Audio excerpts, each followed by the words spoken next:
I hope that today's meeting will contribute something to taking away some of the great obscurities from which we all must have been suffering. Now let us remind ourselves again of the overall context.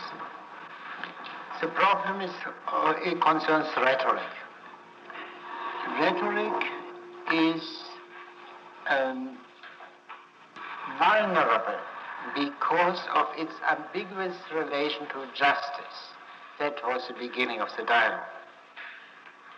In the Polo section, the issue came into the open because Polos openly defended injustice and tyranny. Therewith, the emphasis shifted from rhetoric to justice.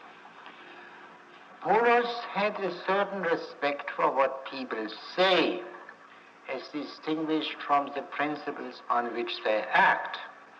Naturally, being a rhetorician, he must have some concern with what people say.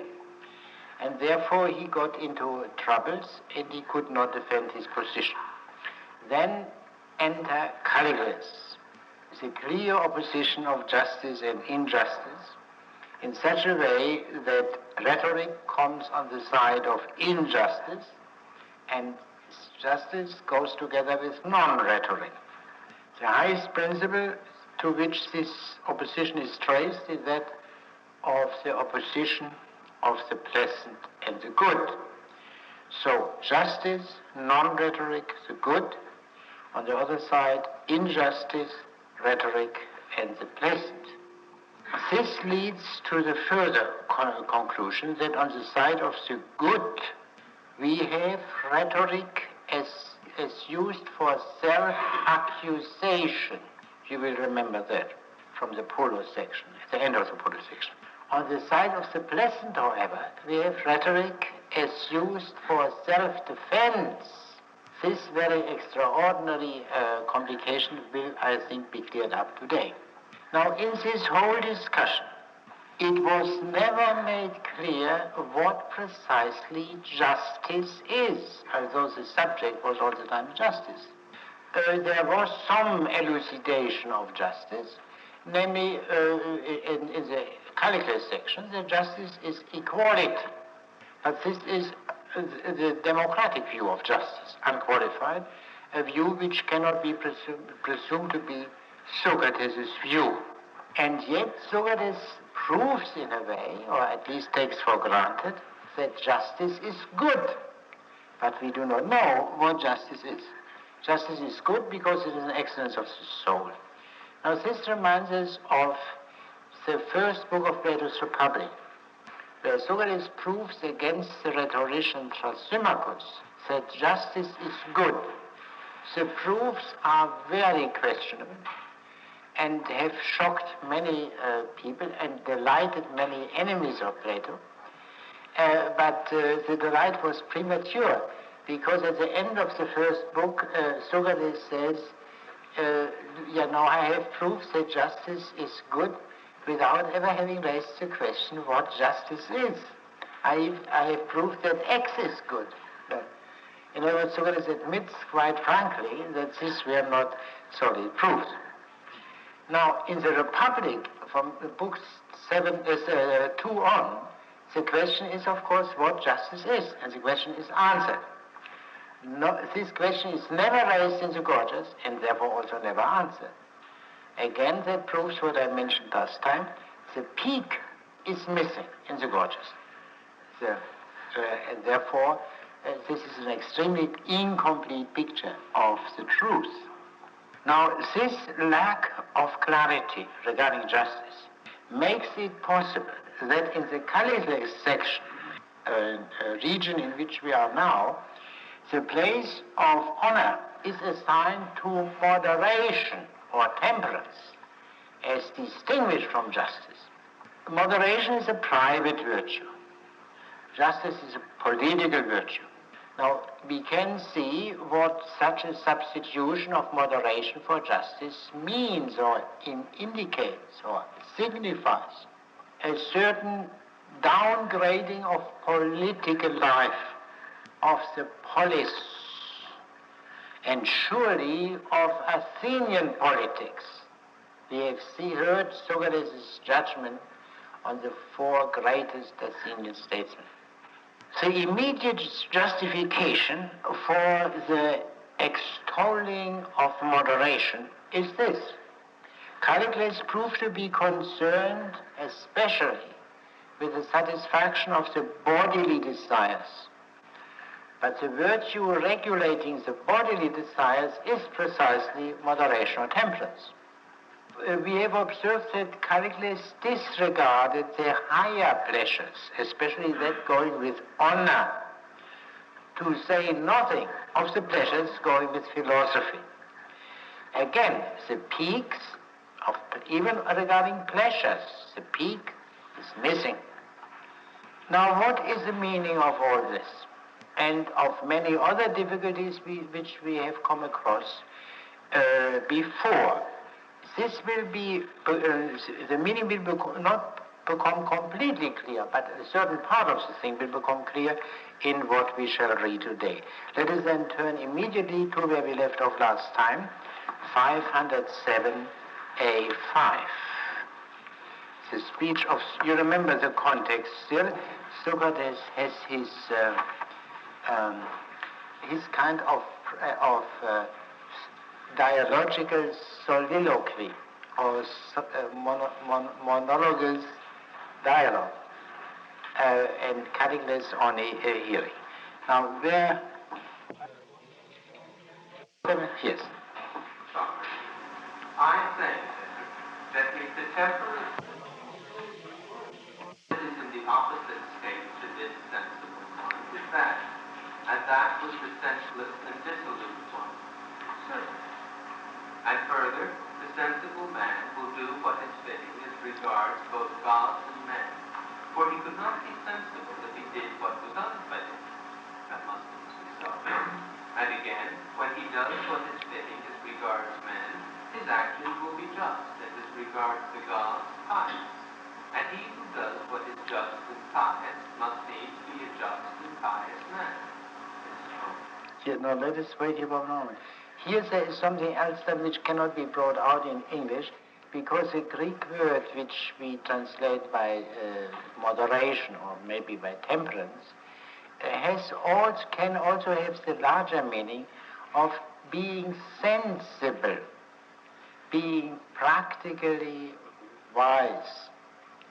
And then, of course, quite a few consequences follow then, when you go over from one meaning of the term to the other, which would not, in other words, why a man who is temperate regarding his desires should be just, it's not obvious. I can imagine that some members of La Cosa Nostra are temperate regarding food and drink and not just or pious. It's easily imaginable, and vice versa. And therefore, but this is one of these punning of Plato. Now, and the last point which he makes is this, that if a man does the just things, or the pious things, he is just and pious. It's, of course, an extremely questionable inference. A man may do the pious things, say, sacrifice and pray, and may do them only for the wrong reason and the wrong spirit. Doing the just things and the pious things and being just and pious are obviously very different things. Yes, what he is striving at, is to make moderation or temperance the queen of the virtues, and by itself sufficient for being in a state of bliss. But we must follow the argument as it goes on. Read on, please. And surely he must be brave also, for you know a sound or temperate mind is... Yes, you see what he does now, trying his best, as a translator, a sound or temperate man. It's in Greek, of course, a single word, sophro. But you should try to get the problem, you should always translate by temperate, and then to see how extraordinary the steps are which Gorgias takes here. Yes? A temperate mind is shown, not by pursuing and shunning what one ought not, but by shunning and pursuing what one ought, whether they be things or people or pleasures or pains, and by steadfastly persevering in one's duty, so that it follows of strict necessity, Callicles, that the temperate man, as shown in our exposition, being just and brave and pious, is the perfection of a good man. Yeah, a completely good man. The temperament, yes? You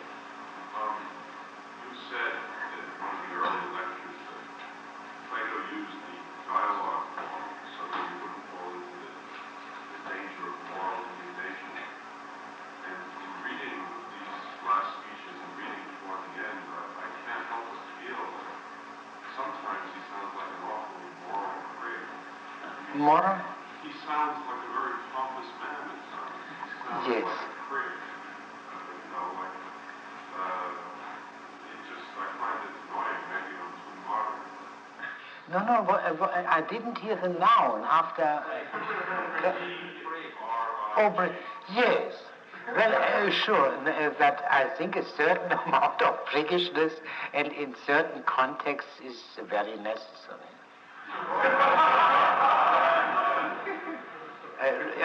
I think you use your imagination whether you cannot imagine a situation, a company in which you yourself would act what you would now call priggishly, because it's the only way to act in such a situation. Oh, no, you think it's just because he's speaking to Callicles? Yeah, especially to Callicles, surely. He sounds like a Sunday school teacher. Yeah, but perhaps Sunday school teachers are not as bad as you think. Perhaps. I mean, maybe we have gone too far the other way, in the other direction by seeing that preaching can be a very doubtful thing, because sometimes the people preach one thing and do another thing, which has contributed to bringing preaching into some disrepute. But this doesn't do away with the fact that, first of all, even a man who does not do what he preaches does not make untrue what he preaches. No? Is it not possible? But apart from that, it is even possible that there may be some people who do what they preach. And therefore we should be a bit open-minded. In other words, we must be critical of our criticism too. Yeah? Do you understand what I mean? Good. Now let us here see this. So we have heard that the temperate or moderate man is completely good, possesses all virtues. You see here, he says, and especially is the new item which was introduced here, is courage or manliness. We have now 4 virtues here which are mentioned, but wisdom, practical wisdom, is not among them. A partial justification is the ambiguity of sophrosune, moderation, which can also mean something like being sensible. But still, externally there are only 4 virtues mentioned, and wisdom is replaced by piety. This is a consequence of the supremacy of moderation, as I can here only assert. Those who want to have a proof of that would have to read Xenophon's Memorabilia, Book 4, chapters 3 to 4.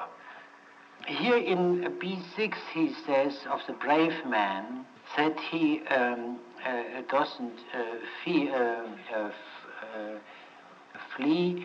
things and human beings and pleasures and pains. What does he mean here by things or affairs? What does he mean by that? Why does he speak of that?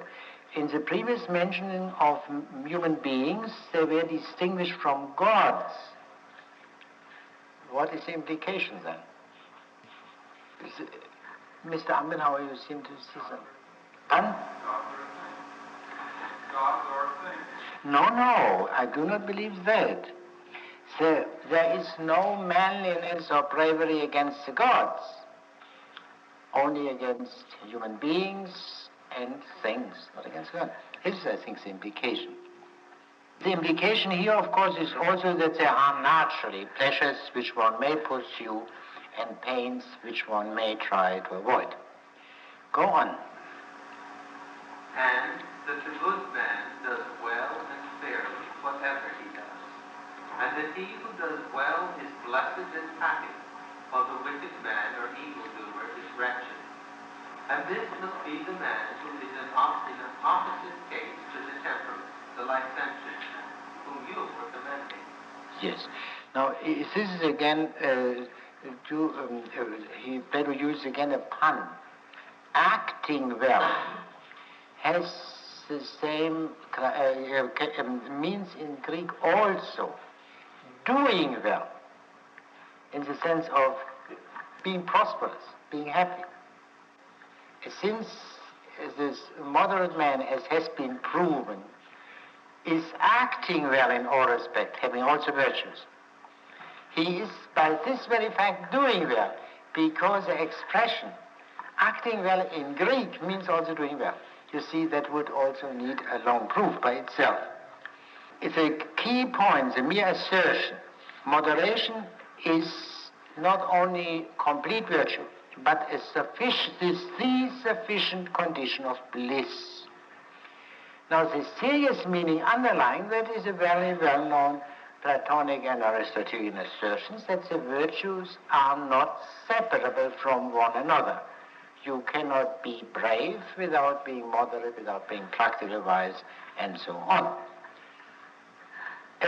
But this is here, of course, not proved in any way, for the very simple reason because we do not know what these individual virtues are. How can we know whether they are demand each other or do not? And above all, this inseparability of the virtues is true only on the highest level. A man who possesses courage in the full sense of the word possesses also the other virtues in the full sense of the word. But he who possesses courage in the popular, crude sense of the meaning of the term, of course does not have by this very fact justice or moderation and so on. All these tremendous problems are not handled here at all, and therefore the argument is radically faulty. You see also, thank you very much, that Socrates is here now the questioner and Callicles the answerer, as you would see, especially from C1. We have discussed this feature last time. I suggest that Mr. Reinken goes on where we left off. Thank you very much. So there is my account of the matter. And I say that this is the truth, and that if this is true, anyone, as it seems, who desires to be happy must ensue and practice temperance and flee from licentiousness. Each of us, as fast as his feet will carry him, and must contrive if possible to meet no correction. But if he have need of it, either himself or anyone belonging to him, either an individual or a city, then right must be applied, and they must be corrected if they are to be happy. This, in my opinion, is the mark on which a man can fix his eyes throughout life. He should concentrate all his own and his city's efforts on this one business of providing justice and temperance. Of providing a man who would be blessed with the needful justice and temperance.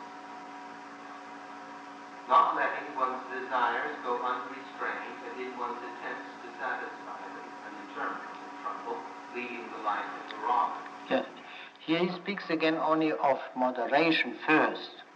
Only after having mentioned punishment, in Greek dike, does he speak of justice, dikaiosune, thus bringing out a specific meaning of justice, namely the punitive meaning.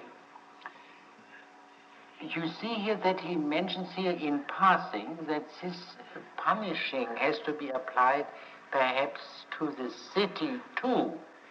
Let us keep this in mind. This will prove to be very important in the sequel. Yes, go on where you left.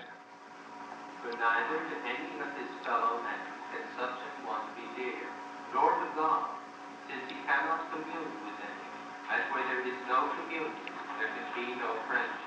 Socrates gives here something like a definition of piety, which was mentioned before, and which is not identical with the popular view. Piety meaning being befriended to the God, and is something, the popular view is the emphasis on sacrifices and prayers. This is not necessarily implied in this. And now go on. And wise men tell us, Callicles, that heaven and earth and gods and men are held together by communion and friendship, by orderliness, temperance, and justice. And that is the reason, my friend, why they call the whole of this world by the name No, this whole, let us be literal. This whole. This whole by the name of order. Cosmos. Yeah. Not the disorder or dissoluteness. Now you, as it seems to me, do not give proper attention to this, for all your cleverness, but have failed to observe the great power of geometrical equality amongst both gods and men. You hold that self-advantage is what one ought to practice, because you neglect geometry. More literal, self-advantage, having more. Plato next to greed, having more. Having more as distinguished from having what you should have. Yes, this is the key passage. Here Socrates brings in again, after some silence, the virtue of wisdom, of practical wisdom. But courage is here left out again. When he mentions here 5 virtues, or quasi-virtues, friendship and community, friendship, orderliness, moderation, and justice.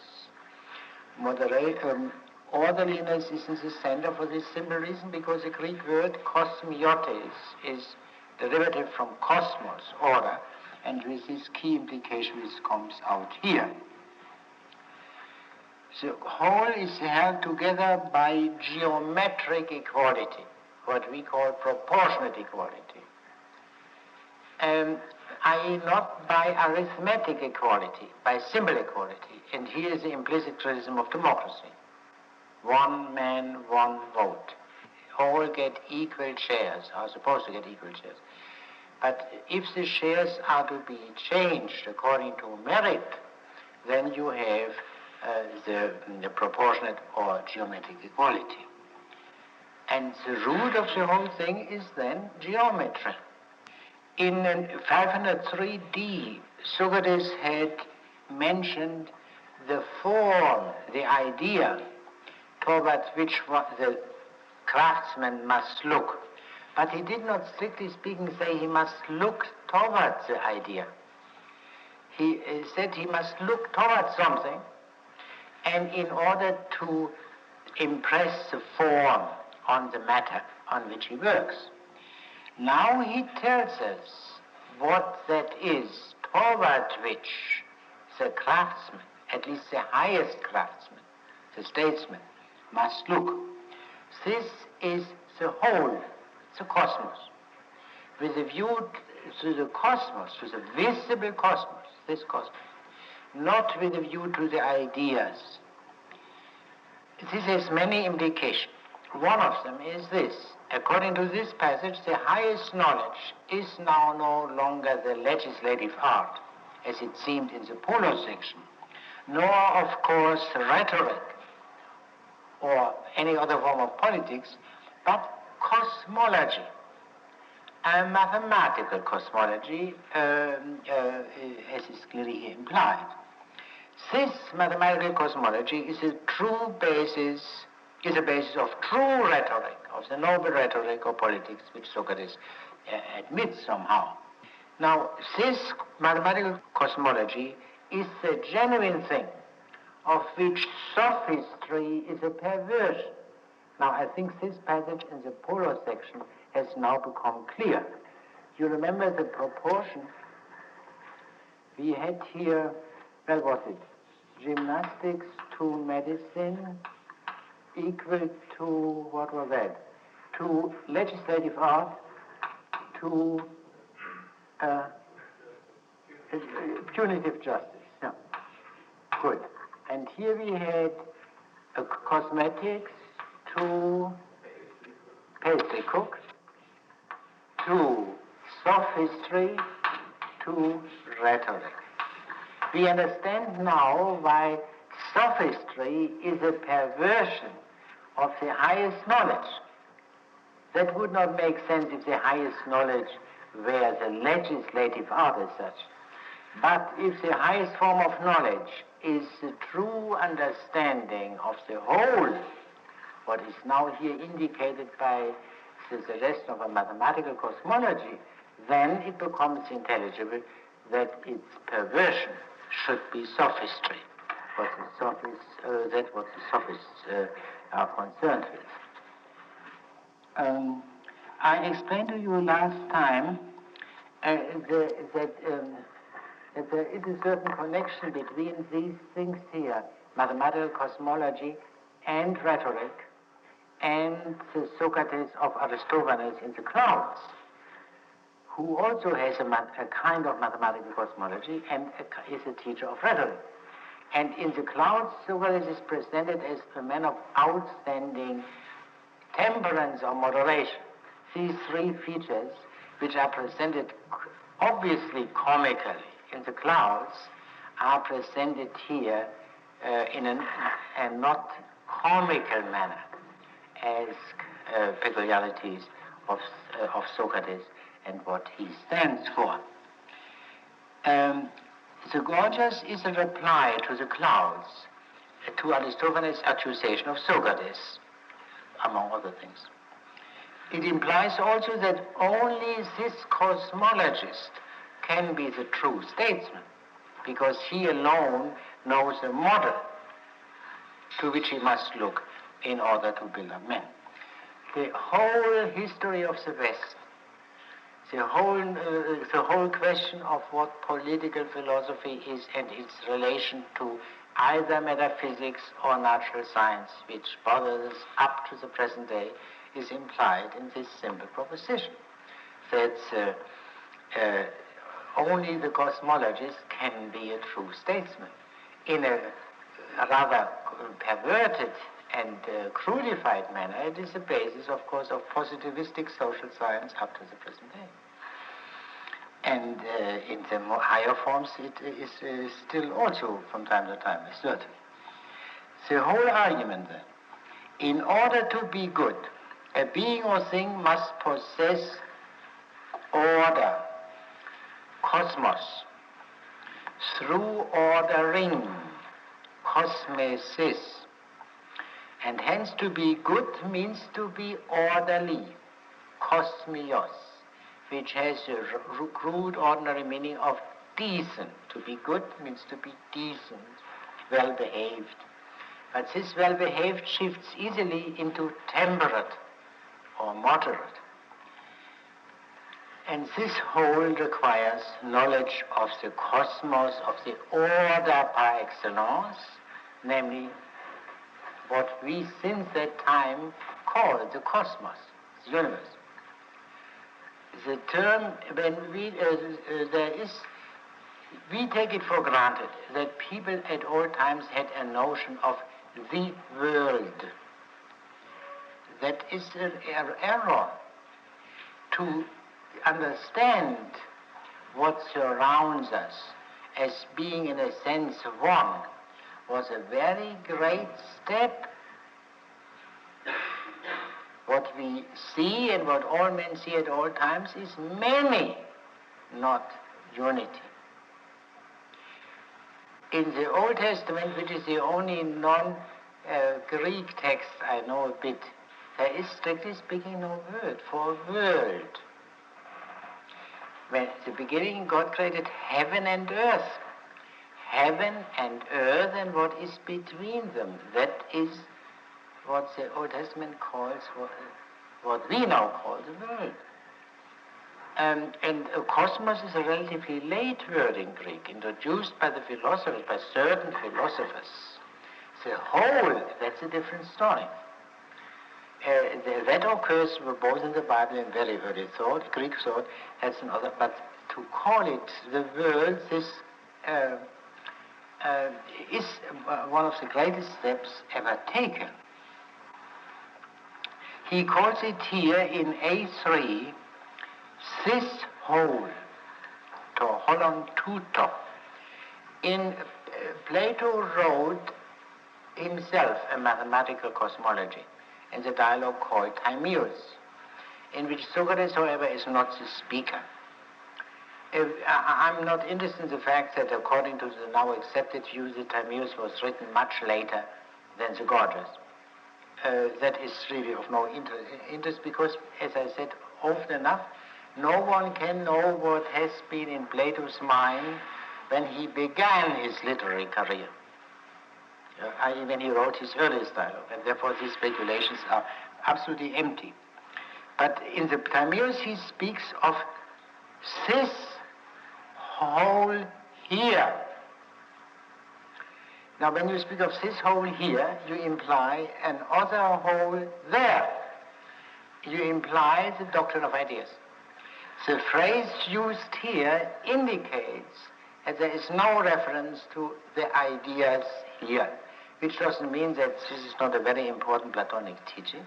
It means that it is deliberately absent from the Gorgias for the reason given before. The peak is missing. In here, when he speaks here of the virtue, of these 5 virtues, as you will see in A1 to 2, he does not mention piety. Of course not. Gods are not pious. Nor does he mention courage. Of course not. Gods are not pious. But he also does not mention wisdom, phronesis, because the sages to whom he refers here were surely not Anaxagoras, the first sage who regarded intellect as a cosmic principle. Because it is one thing to say there is order, rationality in the whole, and the other to say a reason governs the whole. Yes, now how does Socrates go on? But let me only keep, this we should keep in mind for further reference. No doctrine of ideas in the Gorgias, but instead an allusion to a mathematical cosmology. And that means from Plato's point of view that the peak is absent. Mr. Butterworth. I don't understand from the context of this passage how this mathematical cosmology is claimed to be the highest. Yeah, what can be higher than that which binds everything together? I mean, not only men and beasts and plants, but the gods too. It's all comprehensive.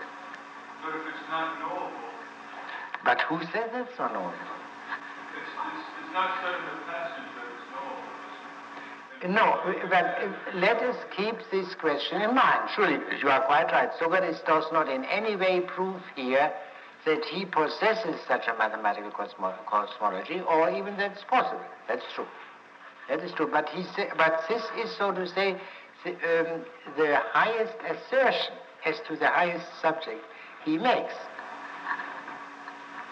Yes. You say that his theory of ideas is infinite, but yet when he speaks about Pericles or statesmen who he attacks for not having the view for the best, I have a feeling that he is holding them up to some idea, unlike Aristotle might have. He probably would have judged them in terms of the prudential law of the statesman. Yeah, but even Plato judges them on a more ideal basis. Yeah, but this, you must see by now that you use now the word ideal in modern sense. You know, we speak of ideals all the time. Oh, no longer. Now most people speak of values. But from time to time, they speak also of ideals. But what is an ideal in the modern sense of the term? It has nothing to do, or almost nothing to do, with the Platonic idea. I was trying to use it in a sense, meaning that he had some idea of what the best statesman was. Yeah, but Aristotle too has an idea of the best for this. Aristotle, he couldn't have written the ethics without having had very clear notions of what courage and moderation and justice are.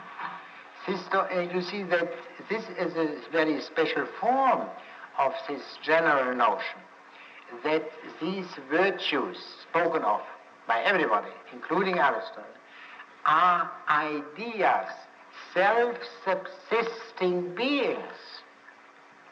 That is what Plato means by an idea.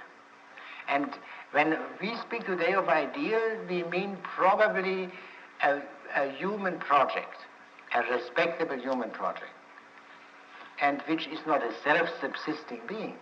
Plato, for reasons which are very difficult to fathom, asserts that the ideas of justice, for example, are self-subsisting beings.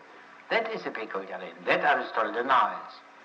But Aristotle would, of course, say there are virtues. But the virtues are indeed only characters of human beings, of the souls of human beings. Yeah? But nevertheless, in such a way that you can speak about the virtues without reference to other things while you speak about them. In other words, you can explain the meaning of justice without referring particularly to the soul when speaking of it. That you can do. But still, that justice exists only in the souls, derivatively also in laws and institutions, is as clear for Aristotle as it is for Plato. No, as Plato in a way denies it. Plato says justice, pure and simple, exists in no soul, but is self-subsisting. To begin with, a wholly unintelligible assertion. But if we do not want to, if we try to understand Plato, we must at least give him the benefit of the doubt that he meant something by that. Although it may be very hard to ferret it out. Do you think Aristotle would have been as strong on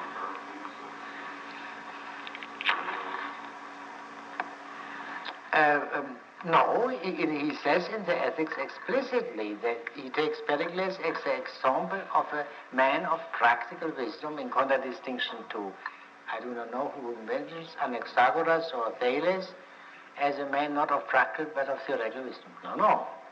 But we have to see what will be the fate of Pericles later on. Yeah. Let's wait. Hugh. I want to ask you, does it mean, for instance, that when geometrical equality binds the whole universe, seeing a farmer look out in your fields and you see the corn growing or the rain falling, somehow the geometrical equality in that too? When you look at the heavens, the geometrical equality in the heavens? Yeah, how far this goes, you can get a very rough notion by just rushing through the Timaeus to get a notion. There are fundamental proportions of the various ingredients which make a thing a complete thing. That is, here's a mere assertion, and we, as Mr. Butterworth pointed out, we have to explore that much more fully, but we cannot explore it on the basis of the Gorgias. And one can rightly say, poor Callicles is supposed to swallow that without being given any evidence. Sure? Good. That means, again, to repeat the simple formula, the peak is missing. It may be indicated by a formula, but this is, of course, not the true presence of the peak. Yes. Now let us go on in 508A8. Very well. Either we must refute this statement that it is by the possession of justice and temperance that the happy are happy, and by that of vice the wretched are wretched, or if this is true, we must investigate its consequences. Those former results, Callicles, must all follow, on which you asked me if I was speaking in earnest, when I himself or his son or his comrade if he do any wrong, and that this is what rhetoric must be used for. And what you suppose Polus to be conceding for shame is after all true, that to do wrong is worse in the same degree as it is powerless to suffer, and that whoever means to be the right sort of rhetorician must really be just and well informed in the ways of justice, which again Polus said that Gorgias was only shamed into admitting. So now Socrates takes now the whole dialogue in a way together to the extent to which it can be taken together at this point. If the foregoing is correct with this mathematical cosmology and so on, but also if moderation as understood hitherto is the virtue, or, which is the same thing, geometrical equality is very powerful among gods and men, it follows that Socrates was right in what he said to Polus and to Gorgias. This implies that the discussions with Polus and Gorgias were wholly inadequate. Well, we know that. They rested on a basis which is now coming to the fore in a very qualified manner.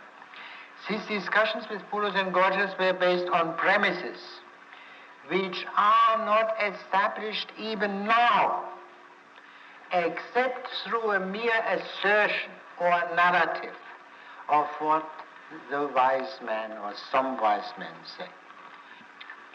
You see now when he speaks, when he repeats his statement toward Gorgias in B5 to 6, he drops now the demand that one should accuse one's father or one's fatherland. And this, of course, is entirely in the spirit of the moderation controlling this part of the dialogue. Moderation in this wider sense implies above all piety. And it is incompatible with piety to accuse one's father. As if you do not believe me, that read Euthyphron, where this is developed. The right kind of orator, this is also an implication here, the right kind of orator is just, i.e. he does nothing but just things. He has never any reason for accusing himself. Therefore, the right kind of orator needs rhetoric only for the accusation of others, which is a new thing, which was not clear in the Polus section. He also doesn't say now, as he said at the end of the Polus section, that rhetoric is rather useless for the just man. He is now somewhat more friendly to rhetoric, even on the surface, because he does no longer speak to a rhetorician, but to a hidden enemy of speeches, to Callicles. We see also from the end of this passage that not everyone who wishes to be just must be a knower of the just things. There is a kind of justice possible which is not based on knowledge, the justice of the ordinary man. So, now let me try to give a summary up to this point.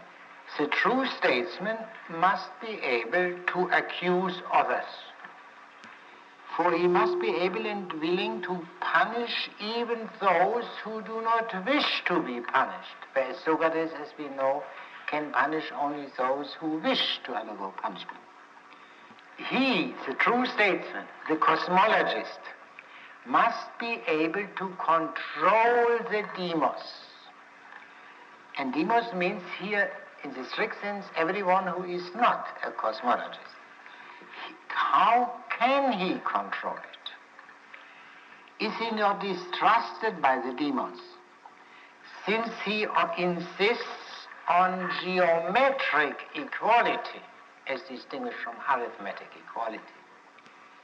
Hence, does he not need rhetoric in the first place for his defense, for his self-preservation? Socrates turns now immediately to the question of self-preservation. And here there is a big break between what preceded and what follows immediately. Shall we go on? And C4. If this is the case, let us consider what weight, if any, there is in the reproaches you cast upon me. Is it fairly alleged or not that I am unable to stand up for myself or any of my friends and relations, or to deliver them from the sorest peril, but am exposed like an outcast to the whim of anyone who chooses to give me, the dashing phrase is yours, a pot from the ear, or strip me of my substance, or expel me from the city, or worst of all, put me to death? And that to me, in such a case, the lowest depth of shame as your account has it? But mine, though it has been frequently stated already, there can be no objection to my stating it once again, is this. I deny challengely that to be wrongfully boxed in the ear is the deepest disgrace, or to have either the person cut or my purse. I hold that to strike or cut me or mine wrongfully is yet more of a disgrace and an evil, and likewise stealing and kidnapping and housebreaking. And in short, any wrong whatsoever done to me or mine are both worse and more shameful to the wrongdoer than to me the wrong. Yeah, well, I don't have to stress the point, so frequently stress that to some extent Socrates approaches here the language of the Sermon on the Mount. But it is not quite the same, although the kinship is amazing. Socrates admits that he cannot protect himself, his life, etc. But this is much less important than to be just, i.e. abstaining from attacking others. To be just is derivative from to be moderate. And to be moderate means to be in a state of bliss. The unjustly persecuted man, robbed, tortured, killed, is in a state of bliss, if this argument is correct. The famous Stoic paradoxes that the persecuted and tortured sage is in a state of perfect bliss are clearly implied by Socrates here. That is surely a paradox. But it is also important to see that Callicles' thesis, the opposite thesis, is also paradoxical. Callicles says very commonsensically, no happiness possible without reasonable security and against attack by others. Sure. But what do you need in order to have reasonable security? And here good old Hobbes comes in, who tells us that you need really to be practically omnipotent in order to have this security against attack. You must have power, strive for power after power, and in order to have this security. So we cannot avoid these paradoxes. We can avoid them by a certain blindness and a certain rolling along with what is sufficient for most practical purposes, but not for all practical purposes. You see here when he mentions these kinds of damage which men can do, and in D and E, he does not mention killing among the unjust things. Of course not, because one may kill justly. Just as one may beat a man or box his ear justly. Stealing and the other things mentioned later, they of course are simply bad because the very terms imply that they are unjust. A remark to this effect is found in Aristotle's Ethics, that you cannot raise the question how to steal and to what extent to steal and from whom to steal and so on, as you can very well raise the question whom to kill,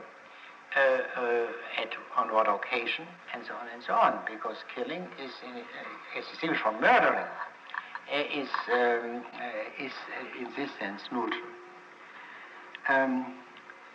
There is no reference here in this passage and in the whole sequel where self-preservation is discussed to the question of pleasure and pain.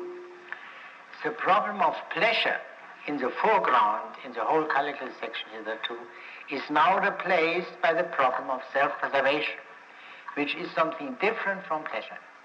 And this is confirmed by later developments. When you read Cicero's De Finibus, for example, you find there the Epicurean doctrine. The moral principle is pleasure-pain. The Stoic principle, the moral principle is self-preservation and not pleasure-pain. This point is already implied here. And the strange thing which happened in the 17th century, when self-preservation became the key formula for men like Hobbes and Locke and so on, that they were in contradistinction to the Stoics, from whom they had this in a way first, that these men were at the same time hedonists, whereas the Stoics were anti-hedonists, and the hedonists didn't speak about self-preservation. But in this new synthesis affected by Hobbes means that the fundamental principle called self-preservation on a hedonistic basis. That is, in a nutshell, the problem of the first stratum of modern political philosophy. Mr. Glenn? There is a problem here in my mind as to the cosmologist being the true statesman. Because it seems to me as though the cosmologist has the same limitation that Socrates has, or that Socrates from being the true statesman. That is, that the power of the cosmologist, like the power of Socrates, yes, is simply wisdom. And it is not force. He cannot as such coerce you. That's correct. Yes, well then, if this were true, if the true statesman must be the cosmologist, or more precisely, if being a mathematical cosmologist is a sufficient condition for being a true statesman, this will lead to absurd consequences. Sure. In other words, then you have to make the better statement made in the Republic: the philosophers must become kings. Philosophy and political power must coincide. And they must coincide, i.e., given the one, you do not yet have the other. Sure. But then the question is, Socrates will, however, claim later on that he is the only true statesman in Athens in this dialogue. We come to that. Yes. But still, it could still be true that mathematical cosmologist or mathematical cosmology is a core of statesmanship. It may still require power and may not be able by itself to supply the power, but it may be the eye, as it were, of politics, by virtue of which the statesman sees what he should do. But my implication, my question was that would it be possible that, speaking of the cosmologist, the true statesman might be an allusion to an idea? That was what I was... No, well, I would say the mere reference to form in this earlier passage we read is a sufficient allusion to that. But what is equally important, I think, for us, in a way more important, is the silence of the Gorgias about the ideas. And I hope, in a fairly short time, at the end of this class, to bring some of these threads together in a clear way. But we must have more data. Good. Now let us go on in 508 E6. All this, which has been made evident of the lines I have stated some way back in our... Yeah, no, he says above. It's very funny that in an oral communication, as if, for example, a lecturer would say, I have said above, yeah, instead of saying before. Now, this may mean simply a deliberate destruction of the dramatic delusion, that this is not a speech, but a writing. Yeah? something which Aristophanes likes to do in his comedies, and which in itself, of course, something comical. Destroying the tragic delusion is fatal to the tragedy. Destroying the comical delusion is an enhancement of the comedy. Yeah? Good. But it may also mean that it has a meaning above, in the sense that we have descended from there to where we are. But let us go on. Yeah. Some way above in our foregoing discussion is held firm and fastened, if I may put it rather bluntly, with reasons of steel and adamant. So it would seem, at least in the taking of it, which you or somebody else more gallant than yourself must undo, or else find you cannot make a right statement in terms other than I now use. For my story is ever the same, that I cannot tell how the matter stands, and yet of all whom I have encountered, before and now, no one has been able to state it otherwise without making himself ridiculous. Yes. Socrates knows nothing. We have heard that before in 506a, for example. Socrates knows nothing. But philosophy does. But there is a certain difficulty in these statements because philosophy is somehow in Socrates. Yet Socrates does not simply assert that philosophy vouches for what he had said before. And naturally he cannot do that because of the defective character of his arguments. The fact that no one could ever maintain the opposite view against Socrates proves by itself not the truth of what Socrates asserted, but only that Socrates was a better dialectician. And therefore, we really do not know. Remember the statement in 459 and about the orator or a rhetorician, an ignorant man persuading ignoramuses. That can be, and to some extent that can also be true even of Socrates. When he speaks here of speeches of iron and steel, nothing seems to be stronger. But are they really the best bonds? If you read Laws 645a, you will see that the best bonds are the golden bonds of reason. These are not the golden bonds of reason. These are of baser matter. Yes. Now, 509a7. Well now, once more I assume it to be so. But if it is so, and injustice is the greatest of evils to the wrongdoer, and still greater than this greatest, if such can be, but the wrongdoer pays no penalty, what rescue is it that a man must be able to effect for himself, if he is not to be ridiculous in very truth? Is it not one which will avert from us the greatest harm? Nay, rescue must needs be at its shamefulness, if one is unable to rescue either oneself or one's own friends and relations. And second to it is inability in face of the second sort of evil, and third in face of the third, and so on with the rest. According to the gravity attaching to each evil, is either the glory of being able to effect a rescue from each sort, or the shame of being unable. Is it so, or otherwise, Callicles? Not otherwise. So, in other words, Callicles admits sincerely this formal statement. There is an order, a descending order of evils, and a corresponding order of the nobility or beauty of repelling the evils in question. That they agree.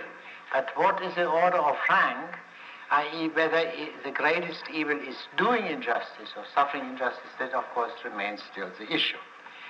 Now how do we go on? Then of these two, doing and suffering wrong, we declare doing wrong to be the greater evil and suffering is the less.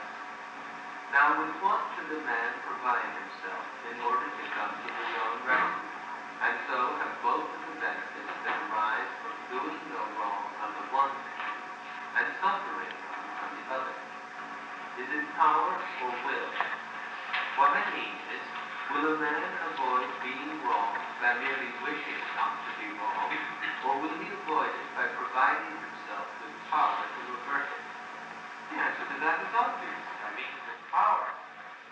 Well, I think no one would disagree with Callicles or Socrates at this point. Yeah? So if you wish not to suffer harm, that's not enough. Good. Now the more interesting question. But what about doing wrong? Will the mere not wishing to do it suffice, since in that case he will not do it? Or does it require that he also provide himself with some power, or art? And art. And art. And art, since unless he has got such learning or training, he will do wrong. I really must have your answer on this particular point, Callicles, whether you think that Polus and I were correct or not in finding ourselves forced to admit, as we did in the preceding argument, that no one does wrong of his own wish, but that all who do wrong do it against their will. Let it be as you would have it, Socrates, in order that you may come to a conclusion of your argument. You remember there is still the pressure of Gorgias' authority that the argument be finished, and Callicles has to go on whether he likes it or not. Yes, that's his punishment. Yes. Then, for this purpose also, of not doing wrong, it seems we must provide ourselves with a certain power and art. To be sure. Let us stop here.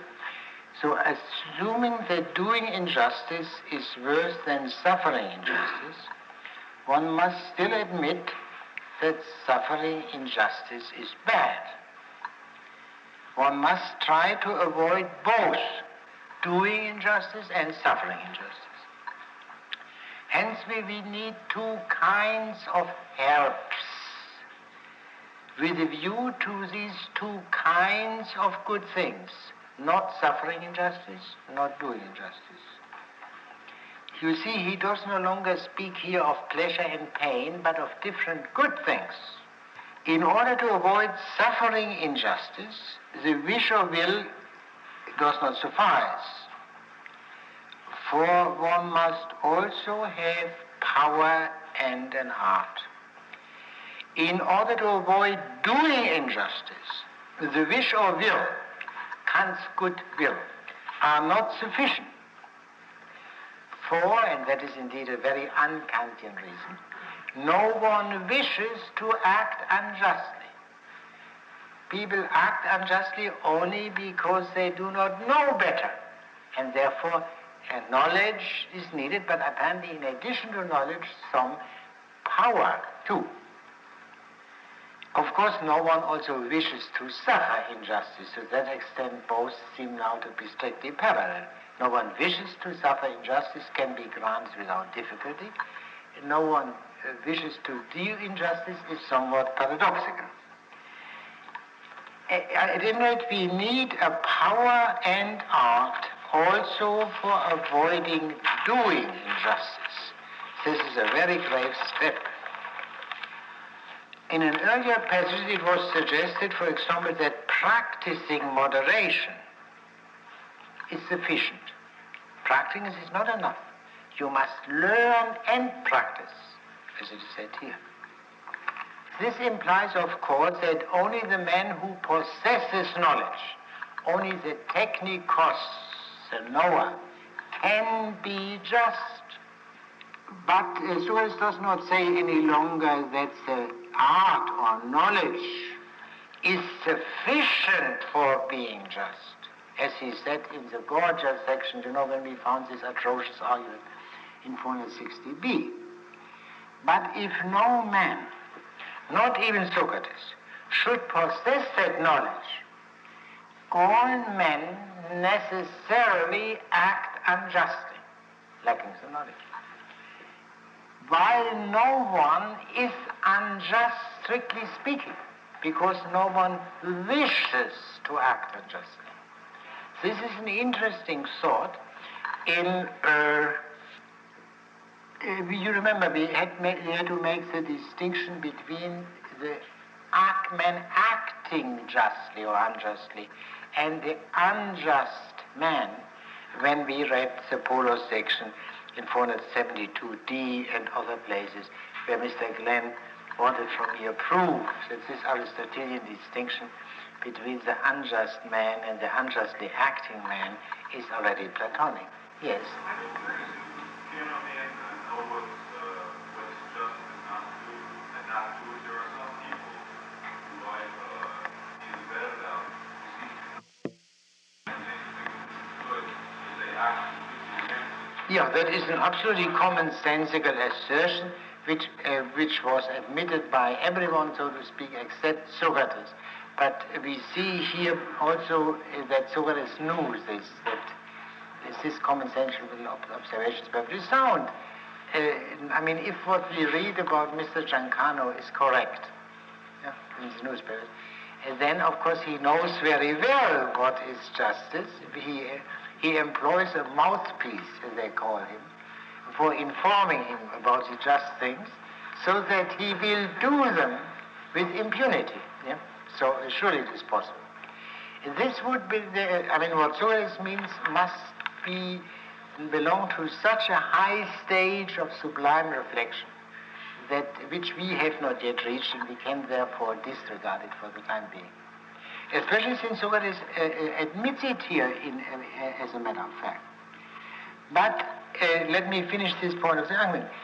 Even if there is that art or knowledge of the just things, most men surely do not have it. Most men, under all conditions, will act unjustly, while they are not unjust men. What is the practical meaning of this assertion? We must not become indignant about them. They act unjustly, but they do not know better. That's also something which occurs in the New Testament, as you know. And in Plato, this is stated very clearly in the second book of the Republic, a statement of Adeimantos, and towards the end of his speech, which implies no indignation. But surely also more, but we can also draw the other conclusion, which is very important to draw. Granting that most men act unjustly, we don't wish to suffer injustice.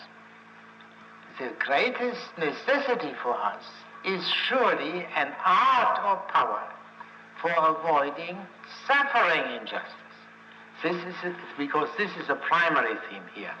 The art for avoiding suffering injustice is distinguished from an art from avoiding doing injustice. So this we turn now. Yes? 510A6. Now, what could be the art of providing so that we suffer no wrong, or as little as possible? Consider if you take the same view of it as I do. For in my view, it is this. One must either be a ruler or even a tyrant in one city, or else an associate of the existing government. Yeah, a comrade even, a bit closer. Comrade was a quasi-political term for party man. Yes. You know, Socrates, how ready I am to praise when you say a good thing. This seems to be excellently spoken. Yes. Good. Then see if this next statement of mine strikes you as a good one too. It seems to me that the closest possible friendship between man and man is that mentioned by the sages of old time as like to like. Do you not agree? You do. So where you have established uneducated ruler as tyrant, if there were someone in the city far better than he, I suppose the tyrant would be afraid of him and could never become a friend to him with all his heart. That is so. Nor a friend to anyone who was much inferior to him either, for the tyrant would despise him and never show him the attention due a friend. That is true also. That the only friend of any account that remains for such a person is a man of his own temper, who blames and praises the same thing, which is thus willing to be governed by him and to be subject to his rule. He is a man who will have great power in that state. Him none will wrong with impunity. Not so? Yes. I suppose any consideration of municipal government in Chicago and other places, or even in smaller units, will prove the eternal truth of these statements. Yeah. Yes? If one of the young men in that city should reflect, in what way can I have great power and no one may do me wrong? This, it would seem, is the path he must take, to accustom himself from his earliest youth to be delighted and annoyed by the same things as his master, and contrive to be as like the other as possible. Master means, of course, that he will be a slave. Yeah. Master, the correlative of the master's slave. Yes? Not so. He has. And so this man will have attained to a condition of suffering no wrong and having great power, as your party maintains, in the city. Certainly. And of doing no wrong likewise? Or is it quite the contrary, if he is to be like his unjust ruler and have great influence within? Well, for my part, I think his efforts will be all the opposite way. That is, towards enabling himself to do as much wrong as possible, and to pay no penalty for the wrong he does, will they not? Apparently. And thus, he will find himself possessed of the greatest evil, that of having his soul betrayed and made, as a result of his imitation of his master and the power he has got. Here, let's stop here for one moment. So we are concerned with the art for not suffering injustice, an art which in which everyone, even Gorgias, is of course interested. It consists either in ruling in the city, even tyrannically, or to be on friendly terms with the established regime. But friendship with the established regime means, of course, assimilation to it, and this may mean assimilation to something very bad. Now let us consider the argument a bit more closely. The first possibility. If a savage and uneducated tyrant rules, a man much better than the tyrant will be feared by the tyrant and cannot be a wholehearted friend of the tyrant. This is clear. A man much worse than the tyrant will not be accepted by the tyrant. He will be this as a friend. But he will, of course, precisely because he is despised, he will be safe. One way of safety is, of course, to be a very low fellow, a worm. Third, only a man more or less similar to the tyrant and yet willing to be the subject of the tyrant, self-effacing figure, will be safe under the tyrant's rule. But this requires that he must be willing to act unjustly, i.e., to ruin his soul. Now, Gorgias does not discuss all eventualities. Which does he not discuss? First, that the philosopher may rule himself.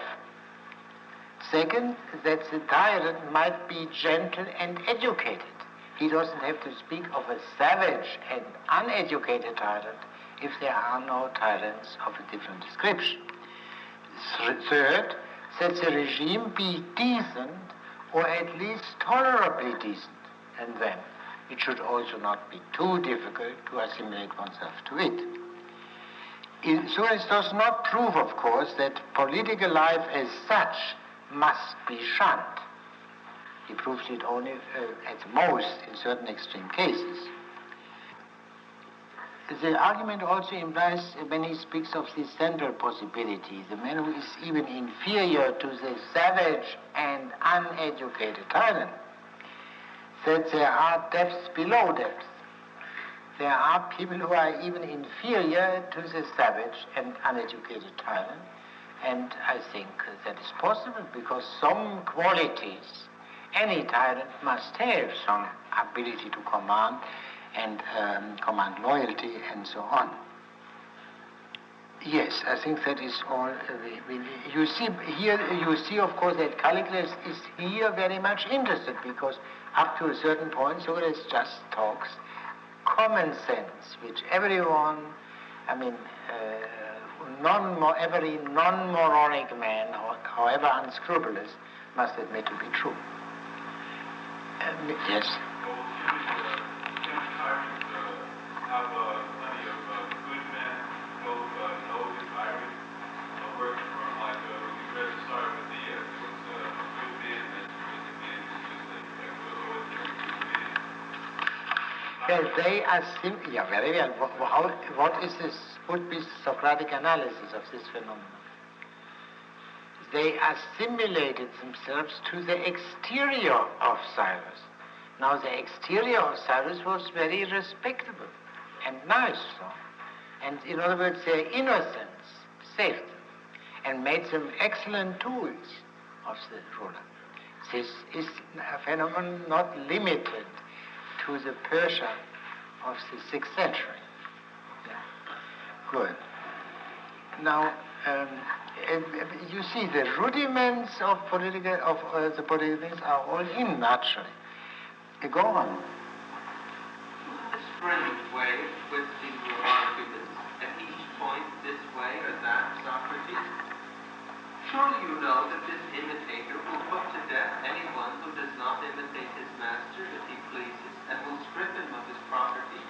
I know. The funny thing, of course, is that Socrates' property was not worth taken away by any tyrant, and therefore this particular argument cannot have been very powerful towards Socrates. Yes? I know that, my good Callicles.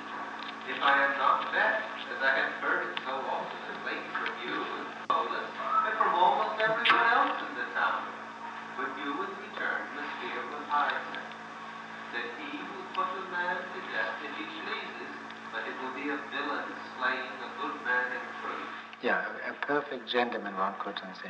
So we see again here that Callicles is genuinely interested. He says quite rightly that he, the one who assimilates himself to the established regime, will kill the one who does not assimilate himself to the regime. Socrates admits this as a matter of course, making the other also commonsensical and true remark that the assimilator to that bad regime is morally inferior to the man whom he kills, which Callicles also does not deny, but he is not pleased with that. We can understand that. The next utterance of Callicles is very important.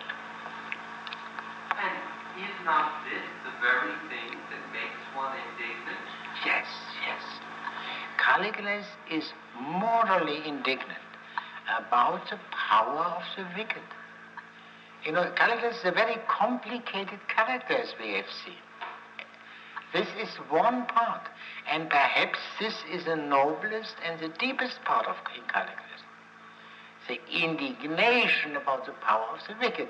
I suppose the thing which many of you must feel when they read about the power of the syndicate in this city, and the police and the law enforcing agencies are fettered by all kinds of designed for the protection of the innocent and ruthlessly and shamelessly exploited by the guilty, and you can't do anything about it. One can understand if someone has a desire, yet this is a very decent motive, and yet a very dangerous, morally dangerous motive, because it leads eventually to the acceptance of the methods of the wicked. Yeah? And that, where do we stop? Yes? Is that where Socrates said above, not too long before this, that even when we are treated unjustly, we should not become indignant because of the danger inherent? That is implied. Yeah. That's implied.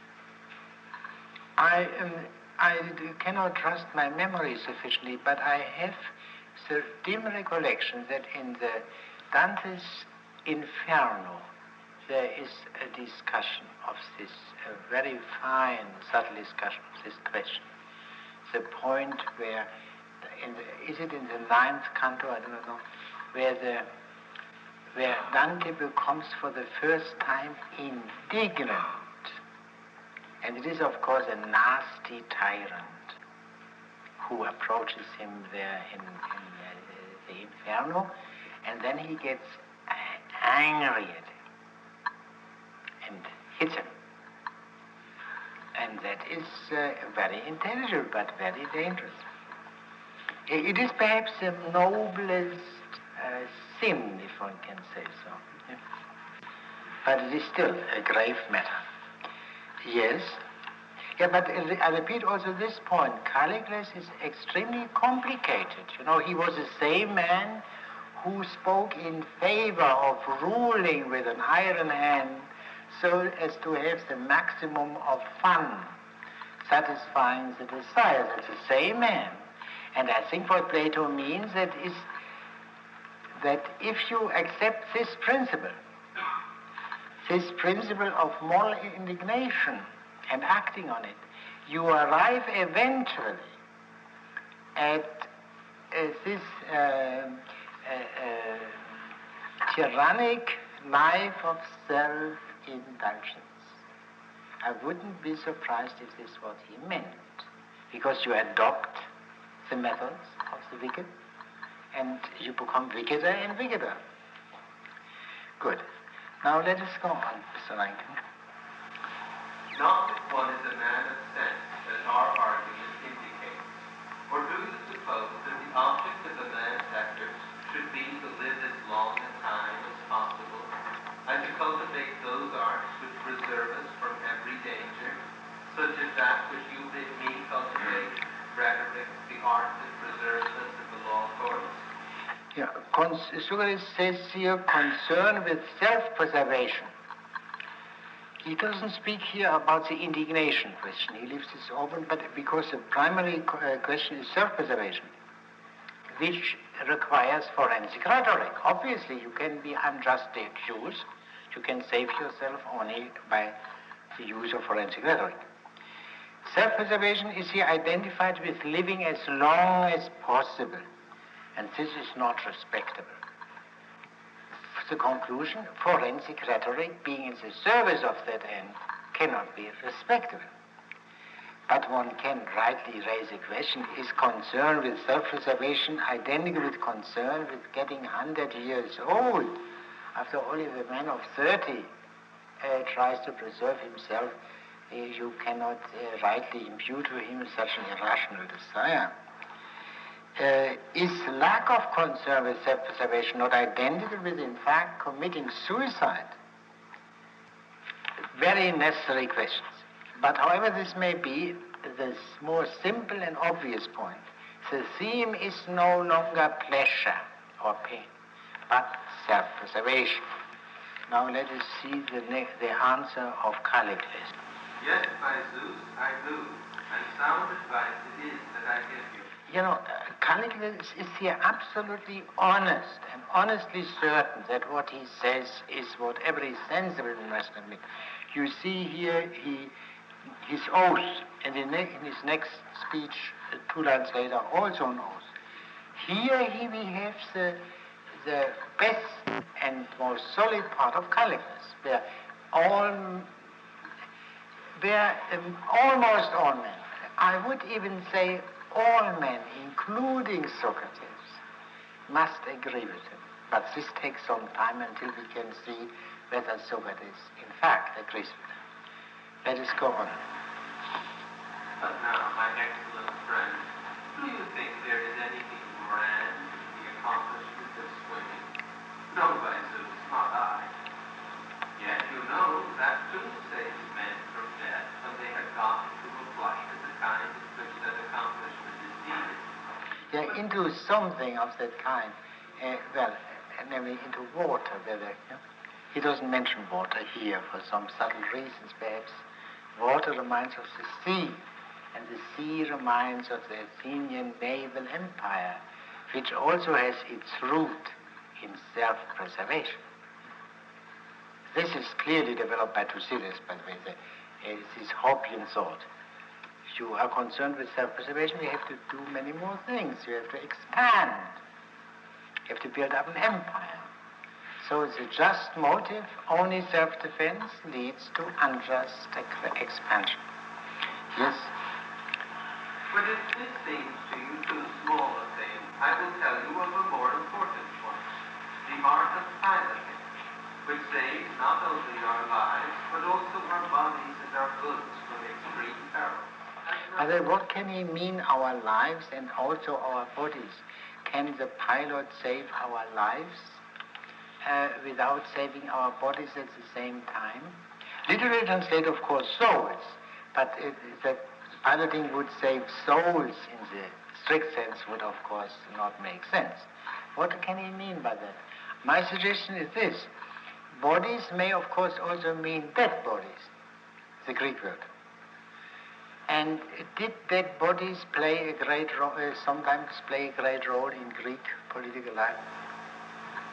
Yeah, well, after battles took place, the question of whether or not the remains Yeah, Battle of the Aginusa, where the generals, the victorious generals, were killed because they had not saved the corpses. I think so, that it means that. Yes?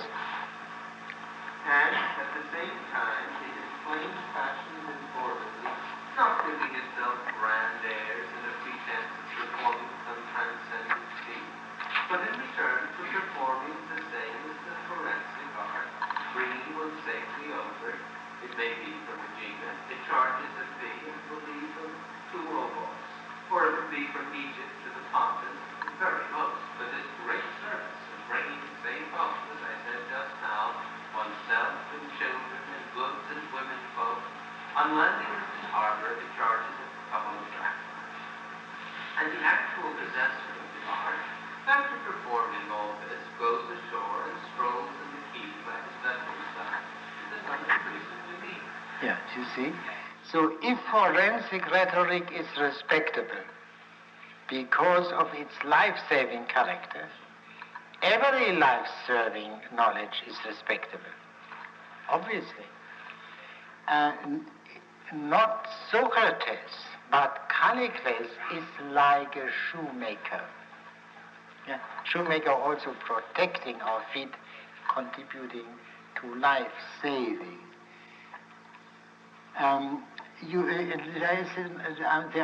The sequence here is quite amusing. Him and his children or sons, and the sons I would translate here, and possessions and the women. The women come last, after the possessions. A very old-fashioned morality, because women are replaceable and may bring in a new dowry, whereas I happen to a German peasant proverb to this purpose, whereas, for example, horses are irreplaceable. That's also the time where there was not yet insurance against such things. You see how the values are affected by social institutions. Yes, go on.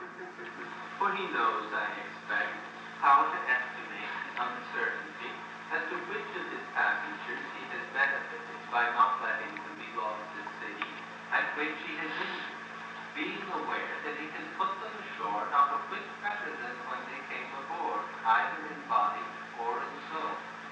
And so he reckons out how wrong it is that, whereas a victim of severe and incurable diseases of the body who has escaped drowning is miserable in not having died, and has got no benefits at his hand, yet if a man has many incurable diseases in that part of him, so much more precious than the body, his soul, such a person is to live, and he will be doing him the service of saving him either from the sea or from a law court or from any other peril whatsoever. No, he knows it cannot be better for a man with his visions to live, since he must needs live in. Yeah, this modestly walking pilot without any pretense of being a big man is based on a very solid reasoning. He knows that life is not unqualifiedly good, because to live badly is worse than to be dead. Yes. And now, therefore, go on. This is why it is not the custom for the pilot to give himself grand airs, though he does save our lives. Yeah, the custom. The Greek word is nomos. Socrates shows how sensible that nomos is, that custom, that convention, that the pilot should not give himself great airs. The nomos is in this case not in all cases, based on a sound reasoning. And the reasoning here ascribed to that sensible pilot. Therefore, it is sound nomos to be respected. Yes? Nor for the engineer either, my admirable friend, who sometimes has the power of saving lives in no less degree than a general, to say nothing of a pilot, or anyone else. For at times he saves whole cities. Can you regard him as comparable with a lawyer? And yet, if he chose to speak as you people do, Callicles, magnifying his business, he would bury you in a heap of words, pleading and urging the duty of becoming engineer as the only thing. For he would find reasons in plenty. But you nonetheless despise him as his special art, and you would call him engineer in a talking sense, and would refuse either to bestow your daughter and his son, or let your own son marry his daughter. Yes. You see, from the point of view of life-saving, the maker of machine is respectable. He means, of course, here war machines, like the famous ones later on built by Archimedes, by which he saved Syracuse. This machinist is sometimes superior to generals, who, after all, may lose cities. But the implication, even the generals are supposed to save cities. They are also life-savers in their way, and therefore the implication is that the art of the general is not more respectable than that of the swimmer, the pilot, and the machinist. The word mechanai, machines, means literally contrivances, devices, wiles, and of course the orator, naturally, and the general naturally use also wiles and contrivances. This is another indication for the closeness of these professions. The one highly respected, the general, and the others looked down by the gentleman. Yet Callicles despises these lowly men as distinguished from the generals. He, the despiser of nomos, follows nomos, an unreasonable nomos, according to this argument here. Life-saving is something low. This is a point. It is not a worthy goal for cities either. For a city true, it is true that it is better to become extinct than to live badly or merely to vegetate. Yes, go on. And yet, after the praises you sing of your own pursuits, what fair ground have you for despising the engineer and the others whom I was mentioning just now? I mean, you must not think of the present-day engineer who has studied at a university, of course, who has a very high social standing, as we know, for what he means here by an engineer. A mechanic would perhaps be a better translation in the sense in which the word is used in the Shakespearean plays and other older literature. Yes. I know you would claim to be a better man and of better birth, but if better has not the meaning I give it, but virtue means just saving oneself and one's belongings, whatever one's character may be, you are merely ridiculous in capitalizing the mechanic and the doctor and every other art that has been produced for life. The physician, too, is a lifesaver, don't forget that. Although the physicians were looked up to rather than despised in the society of that time. Yes? No, my gifted friend, you may find that the noble and the good are something different from saving and being saved. For as to living any particular length of time, this is surely a thing that any true man should ignore, and not set his heart in mere life. But having resigned all this to heaven, and believing what the women say, that not one of us can escape his destiny, he should then proceed to consider in what way he will best live out his allotted span of life, whether in assimilating himself to the constitution of the state in which he may be dwelling, and so therefore now whether it is your duty to make yourself as like as possible to the Athenian people if you intend to win its affection and great influence in the city. Great power in the city. Stop here. So Callicles has no right whatever to his contempt of these lowly people because of his high regard for life-saving. Contempt for the common craftsman and for the forensic rhetorician are legitimate only from Socrates' point of view.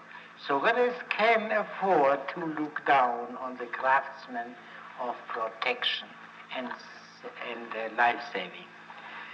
Socrates' point of view is to some extent identical with that of the reasonable pilot, as we have seen, a humble man. Yeah? What he thinks. But Socrates, of course, in contradistinction to that reasonable pilot, refuses to assimilate himself to the demos of Athens, whereas that reasonable pilot is, of course, a man of the demos. The physician, we have seen, is mentioned here. Now, but if medicine is also a life-saving art, this is good for forensic rhetoric. Then forensic rhetoric, after all, can be an art if the others are also life-saving. But indeed, a low art. That is not denied. And as when he speaks here of women, of the women even admit that. The point of view is no longer that of moderation here, but that of manliness or courage. Manliness implies a certain kind of piety, a kind of piety to be found even among women, not praying for a longer life, but take what heaven sends. And he contrasts this shortly after we have... Can you read the next few lines? See if this is to your advantage and mine, so that we may not suffer, my distinguished friends, the fate that they say befalls the creatures who would draw down the moon, the hags of Thessaly, that our choice of this power in the city may not cost us all that we hold most dear.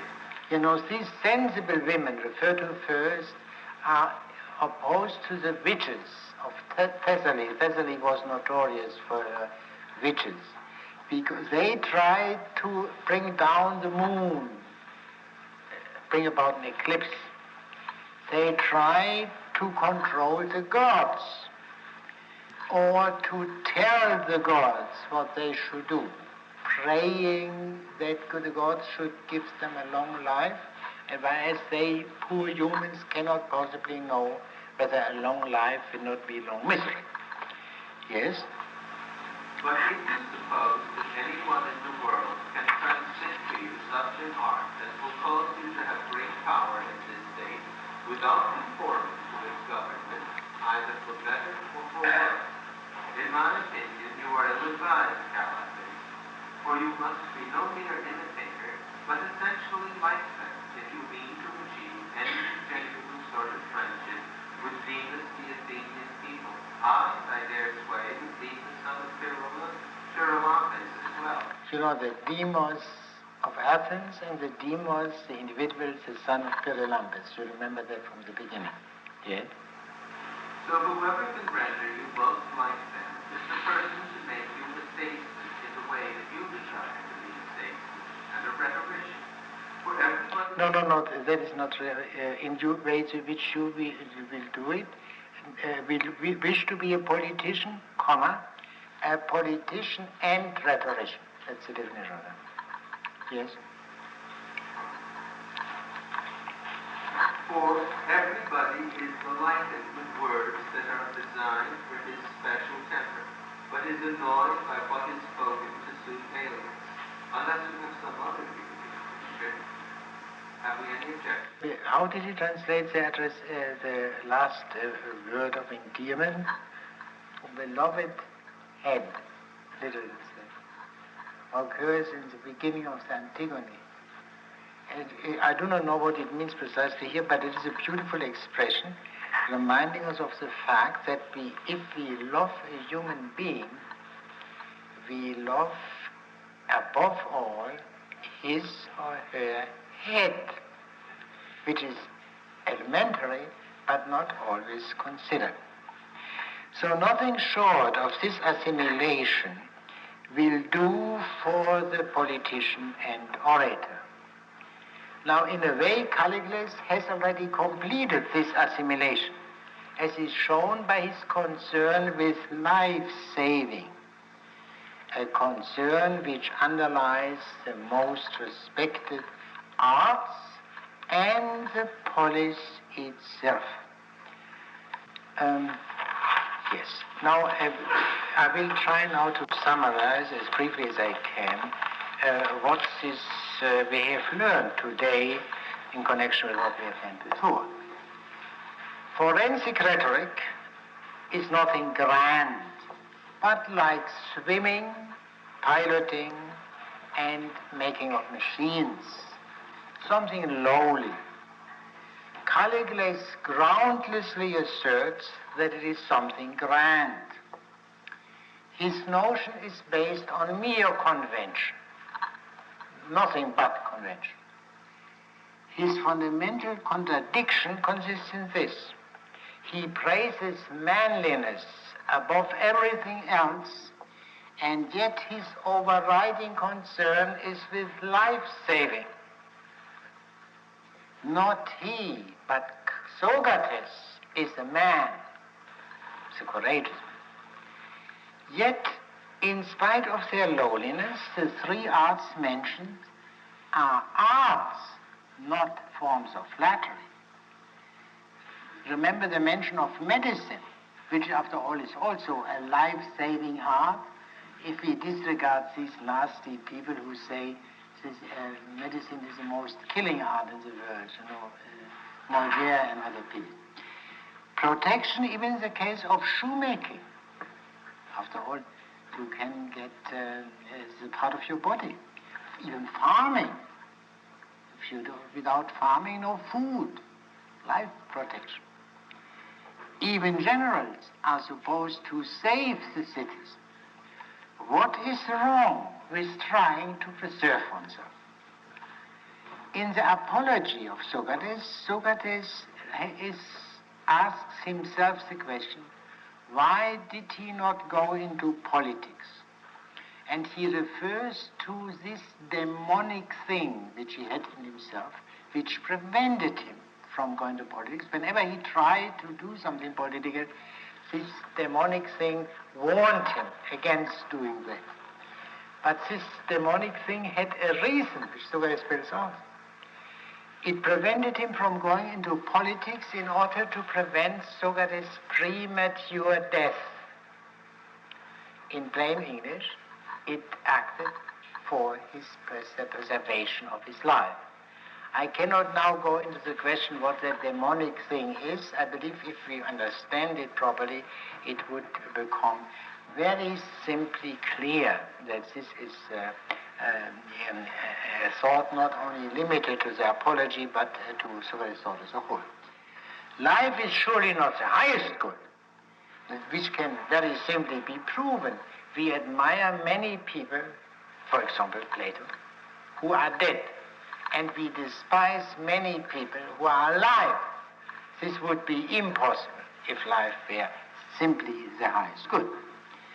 But nevertheless, life is a good. From this it follows that forensic rhetoric is or can be an honest art. It belongs to the company of the arts of swimming, piloting, medicine, and generalship, as distinguished from cosmetics and pastry cooking. So we have arrived at a great vindication of, an important vindication of forensic rhetoric. Already in the Gorgias section, it had become clear that the rhetorician needs forensic rhetoric for his self-defense because of his lack of omnipotence. Now, what is true of the rhetorician is, of course, at least equally true of the philosopher, that he needs forensic rhetoric for his self-defense. Why does Socrates deny or disregard this obvious necessity? He denies or does not grant that rhetoric is to be used for self-defense. He does grant that rhetoric is to be used for self-accusation. But 508b, since the philosopher is by definition just, he does not use rhetoric for self-accusation, but only for the accusation of others. But this is a legitimate use granted and emphasized by Socrates. Now, whom will he accuse according, you remember the end of the Polo section? Those with whom he is most concerned, his nearest and dearest. Among them, his city. The self-defense of the philosopher is possible only as the accusation of his city. And therefore, self-defense, which is not that accusation, is to be dismissed. Why is that so? The self-defense of the philosopher implies as such that he recognizes the polis as a judge of him as a philosopher, as a judge of philosophy, as a tribunal which rightfully can call philosophy before itself, as an authority to which philosophy is subject. But this is, in the language of the old philosophers, against nature, that the higher should be called a justification to the lower. The only just thing is to question this claim of the polis, to call the polis before the tribunal of philosophy, to accuse the city which does not recognize philosophy, to use accusatory rhetoric. And that is what Socrates does in the Gorgias and the whole shocking statements about Pericles, Themistocles, and so on. This is all accusatory rhetoric. But can the polis or the demos, which is the same, understand the charge made by philosophy? Can it understand what philosophy is? Only if the peak of philosophy, which is the core of philosophy, is disregarded. By the way, this simple phrase, peak or core, is, I think, a simple formulation of what teleology means. The peak is the core. And so the peak, which seems to be the extreme, is the core. From that around which everything else has to be understood. In the Apology of Socrates, as well as in the Crito, Socrates recognizes the authority of the polis and its laws. He has to. In the Gorgias, he questions that without making fully clear the character of the claim of philosophy. Only in the Republic does he make fully clear the claim of philosophy, and therefore he asserts in the Republic, but not in the Gorgias, that the philosophers must be rulers. Now, but if this has also an other side. The polis calls philosophy before its bar. Philosophy, in its turn, calls the polis before its bar. This implies that if philosophy is called before the bar of the polis, philosophy will be found guilty. The philosopher's speech of self-defense will be, in fact, an act of self-accusation. The Apology of Socrates, reasonably read, is an act of self-accusation. Socrates does not refute the charge, and that means he accuses himself. He is guilty as charged. Whether this charge is sensible is the question, which is, of course, not answered there. I would like to add one more point. The peak is missing, I say. The peak of philosophy is missing. Philosophy, as is shown in the Republic, is in itself the best and most pleasant things. The Gorgias argument is based on the divorce of the good and the pleasant, so that there cannot be this natural coincidence of the best and the pleasant, and thereby hangs the whole tale of the Gorgias. But I will explain this next time. This much only to show that this simple thing which occurred to me only now, although I have read the Gorgias N times, from my childhood on, I believe, I can say, honestly, literally. It was, someone said to me today that the Gorgias, that the Gorgias is the most beautiful Platonic dialogue. I felt that once very strongly. I think I cannot maintain it anymore. It's truly a very attractive dialogue. But at any rate, this simple thing, the rhetoric as self-defense rejected, as self-accusation praised, this is in a way, once one sees that, one arrives at some overall unity, which without it one would not see. So, Mr. Barber. This is a question which is more summary that came up during you referred to the passages of Plato taking souls and bodies and riches across the water.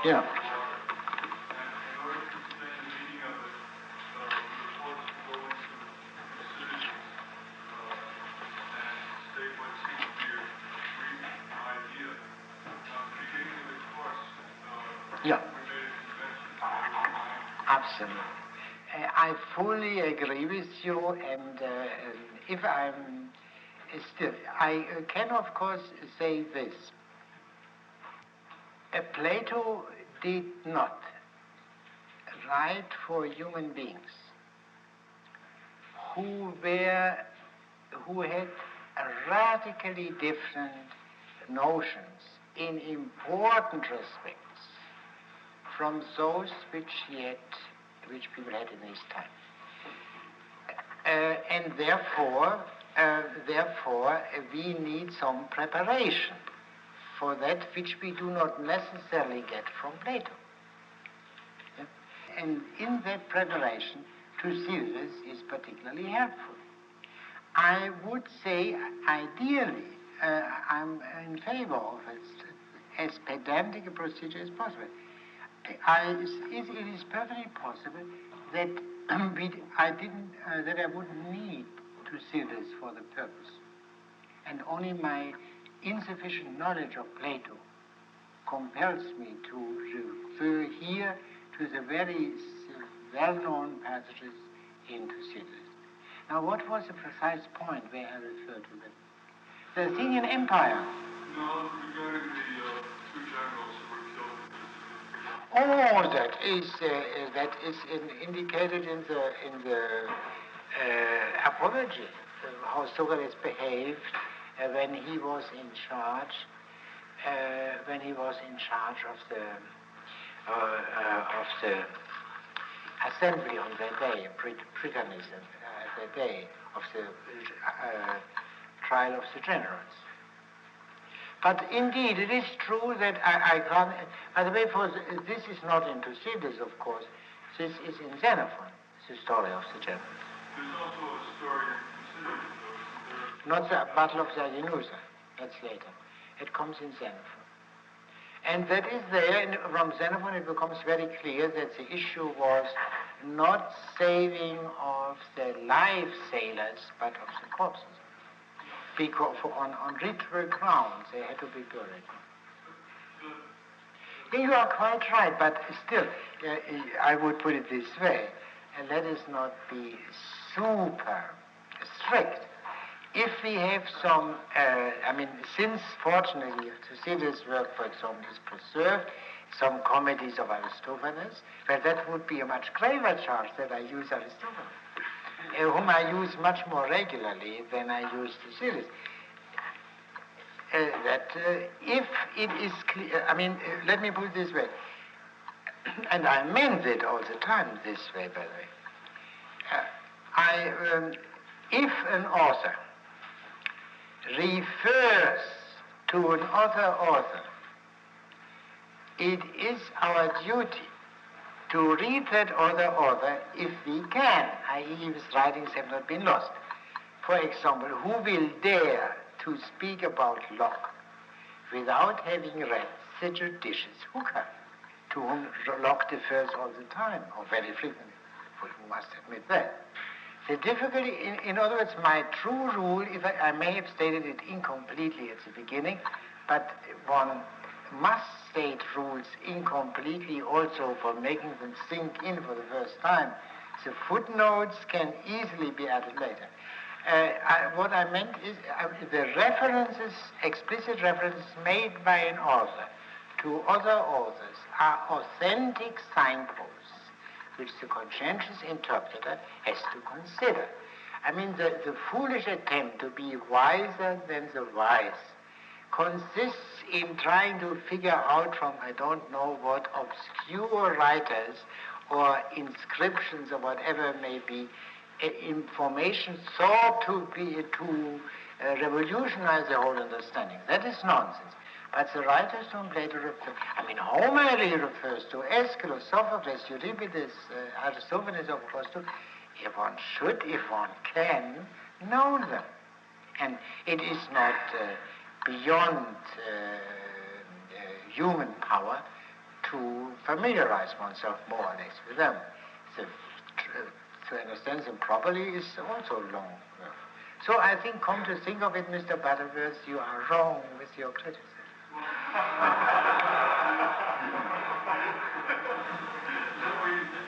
Just put it to show that the reason I'm an issue and the reason I did from the beginning is because last year when we read Rousseau, I noticed how much you had to depend upon knowledge of certain historical facts to explain allusions that he made in his writing. And somehow these, to my knowledge, they're not explained by Rousseau in the text. You had to have this from outside source. Yes, but they shed a great deal of light on the text. Yes, but I have not a very profound knowledge of political history.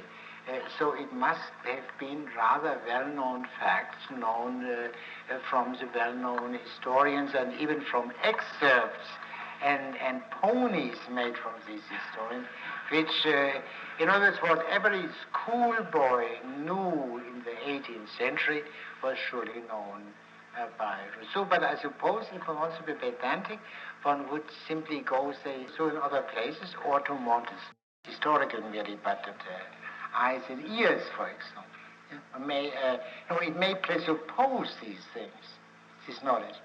And yet, true that we have 2 ears, but only one nose, and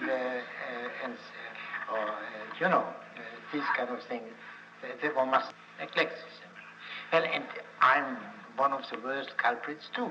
It took me 10, 15 years that I had been studying with interruptions Machiavelli until the simple idea occurred to me that one of the 2 or 3 authors of his own time, if not in a way the only author of his own time, whom Machiavelli ever mentions in his books, is Savonarola. He refers explicitly to Savonarola's writings, not only to his action. And I never had taken the trouble to study Savonarola, which I find, in retrospect, disgraceful. I try to make good, so to speak, in the last minute. But it is one of these rules which are obvious neglect. I believe that if they were hammered in an early stage, when one is studying, hammered in like simple rules of arithmetic, and so this would be done as a matter of course. And simple, trivial rules can become important only and necessarily if they are habitually neglected. Only for the sake. The thing is, it seems that you're stating this in such an extreme form because of the fact that there are the things that Plato took for granted about the facts of his day, we can't take for granted today, and somehow we have to go to an outside source. Yeah, sure. No, I tell you why. I stated, it occurred to me to state these things for the first time about, say, 15 years ago, when I had to discuss Spinoza. I remember that distinctly. And when I looked through much of the Spinoza literature, which I did at that time, it was quite amazing what outlandish and fanciful things were suggested as a key to Spinoza, which had no basis whatever in Spinoza's own signposts. For example, to mention the most outlandish, in my opinion, which I have heard, Spinoza is a philosopher of the Barocco. But Spinoza didn't even know that there was such a thing as a Barocco, although he lived more or less at that time, but there is no proof of any interest of him in this kind of things. And there are much more massive things to which he refers. You can make some clever remarks, how do you call it, fireworks, by speaking of this connection between Spinoza, or Leibniz for that matter, and the music of Bach, and with the sculpture and architecture of the Barocco, it's fun to read these things on a Sunday afternoon. But they don't enlighten.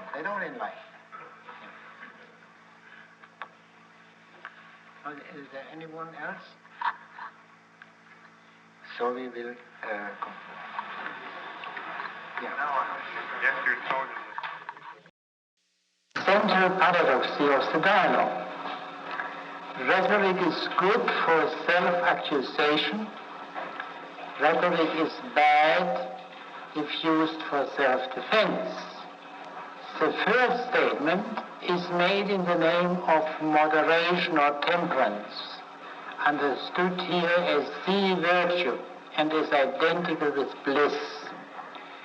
The second statement, that rhetoric is bad if used for self-defense, is made in the name of courage or manliness.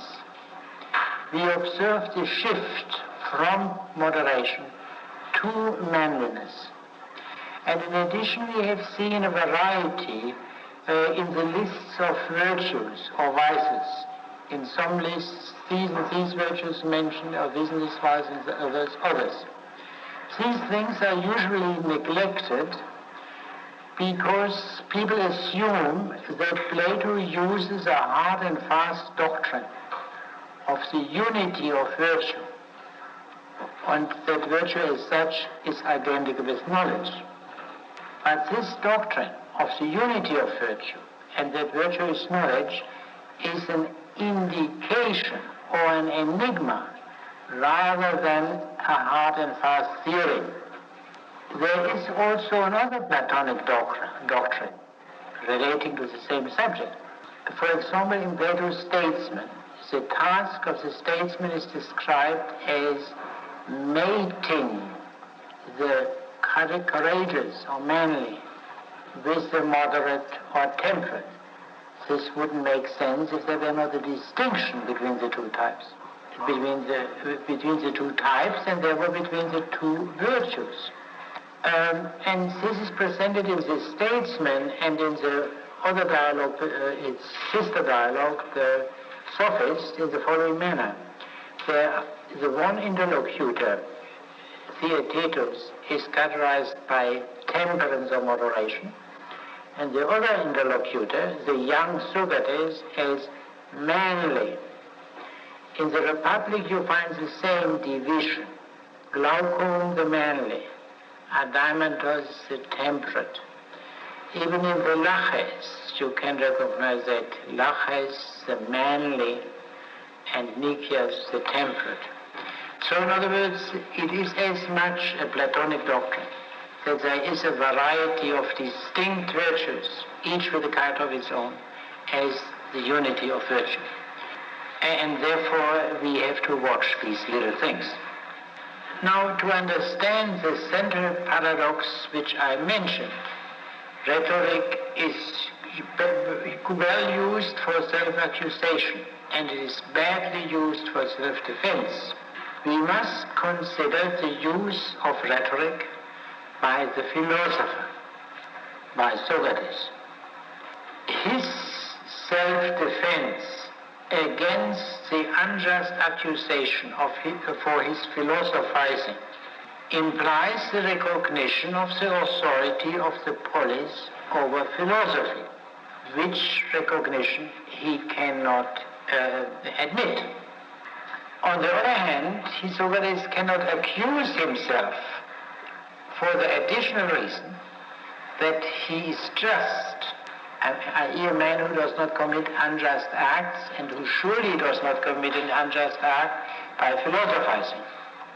So self-defense is out, self-accusation is out. What remains? Only accusation of others, i.e. of his nearest and dearest, because to accuse one's enemies, that is not a particularly impressive moral action. His nearest is dearest, his very family, his fatherland, his polis. The self-defense of the philosopher takes on the form of accusation of his city, and that means calling the polis before the bar of philosophy. And this is none in the Gorgias. But this polis cannot understand the charge in its fullness, because the polis cannot understand philosophy. Philosophy can only be understood by people who philosophize. In the self-defense of the philosopher, which is identical with the accusation of the polis, the peak or core of philosophy must be missing, because the addressee wouldn't understand it. Hence, we have seen the silence on ideas in the Gorgias. But most importantly, the Gorgias is silent about the fact that philosophy is in itself both the best and the most pleasant, as it comes out clearly in the Republic. The Gorgias, on the contrary, asserts the divorce of the good and the pleasant. This divorce is indicated in the Callicles section in the following manner. There are sections dealing with pleasure or pain, and then there is a section entirely different dealing with self-preservation, i.e. with something good in contradistinction to the pleasant. But the formula is the clearest, the foundation is for this whole thing is laid in the polar section. The good is distinguished from the pleasant in such a way that they have nothing to do with each other. And this distinction between the good and the pleasant is of course underlying the distinction between art and flattery, and therefore basic for the whole dialogue. The pleasure is downgraded. The possibility that there are arts which, while aiming at the good, may at the same time aim also at the specific pleasure going with that good. This possibility is tacitly excluded. And also, what belongs to the same context, the higher forms of pleasure are completely disregarded. The pleasures deriving from honor, and above all the pleasures deriving from philosophy. And the discussion concentrates on the lower pleasures, the pleasures of the body, because in this case the divorce of the pleasant from the good is most easily achieved. We are supposed to eat in order to live. but to preserve ourselves. But we can divorce the pleasure of eating without any regard to its natural function, as you know, and it may be go with impunity even for some time, but truly the divorce is possible. The same applies, of course, to drink and sex, too. The central formulation, the polar section, is this. The noble is what is the good plus pleasant. Good plus pleasant. This understanding of the noble you would also find in the chapter on the noble of fair in the first book of Aristotle's Rhetoric as one meaning of noble. But this means in itself the good and the pleasant belong together. Yet Socrates succeeds in imposing on Poulos the view that the good by itself or the pleasant by itself constitutes the noble. And this leads to Poulos' downfall and all the complications, but the most interesting result, of course, is that the absurd consequence that punishment and undergoing punishment is noble. It can be proven only on the basis of this separation of the good and the pleasant in contradistinction to their belonging together. Punishment, we can say the paradoxy of the Poulos section due to this obscurity regarding the relation of the good and the pleasant is that punishment takes the place of instruction. And Socrates thus prepares the nobility of self-accusation as the most important thing. Now, one last remark on this subject. The divorce of the good and the pleasant in contradistinction to their belonging together. There is one virtue in which the divorce of the good and the pleasant is most visible. Some of you will remember the famous Horatian verse, dulce decorum pro patria mori. It is sweet and decorous to die for the fatherland. The sweetness, that is a very great paradoxy of that poet who has written a poem in defense of throwing away one's shield, which was the supreme act of cowardice according to classical notion. This is in the case of courage, as distinguished from all other virtues. The key act is not pleasant, but decorous, but noble. Therefore, one can say the divorce of Aristotle's ethics, the analysis of courage, is of crucial importance.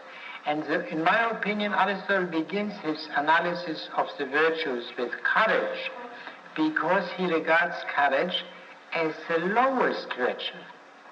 And it is the lowest virtue because this fully satisfying character of the full act, which you have in the case of all other virtues, you cannot have in the case of courage. Which doesn't mean that courage is not noble and not necessary, of course it is, but it is not the highest virtue. In brief, this divorce of the good and the pleasant is most intelligible from the point of view of courage or manliness. And it is from this point of view of manliness that it is shown that self-defense is bad. The dialogue is, in a particular way, the manliest dialogue, the dialogue in which harsh duty, without its natural compensation, the pleasure accompanying it, being emphasized. This much in summary of what we have said before. Now we have to turn to our text, and we have to. It is unfortunately impossible for me to make up for the session which I lost. So we will not be able, in all probability, to read the myth at the end. and I won't be able to go beyond an introduction to the myth. But we will try to read up to this point in the usual manner. Mr. Reinken, will you begin where we left off, 513C, 4 to 6? It seems to me, I cannot tell how, that your statement is right, Socrates, but I share the common feeling. I do not quite believe you. Callicles is impressed by Socrates' statement that salvation, self-preservation, requires assimilation to the demos. He is also somehow aware that he has already effected that assimilation, that he belongs to the many. Socrates replies to that in the next sentence. Because the love of Venus, Callicles, is there in your soul to resist me. But if haply we come to examine these same questions more than once and better, you will believe. Yeah, Socrates says that you do not belong to the many, Callicles, but you long for them. Eros, love, means longing. Therefore, since you do not belong to them, you might be persuaded, if we were to repeat our discussion on our subject frequently, and above all, better, on a higher level, that we have not had a discussion on the highest level we have seen more than once. Yes? But now, remember that we said there were two treatments that might be used as attendants of any particular thing, whether body or soul. One, taking pleasure, the aim in our dealings with it. The other, working for what is best, not indulging, but striving with it as hard as we can. Was not this the distinction we were making at that point? Socrates returns now to the issue good and pleasant, i.e. the distinction and if not opposition of the two. A distinction which he had disregarded in the discussion of self-preservation. Socrates returns now from the tacit admission that forensic rhetoric is an art, if a lowly one, to the assertion that it is not an art, but a flattery. But he speaks here only of the constitutive pursuits of gymnastics, not of the restorative pursuit of medicine. And gymnastics is, as we have seen, cognitively low. You need a much higher training for being a physician than for being a gymnastic trainer. Yes, go on. Certainly.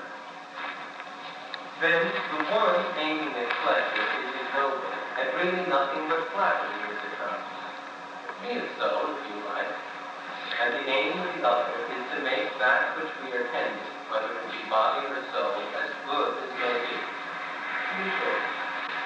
Then ought we not to make it our objective in tending our city and its citizens, to make those citizens as good as possible? For without this, you see, as we found in our former argument, there is no use in offering any other service, unless the intentions of those who are going to acquire either great wealth or special authority or any other sort of power be fair and honorable. Are we to grant that? Certainly, if you so prefer. Here there is to see. So the consequence of the distinction between the good and pleasant for politics, to make the citizens themselves good, is the condition for any other benefit one may bestow upon them, being a genuine benefit. In other words, if you make them rich, this would not be a benefit to them if they are not able to use their wealth decently and properly.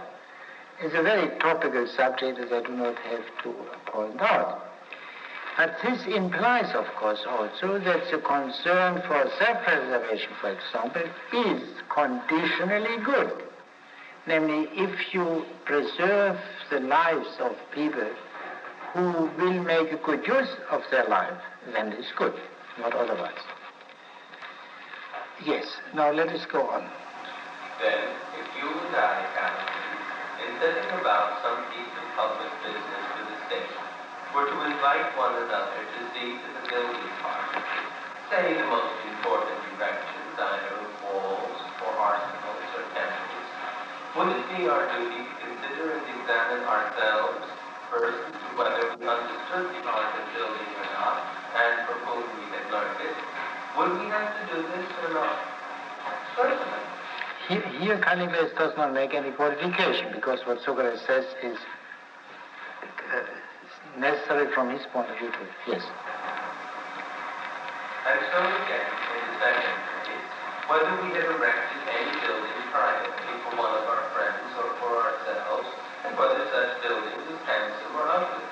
And if we found in consideration that we had been under good and reputable masters, and that there were many handsome buildings that had been erected by us with our master's guidance, and many also by ourselves alone, after we had dispensed with our masters, it might, in those circumstances, be open to men of sense to enter upon public works.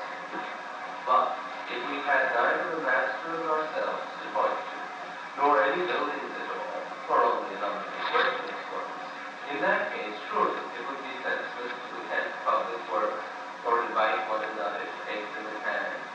Shall we agree to the correctness of this statement or not? Yes, we will. Now, if we wish to engage in politics, we must our first task must be to find out whether we possess the art of making the citizens good. Because this building is obviously only an example for what we are driving at.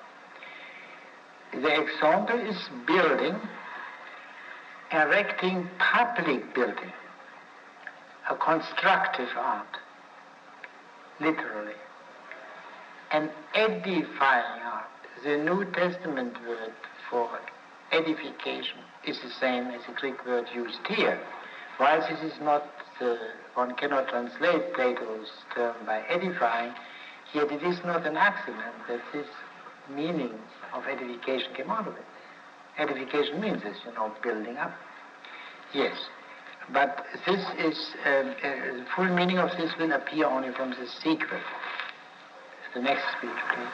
And so too with all the rest. Suppose, for instance, we had undertaken the duties of state physicians, and were to invite one another to work as qualified doctors. We should then presume, at first inquired of each other, I of you, and you of me. Let's see. Having the same, how does Socrates himself stand as regards his body's health? Or has anyone else, slave or free, ever had Socrates to thank for ridding him of the disease? And I also, I fancy, should make the same sort of inquiry about you. And then, if we found we had never been the cause of an improvement in the bodily condition of anyone, stranger or citizen, man or woman, by heaven, Callicles, would it not in truth be ridiculous that men should descend to such folly that, before having plenty of private practice, sometimes with different results, sometimes with success, and so getting adequate training in the art, they should, as the saying is, try to learn pottery by starting in a wine jar, and start public practice themselves, and invite others if they like to do so? Do you not think it would be mere folly to act thus? I do.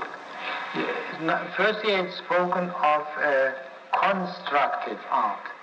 Now he turns to medicine, a restorative art. But here he raises an additional question which was not raised in the case of the builder.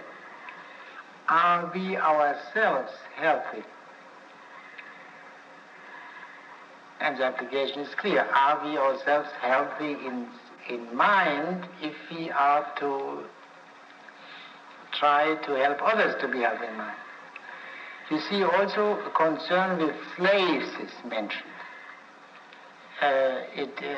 Whether a man is a good physician, it can be seen also in what he did to slaves. It doesn't make any difference.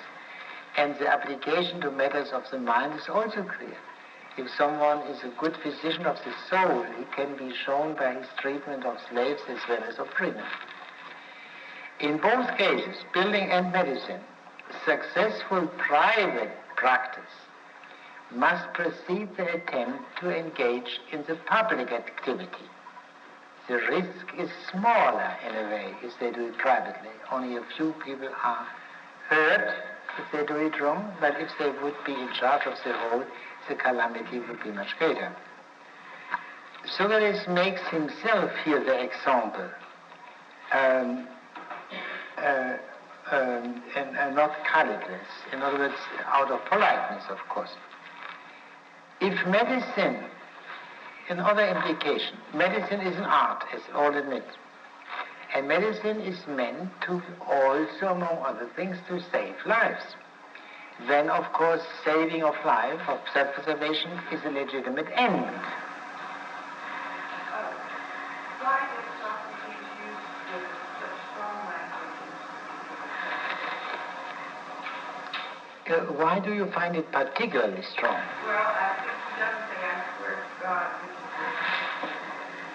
something very similar to I see, and he hadn't used that in the case of the buildings, yeah? The builders, no, I think he didn't. Yeah, I have a remark about that. Will you permit me to finish this sentence? No, you shouldn't be sorry. Now, if medicine is an art, self-preservation is a legitimate end. Now, if this is so, we have this conclusion. No one should claim that he can save the city, say as a general, if he has not proven that he can save himself, i.e. that he has been a success in his private life. Then in the case of a treasurer, I believe it's rather obvious that you wouldn't choose as a treasurer a man who is notoriously bad in husbanding his own finances, but that can be enlarged. Here we have in C3, here we have two oaths, yes.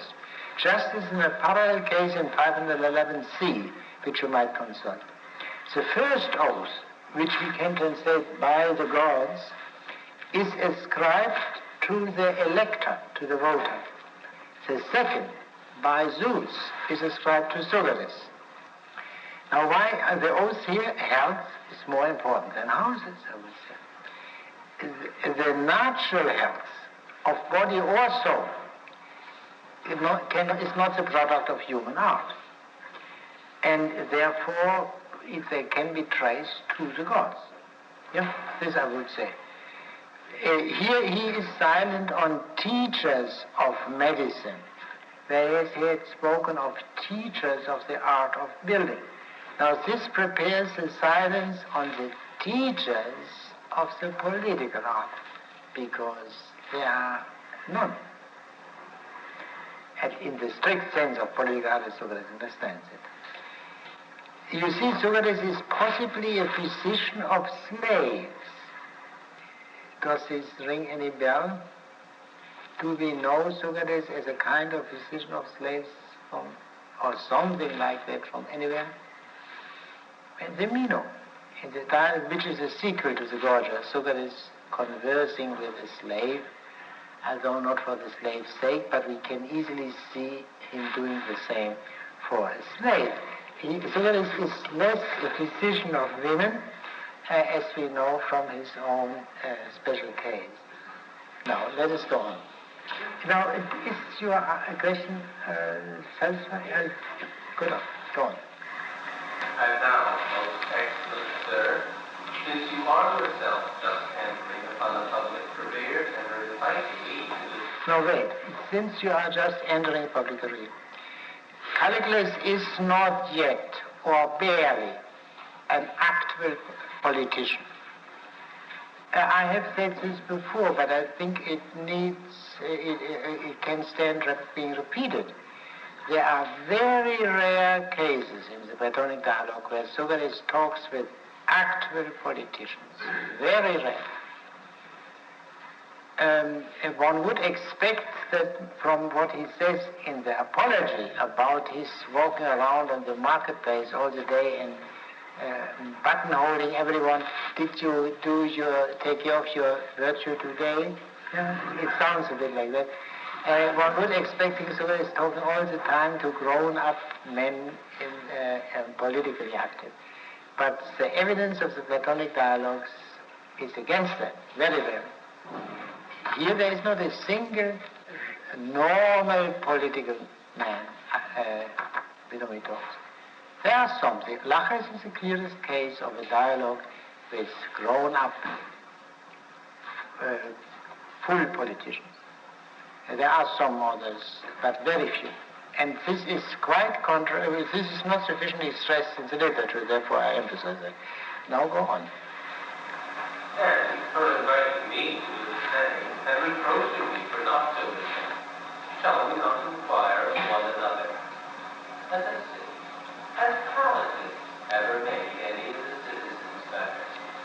Is there one who was previously wicked, unjust, licentious, and senseless, and has to thank Callicles for making him an upright, honorable man, whether stranger or citizen, bond or free? Tell me, if anyone compares you with these terms, Callicles, what will you say? What human being will you claim to have made better by your intercourse? Do you shrink from answering if there really is some work of yours in private life that can serve as a step to your public practice? Socrates applies the general procedure now to Callicles, the politician. Socrates does not ask him whether he has had any teachers in the political art, because obviously there were none. After we have seen that the four great statesmen were no statesmen, who could it be? Now, there are three questions which he addresses to Callicles, as you see. And the central one is very interesting. And then, is there any man who was the lowest of the low in every respect and has become through you a top gentleman?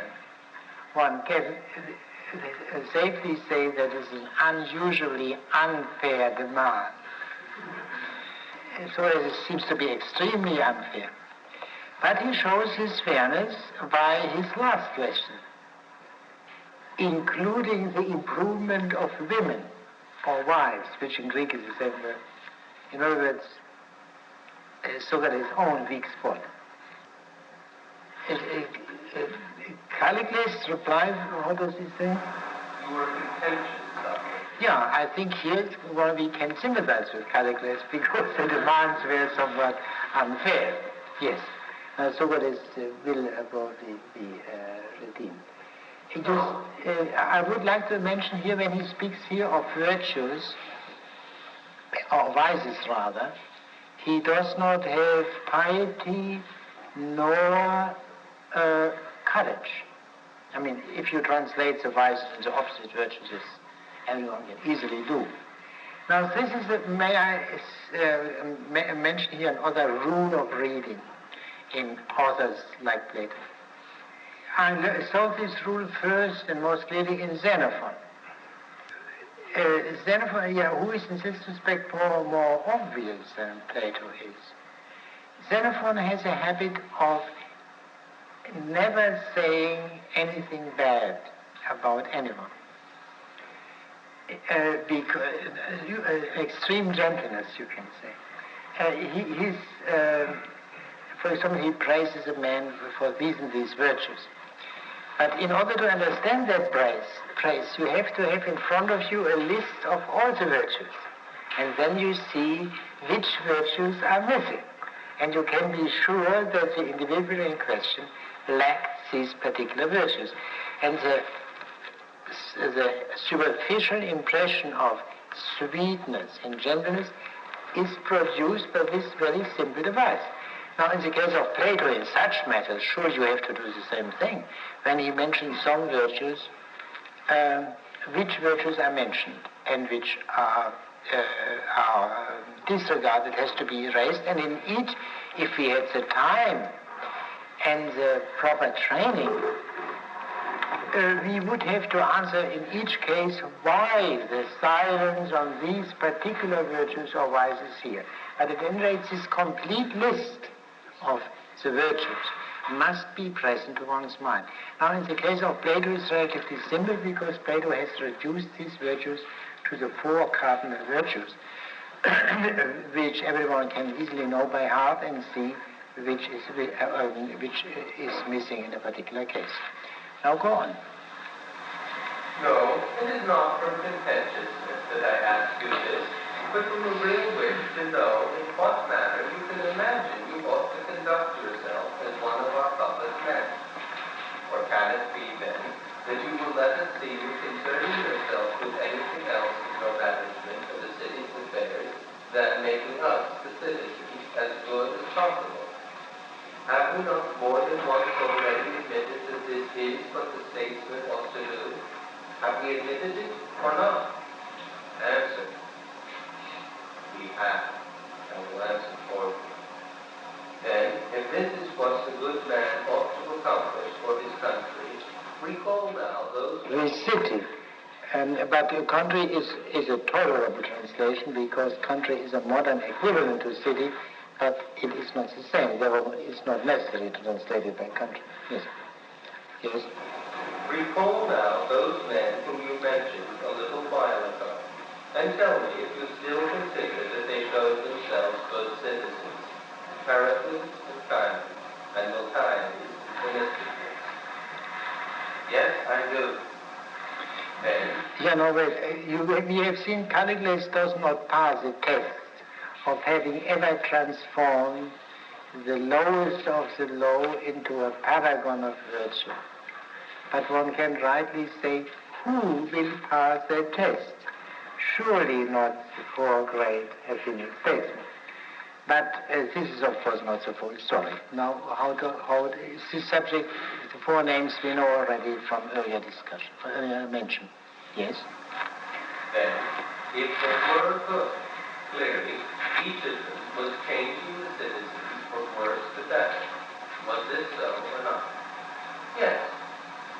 So when Pericles began to speak before the people, the Athenians were worse than when he made his last speeches. Perhaps. Not perhaps, as you say, excellent sir. It follows of necessity from what we have admitted of the assumption that he was a good citizen. Well, what then? Nothing. But tell me one thing in addition. When the Athenians are said to have become better because of Pericles, or quite the contrary, to have been corrupted by him? What I, for my part, hear, is that Pericles has made the Athenians idle, cowardly, talkative, and avaricious by starting the system of public fees. You hear that from the boys with battered ears, Socrates? Yeah, I think that the John Gorgias, the right-wing people, the laconists, the imitators of Sparta. Pericles is said to have made the Athenians worse, not better. But this is said by Pericles' political enemies, not by Socrates. Pericles obviously belongs to the Periclean, let us say, democratic party. We know this before. Now, we will see from the sequel that Socrates does not agree with this right-wing people, but he is nevertheless very critical of Pericles. His criticism is rather different. Let us read the next speech of Socrates. But what is no longer a matter of hearsay, but rather of certain knowledge. Yeah, but what I know, I and you know evidently, clearly, yeah. Not rumor, but now we come to knowledge. Yes? For you as well as for me, is that Pericles was popular at first, and the Athenians passed no degrading sentence upon them so long as they were worse. But as soon as they had been made upright and honorable by him at the end of our Pericles' life,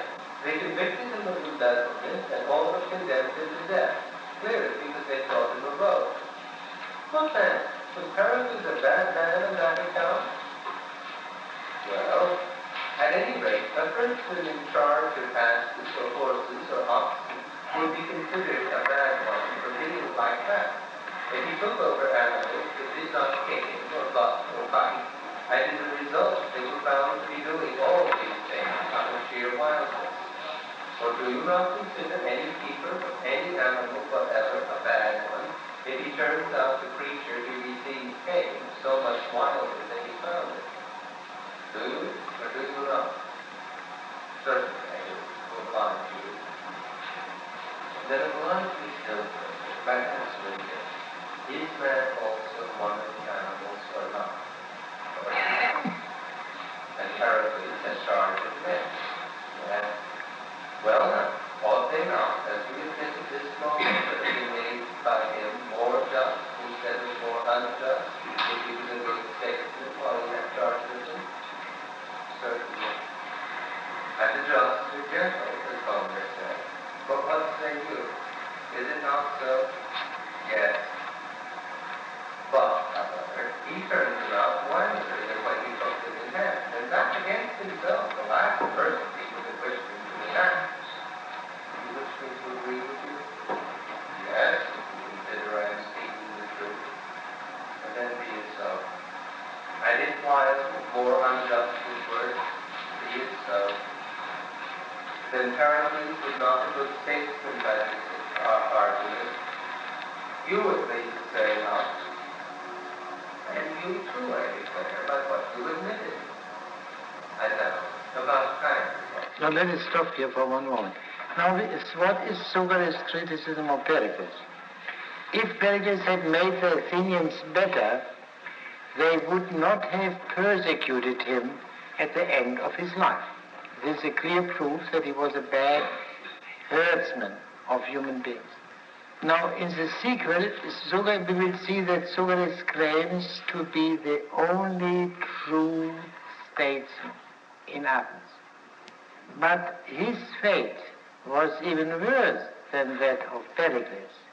He was executed and not merely accused. Hence, Socrates himself was not a true statesman, if this argument is valid. I have here a reference to a note by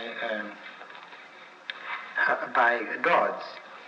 People asked whether Socrates had, in reply to this criticism, people asked whether Socrates had made Alcibiades and Critias better men, his acquaintances, whether Plato had made Dionysius II a better man, and whether the Athenians' treatment of Socrates did not disprove his claim to be a statesman. To the last point, the answer, no doubt, is that Socrates was not a statesman and did not pretend to know how to teach virtue. If Plato makes him claim to be a true statesman, it is only in the sense of claiming to know the general principle on which the statesman should act. This is a kind of whitewashing which has no, and disposing of the problem which has no basis in the facts. When Socrates speaks of a true statesman, he means, of course, one who has the power, the ability of the statesman. And what is good of Pericles, since this criticism of Pericles is, of course, good as criticism of Socrates too.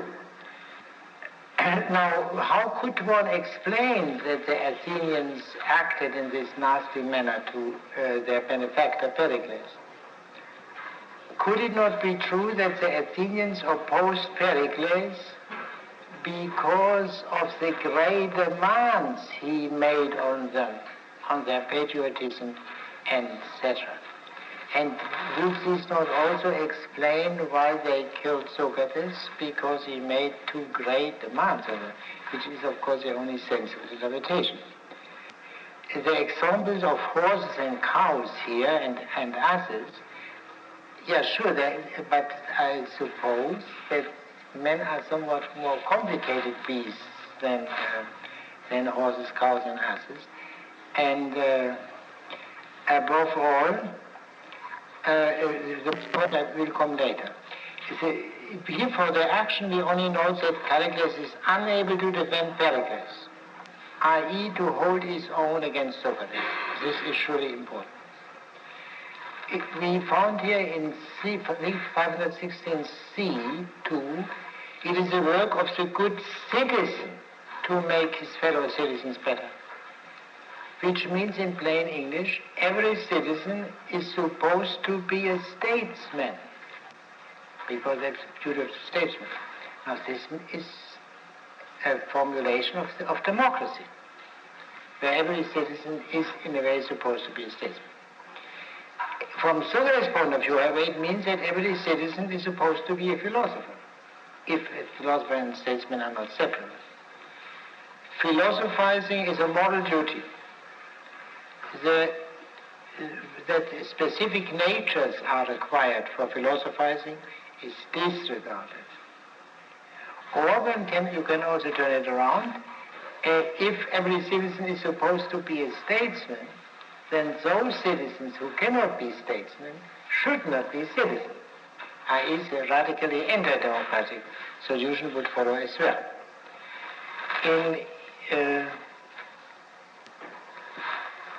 I think let us go on here, where you left.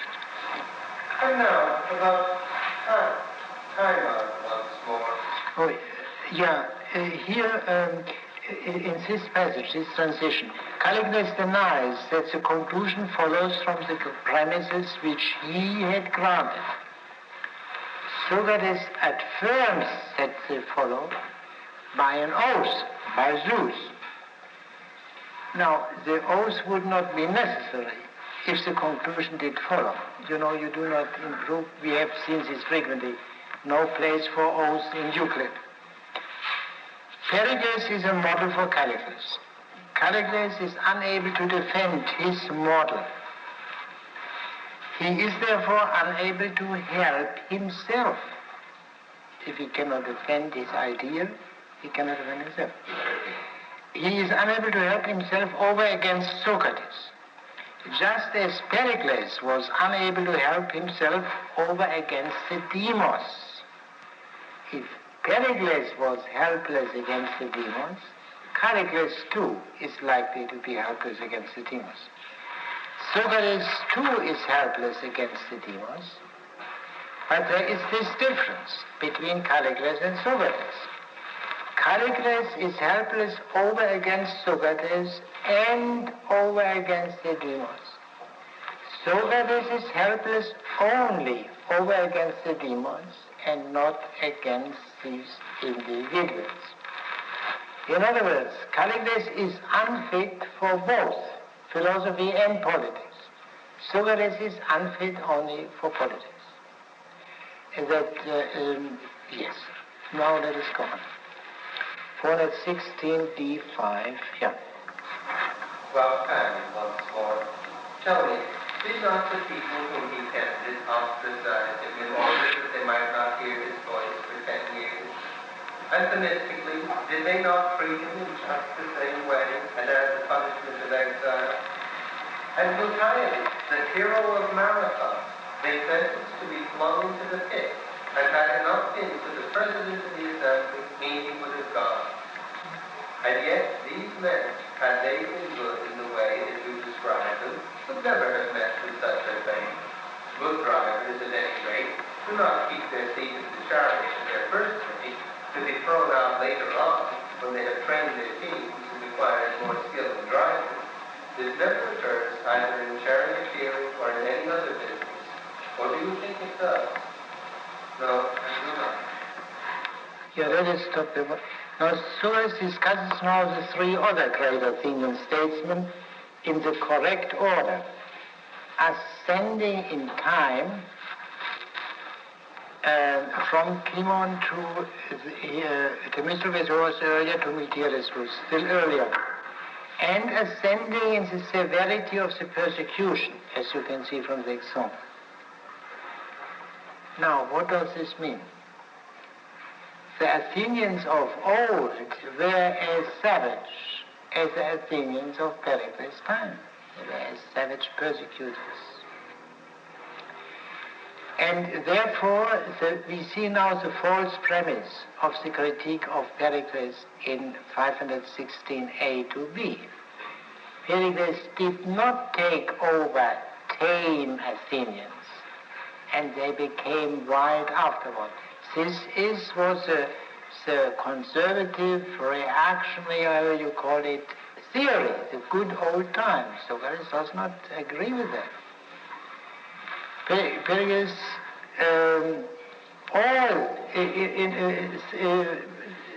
such a change as maintained by the opponents of Pericles has not taken place. All statesmen are confronted with an untamable and untamed demos.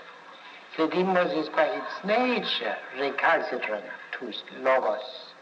Demos does not have here anymore the class meaning, the poor. It means all non-philosophers.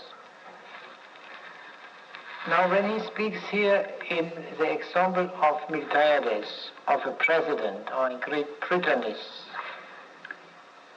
does this ring a bell? Yes? Socrates himself substituted society in his own time. The argument But he did not say so. tried. He tried. Yeah, but where this Prytanis in Miltiades' time succeeded, Socrates failed. Yes. Callicles asserts that the good statesman will be safe in Etutus. That is the implication. But this notion of the statesman is as utopian as Socrates' notion. Callicles takes the low road. I want to preserve myself. In order to preserve myself, I have to have good connections. I have to belong to the ruling party, and so on. And whereas Socrates says no, he refuses to do anything of this kind.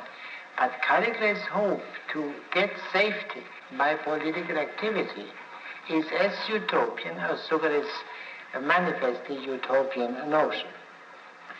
Here he changes the simile, not the taming of the beast, but rather increased competence in controlling it can be expected. In proportion as the demands of philosophy are lowered, those on the political art are heightened. Socrates is striving at the identification, it's a simple identification of philosophy with the political art. Already in the section, or in the Polo section, we saw that the highest art was called the legislative art and political art. Now, let me now make a summary. The four men possessed neither true rhetoric, for this is a bit, no, we should read on, we should read the next speech.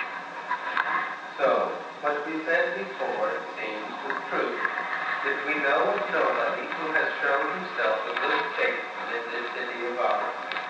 You admitted there is nobody among those in the present day, but thought there were some amongst those of former times, and we gave these men the suffering. For these we have found to be in a par with ours in the present day.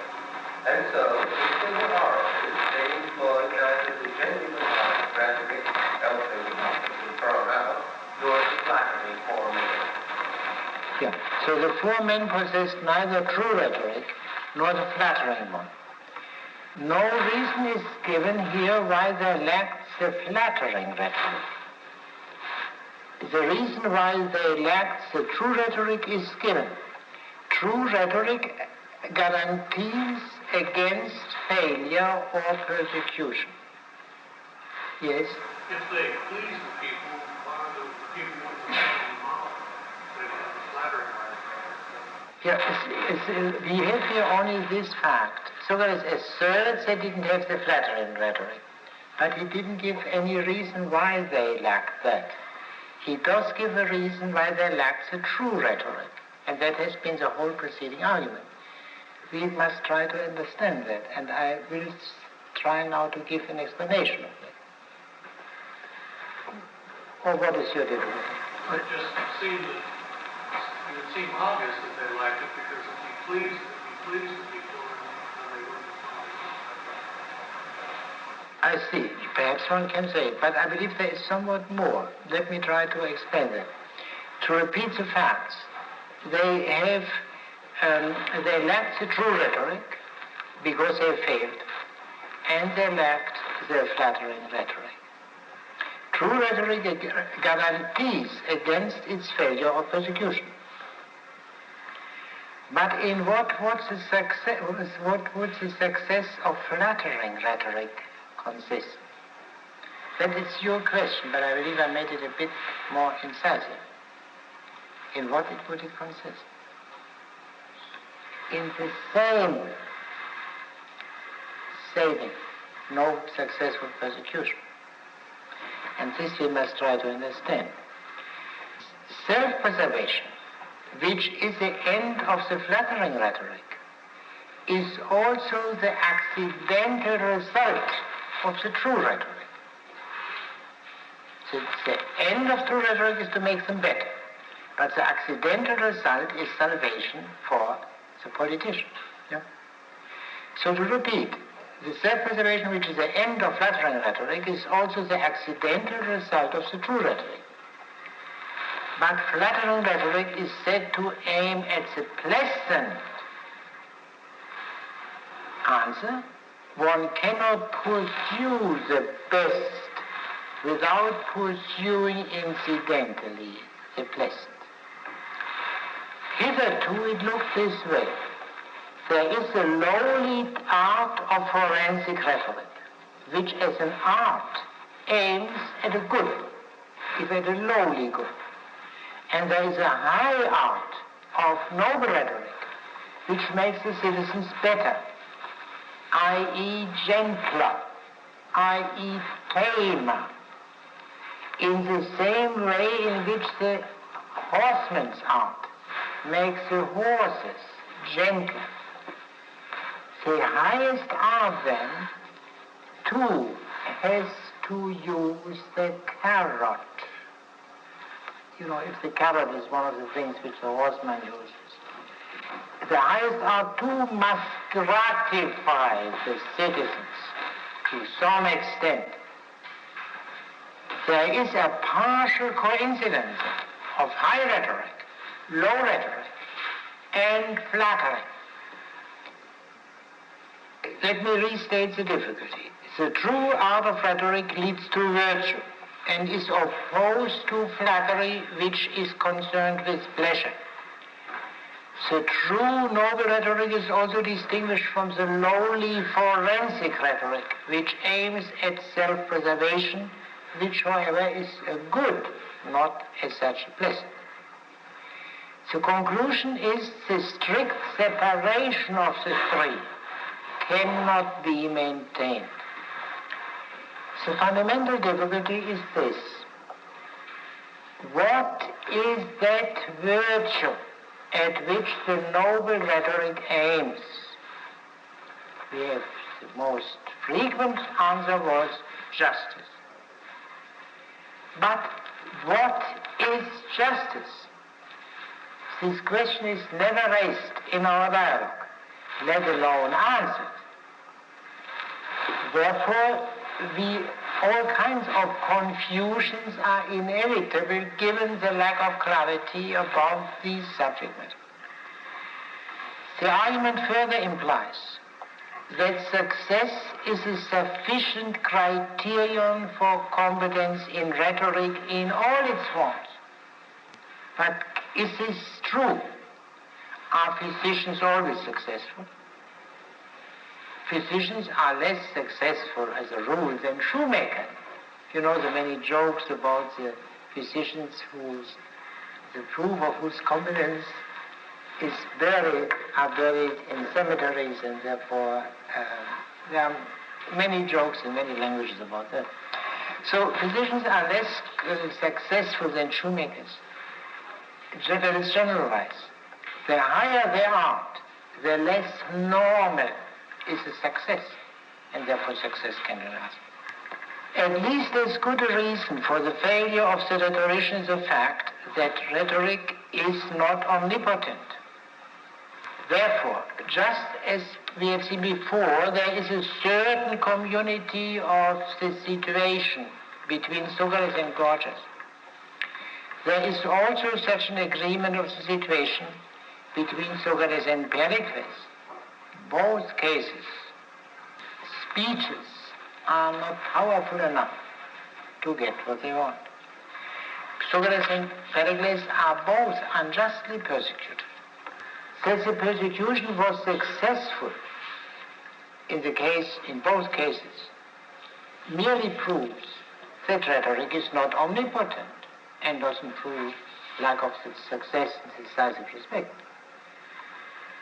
The tacit premise of the critique of the four statesmen is then indeed the omnipotence of speech and the omnipotence of speech. We can also state it as follows. It sounds horrid to say that the true rhetoric is not possible without some borrowings from flattery. But if you remember another key doctrine of the ancients, the assertion will lose its shocking character. According to the strict logic, the only title to rule which is unqualifiedly sound is that of wisdom.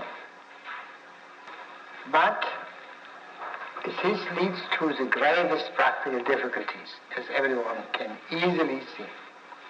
And therefore the view of all sound men throughout the ages has been there must be another principle of legitimacy apart from wisdom. And this is called consent.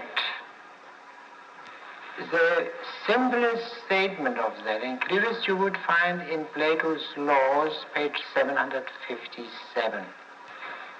Wisdom on consent. But what does this, the wise man, in other words, must not merely try to get what is wise, but only to the extent to which his wise proposals are acceptable to the community.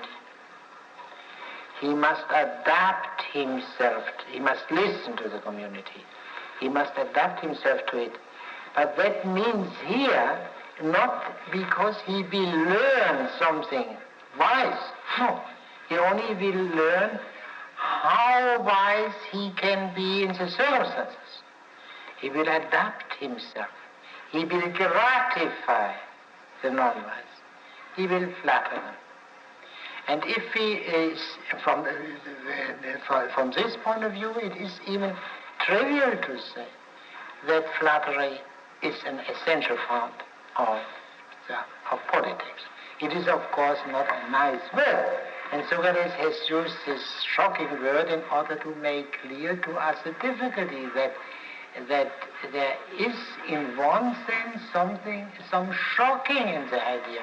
If I remember well, it is more shocking to young people than to old ones, that some manifestly sound things simply cannot be done because, as one says, the community is not yet ripe for it. That means, however, strictly stated, is a concession to folly, a gratification of folly, a flattering of folly. But that is the best we can have. And therefore, the whole, the radical statement of the Gorgias, high rhetoric, low rhetoric, flattery, strictly distinct, yet without a fusion of the three, no politics is of course possible. And even this, the most perfect fusion of the three, would not be in any way a guarantee of success. Obviously. There is no omnipotence of logos. And logos now understood even as that of the crude political speech. There's no guarantee whatever. Yes, I think we can leave it at that. Now let us go on here, Mr. Reiner, 517, 18. There can be no suggestion, Socrates, that any of the presentations has ever achieved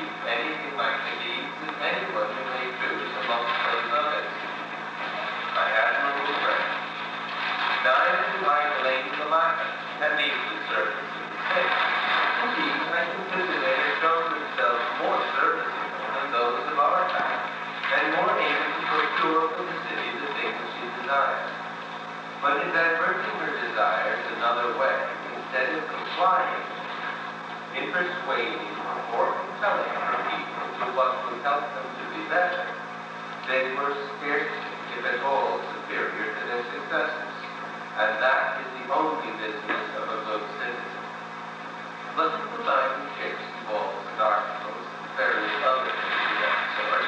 I do grant that they were clever in arguments. Now, Callicles says, however defective these four men may have been, they were by far superior to those now. Socrates grants this gladly. It does not affect at all what he is concerned with. Yes. The next speech. Thus, you and I are doing an absurd thing in this discussion, for during all the time that we have been debating, we have never ceased circling round to the same point in misunderstanding each other. That is more literally not absurd but ridiculous. Now, the comical character of the Gorgias has been mentioned a few times. Naturally, the comedy which takes place here is not what we can call a theatrical comedy, a comedy fit for the theater. It is a comedy which becomes visible only when we think about each step. Yes? I, at all events, believe to have more than once admitted and decided that this management by the body or soul is a twofold affair, and that on one side it is a menial service, whereby it is possible to provide meat for our bodies when they are hungry, drink when thirsty, and when they are cold, clothing, bedding, food, or anything else the bodies are apt to desire. I purposely give you the same illustrations in order that you may more easily comprehend. For it is even able to define these things, either as a tradesman, or a merchant, or a manufacturer of any such actual things, baker or cook, or weaver, or shoemaker, or tanner. It is no wonder that a man in such capacity should appear to himself and his neighbors to be a minister of the body.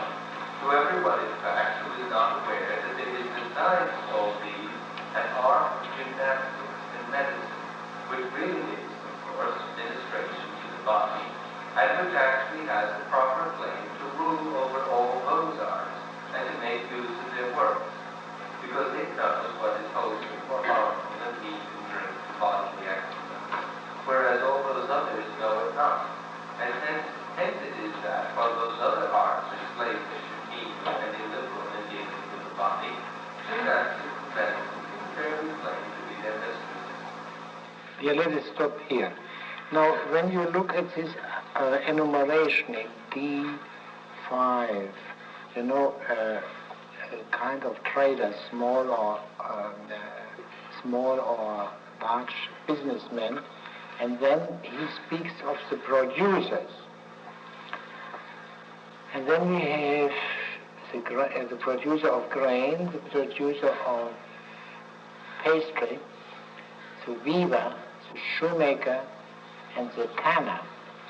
Since these are all subdivisions of the producer, we count 7.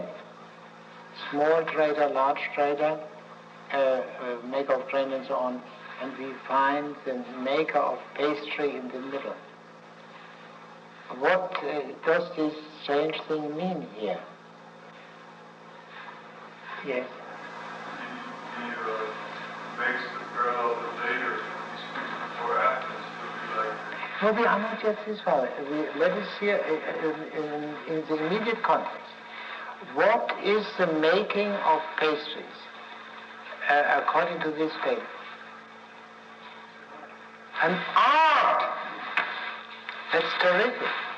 In other words, what I said in general terms, the distinction between art and flattery is weakened.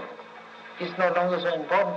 It's now made quite explicit because, as it were, the worst of all these flatteries, the pastry cook's activity, the simile for rhetoric, is now described as an art. It is, of course, a ministerial art. It should be controlled by medicine or gymnastics.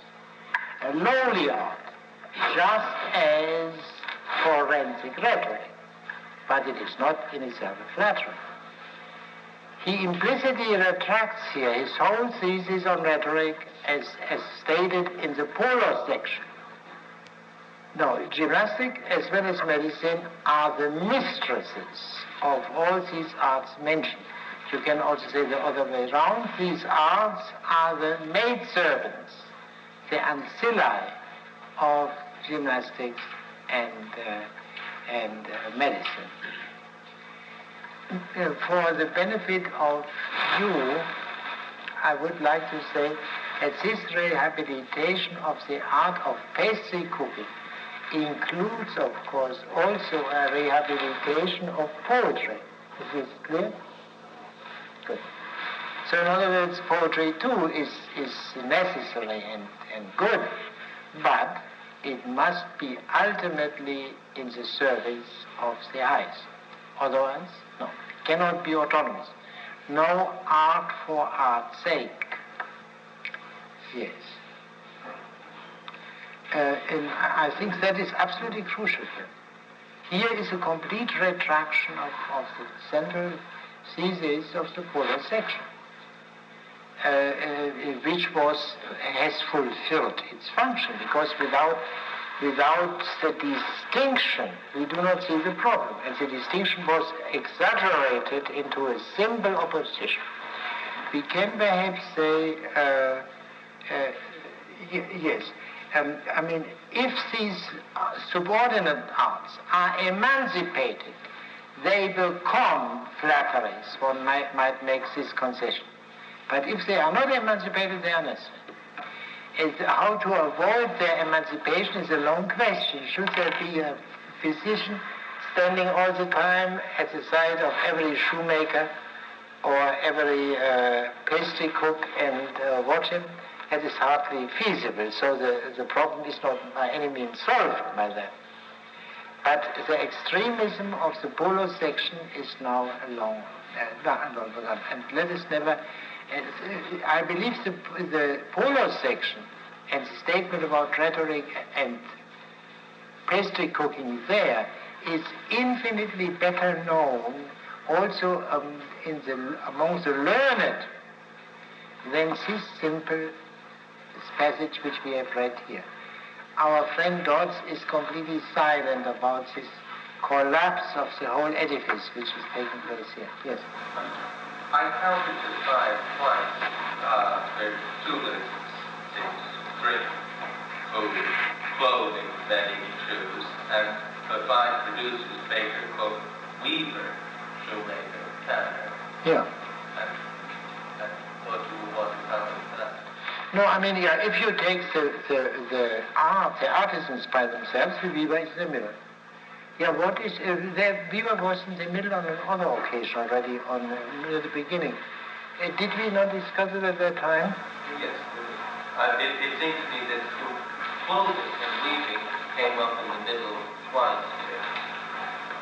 Yeah, but what about, I mean, what strikes me first is that weaving is at least as much a feminine art. That was the point you mentioned.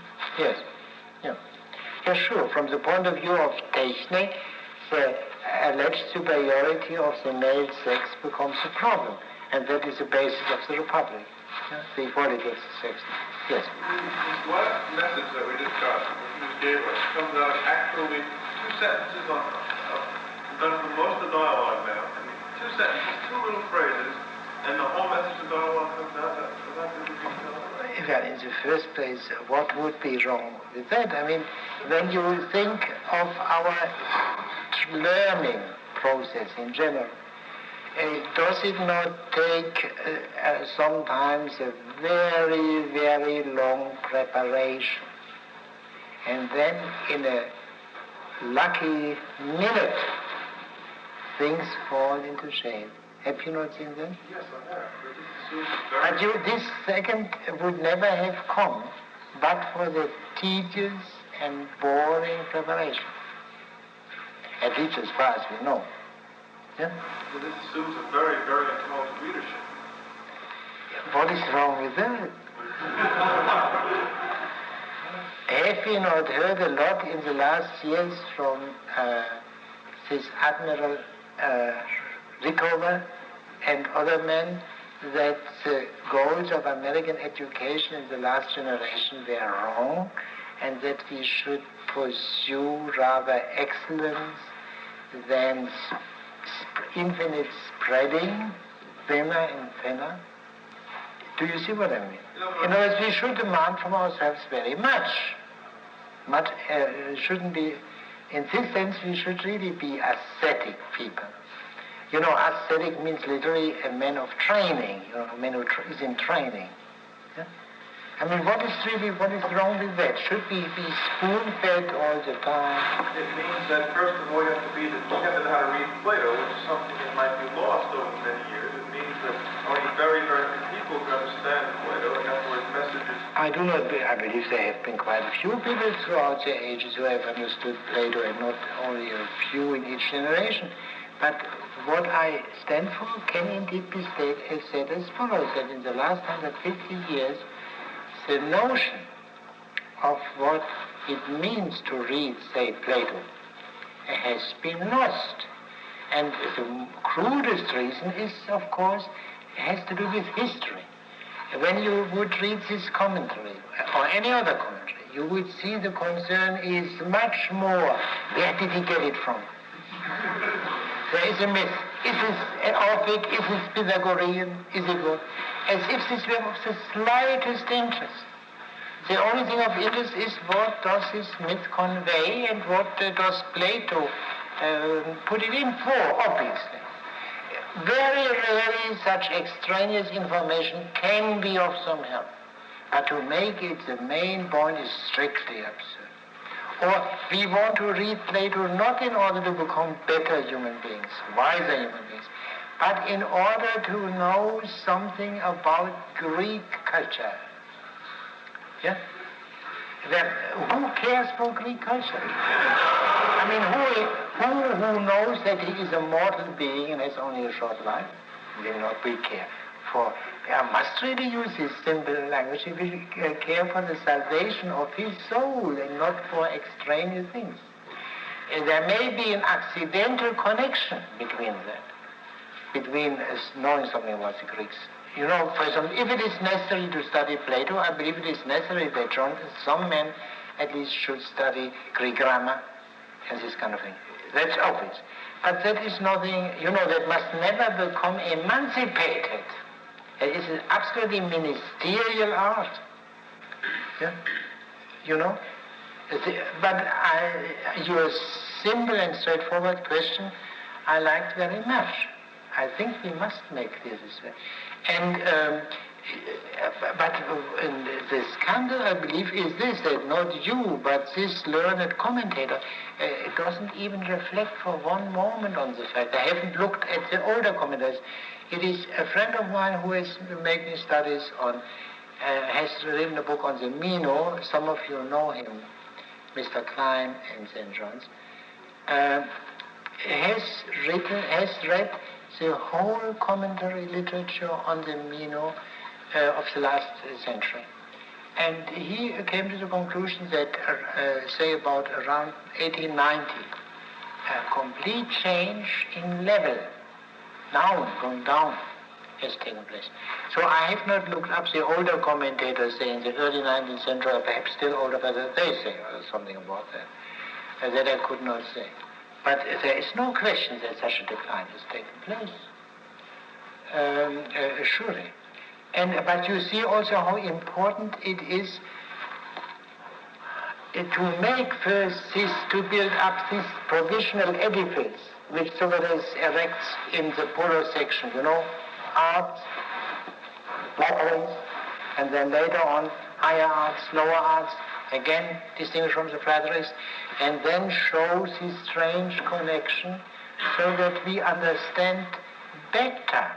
If we do not go through the process where we see that the principle of consent can be viewed as a principle of flattery, we are politically poorer, in our political understanding, poorer than if we have come to that.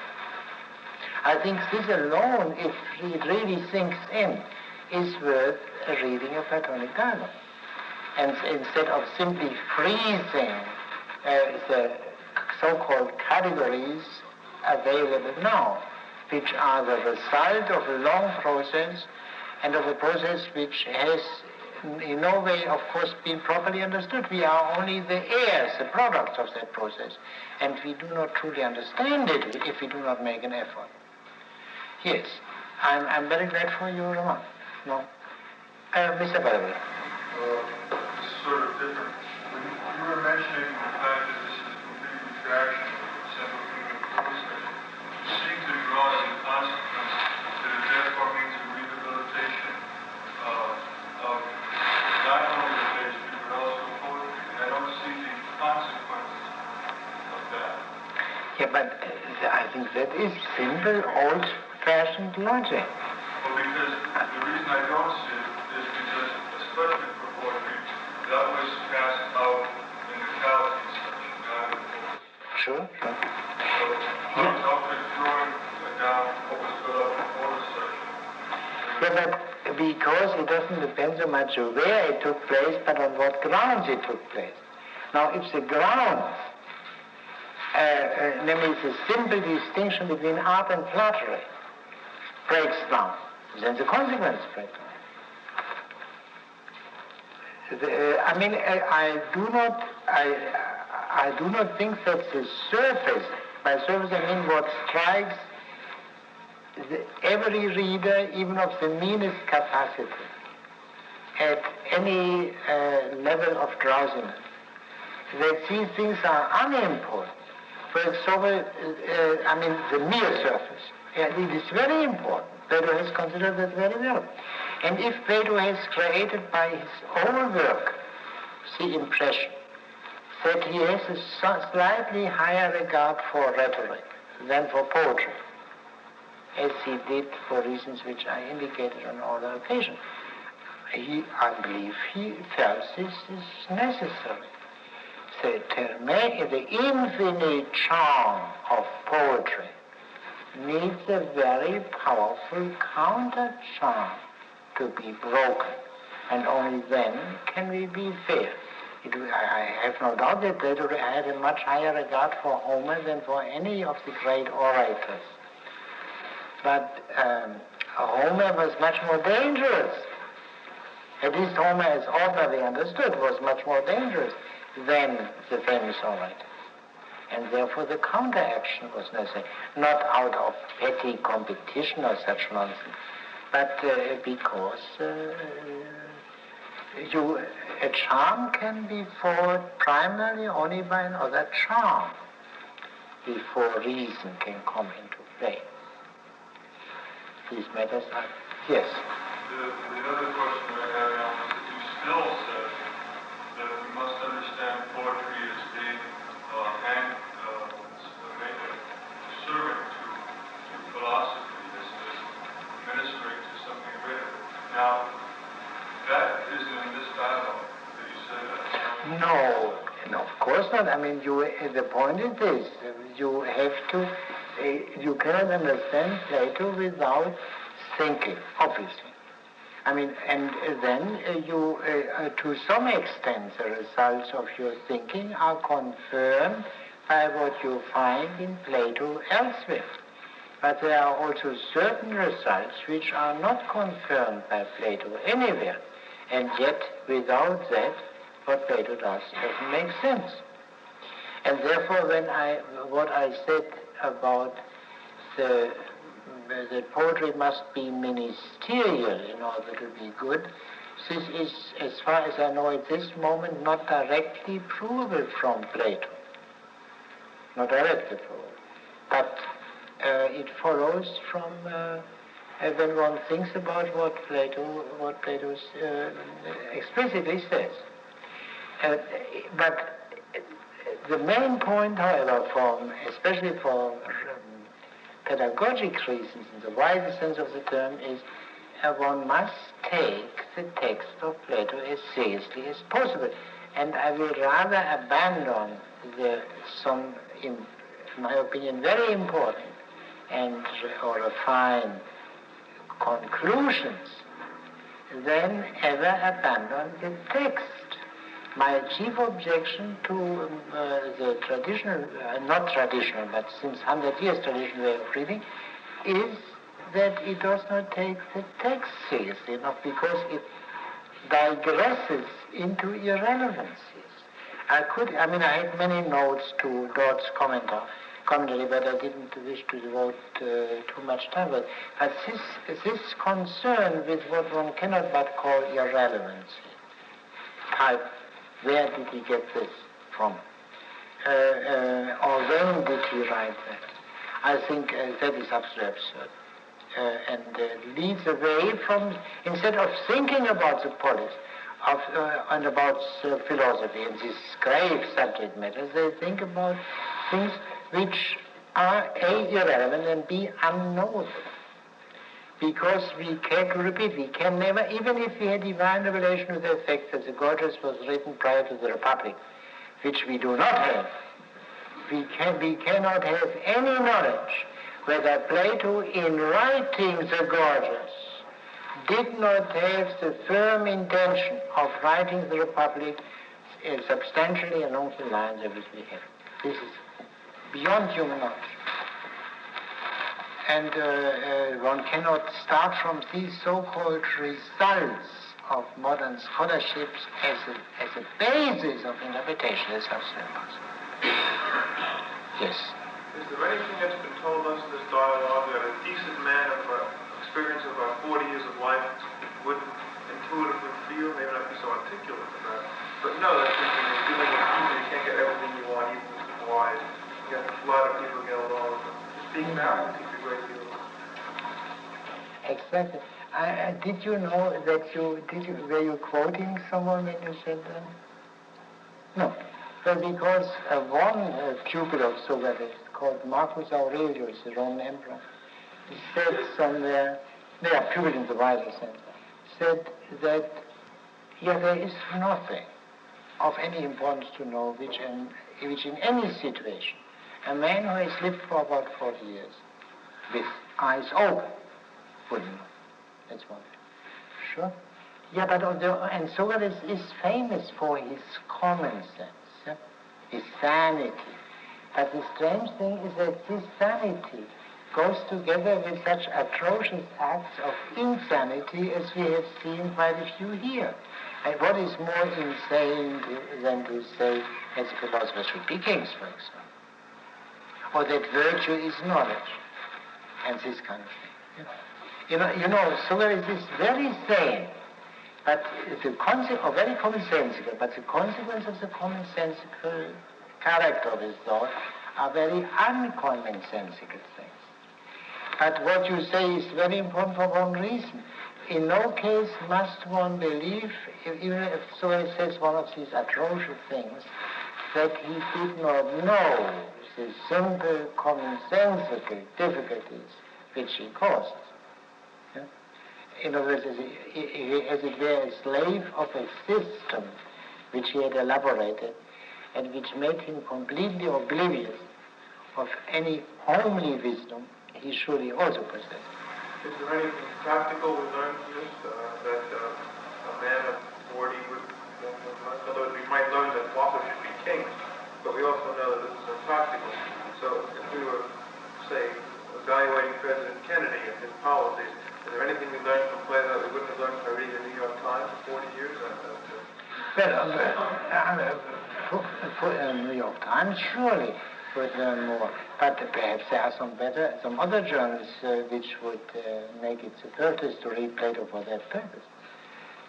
But may I postpone an answer to that question not only because I don't know how to answer you effectively at the moment, but especially because I think if you must find that answer for yourself.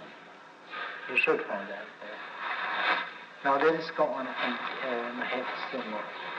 518A5. Where were we? Yeah. Now, the very same is the case with regard to the soul. You appear to me at one time to understand and read my meaning, and you admit as though you knew what I meant, but a little later you come and tell me that men who have shown themselves upright and honorable citizens in our city, and when I ask you who, you seem to me to be putting forward men who practice the same sort of public affairs. As if by asking you who in gymnastics have ever been or now are good trainers of the body, you were to tell me in all seriousness the Arian, the baker, the Titus, the author of the book of Sicilian cookery, Cerambus, the vintner, these have shown themselves wonderful ministers of the body, the first providing admirable loaves, the second tasty dishes, and the third wine. Yeah.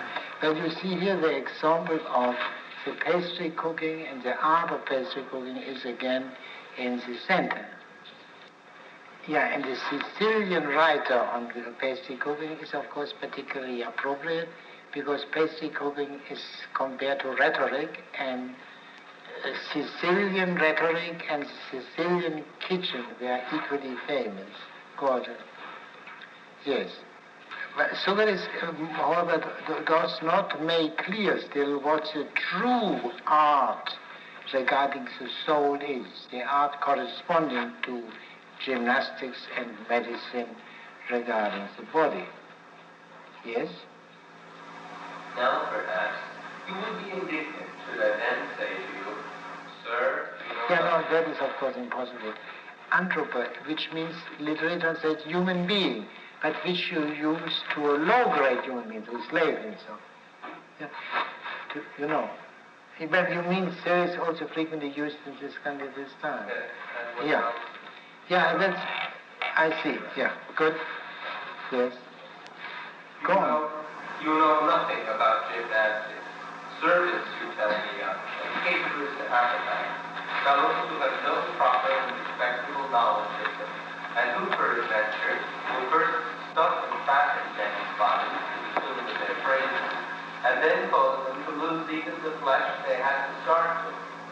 And these, in their turn, will be too ignorant to cast the blame of their maladies and of their loss of original weight upon their begetters, but any people who chance to be by at the time, and also of advice. Just as the previous stuffing has brought, after the lapse of some time, its train of disease, since it was done without regard to what is wholesome. These are the people they will accuse, chide, and harm as far as they can, while they will sing the praises of that former crew who caused the mischief. And you now, Callicles, are doing something very similar to this. You reward men who have regaled the citizens with all the good cheer they desire. People do say they have made the city great, but that it is swelling of an imposture due to those men of the former time. This is through those old ones or ancient ones. They do not say. For with no regard for temperance and justice, they have stuffed the city with harbors, arsenals, walls, prisons, and such like trash. And so, whenever that access of civility comes, they will lay the blame on the advisors who are with them at the time, and the law domestically, kindly, Heracles, who caused all the trouble. And the like they will lay hold of you if you are not in regard, and my good friend Alcibiades, when they are losing what they had originally, as well as what they have acquired. So you are not losses, except perhaps part of this. You meaning both Callicles and Alcibiades, yeah. Now, here Socrates replies to Callicles' accusation as restated in 518a to b. The allegedly great statesmen were responsible for the Athenians' badness. And these four men are now called the ancient ones. The solution does not lie in return to the ancient. You know, there was this division, the the gentlemen were looking back to the old times, to the pre-democratic times, to the so-called ancestral constitution, which was roughly the Solonic constitution, pre-democratic, or considerably qualified democracy. Solution doesn't lie there. And if any proof were needed that this was Plato's view, we have it clearly in the Republic. Because the remedy for Athens' errors prescribed in the Republic is not a return to the ancestral constitution, but something radically, quote, revolutionary. And now here is silent on Miltiades, as you must have seen. He does not belong to the one kind of bunglers, namely in the democratic age, but another kind of bunglers, to the pre-democratic ones. But at the same time, these three statesmen get posthumous honor. They were not simply flatterers, because flatterers are not honored after they are dead. So it advises Callicles at the end here to be cautious, i.e., to think of his self-preservation. So self-preservation is not something altogether negligible. We are reminded of Socrates' own refraining from political action, also due to caution, as stated in the Apology of Socrates. Alcibiades, however, is past warning. He is a greater man than Callicles, and perhaps greater than the four. This is at least my impression I got from Thucydides, that as a sheer gift, as far as sheer gift is concerned, Alcibiades was the greatest. But nothing can be done about him. He is past warning. One can also see that Callicles and Alcibiades are in their way physicians who try to cure that body, but of course it is too late. Yes, go on. And indeed, there is a senseless thing which I see happening now and here in connection with the men of former times. For I observe that whatever... Yes, the ancient old ones, is always observant ones, yeah. Given the value-laden character of this word in former times, the old, ancient, yes. Dear Yoga, for I observe that whenever the state proceeds against one of her statesmen as a wrongdoer, they are indignant and protest loudly against such monstrous treatment. After all their long and valuable services to the state, they are unjustly ruined at her hands, so they protest. But the whole thing is a lie, since there is not a single case in which a ruler of the city could ever be unjustly ruined at the very city that he rules. Now let us consider this again, this strange assertion. The politicians have no right to complain about suffering injustice from the city. For if they had done their duty, they would have made the Athenians better, i.e. tamer, and would not have been persecuted by the Athenians. This argument is now enlarged. Yes. For it is very much the same with pretenders to statesmanship as with professors of sophistry. The sophists, in fact, with all their other accomplishments, act absurdly in one point. Claiming to be teachers of virtue, they often accuse their pupils of doing them an injury by feeding them with their feet, and otherwise showing no recognition of the good they have done them. Now what could be more unreasonable than this belief? That men, after they have been made good and just, after all their injustice has been moved out by their teachers and replaced by justice, should be unjust to something that they have done. Does not this seem too absurd, my dear friend? Very stupid. Now the politicians, i.e. the orators, are in the same boat as the sophists. This argument against the sophists was very popular at the time. The sophists demanded money, payment for teaching virtue, and then if the students didn't pay, he was in this obvious dilemma. If he was such a good teacher of virtue, it could never happen really.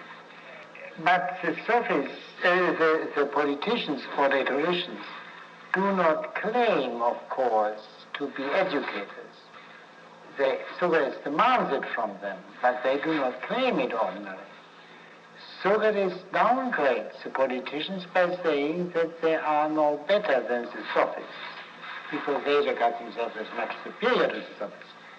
At the same time, he upgrades the politicians by demanding from them more than what they claim to give. He thus prepares his statement that he himself is the only true politician or statesman. Yes? He proves to the fourth week like quite a harangue by refusing to answer. And you were the man who could not speak unless somebody answered you. Apparently I can. Just now, at any rate, I'm longing to schedule my speech since you will not answer. Let us consider this for one moment. You know, we have had many of these little observations which one so easily regards as mere feelings. Socrates himself is a public speaker, but only under compulsion. Callicles has compelled him to be so. But he is also, what kind of an orator and public speaker is he, as far as success or failure is concerned? And surely in the case of Callicles, he surely fails, does not succeed in making the citizens better. Now, what then shall we do? Socrates claims to be the only true politician, the only true statesman. And he himself fails before our eyes. I mean, we do not have to look at results of digging up of inscriptions or whatnot. We see it here. Socrates fails. What conclusion would be drawn? There's two conclusions. We've already drawn one, he isn't a good statesman. We could draw another one, that somehow speech isn't necessary for being a good statesman. Because Socrates is really a good statesman. And what do you say, Mr. Wang? Well, I think that he would be a good statesman, but only in the best faith. Yeah, but could one not, still, that might be, but is it not a more simple conclusion, a more direct conclusion, Mr. Defense isn't incorrect. No, could it not be this as a true statesman? No, success is necessary according to this point. That the true political art as defined here is impossible. What would be the conclusion from that? I mean, let us at least discuss it. What would happen if the true political art, the art enabling a man to make the citizens better, and all citizens, I mean, if to different degrees, what would follow? Yes? Yeah, sure, but still, can we do without it? Can we do without cities?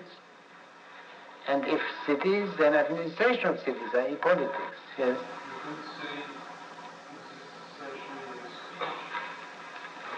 Yeah, but this, yes, that is, Mr. Amdenhauer.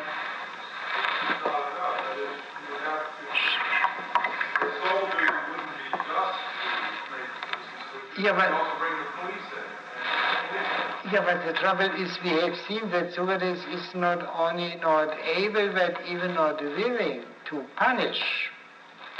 So, I mean, not only would he not take the rod, but he would not even hand over people to executioners for applying the rod, if not the iron, to them. Yes?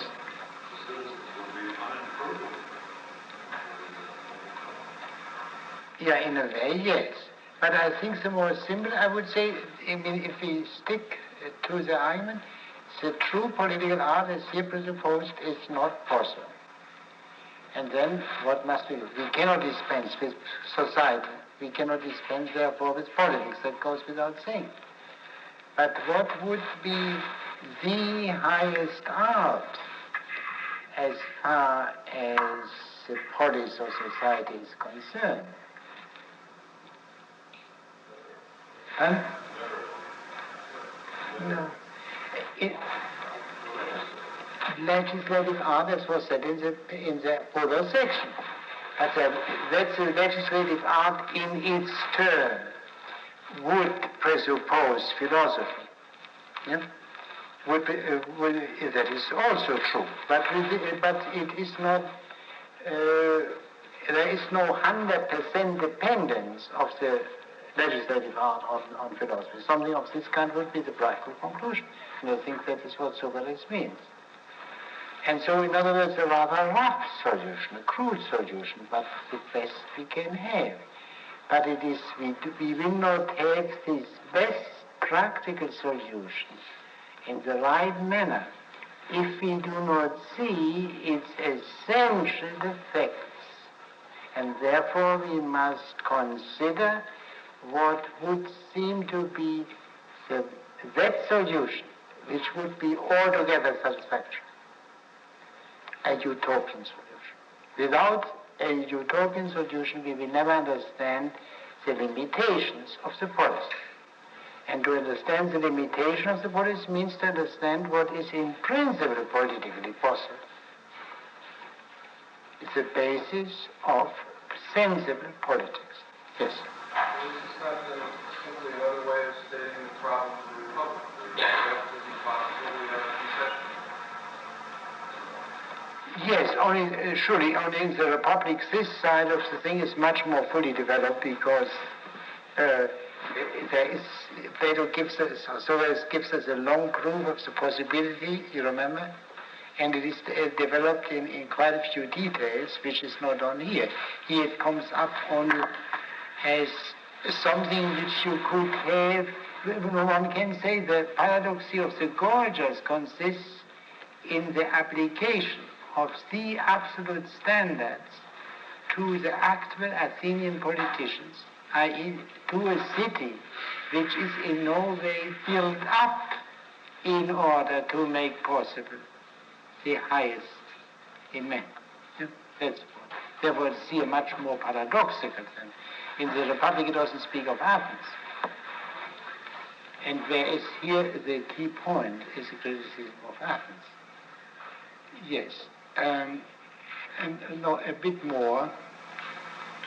But in the name of friendship, my good fellow, tell me if you do not think it unreasonable for a man, while professing to have made another good, to blame him for being wicked, in spite of having been made good by him and still being so. Yes, I do. Well, and you hear such things said by those who profess to give men education in virtue. I do, but what is one to say of such worthless people? No, there is utter contempt for, if I may use a present-day expression, for the intellectuals. Yeah? Yes. Good? And what is one to say of those who, professing to govern the state, and take every care that she be as good as possible, turn upon her and accuse her any time of suspicion of being utterly wicked? Do you see any difference between these men and the others? Sophist and orator, my happy little friends, are the same thing, or very much of a piece, as Aristotle told us. But you and your ignorance think for one thing, reprobate a very fine affair, and despise the other. Yet, in reality, sophistic is a finer thing than reprobate, by so much as legislation is finer than judicature, a gymnastic competitor. Now, what do you say about this proof of the superiority of sophistry to rhetoric? Yes.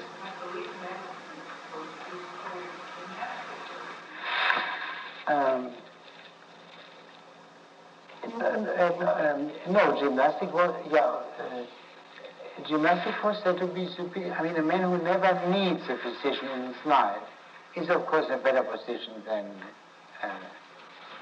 the one who needs it. Now, something like a gymnastic trainer, everyone needs.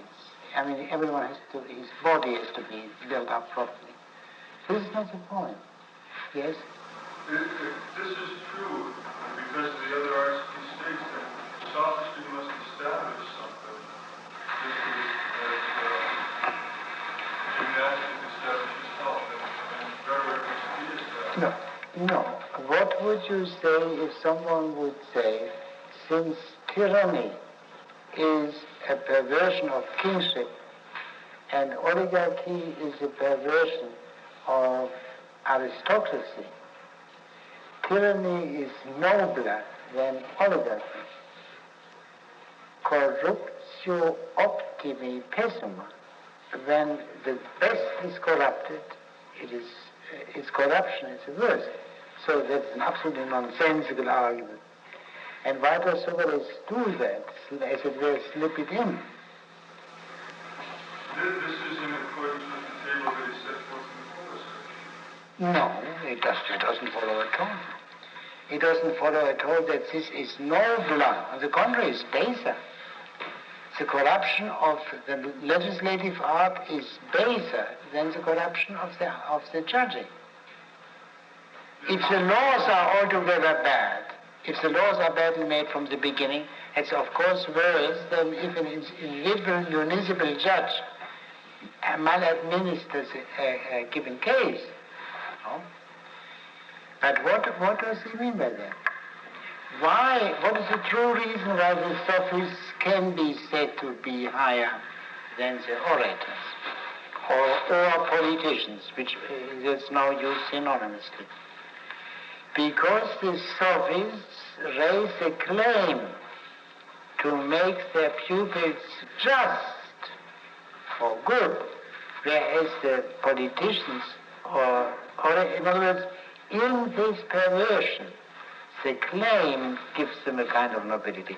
And of course it is also immediately meant to give another, shows again how much Callicles, this free mind, simply follows the prejudices of the Athenian general.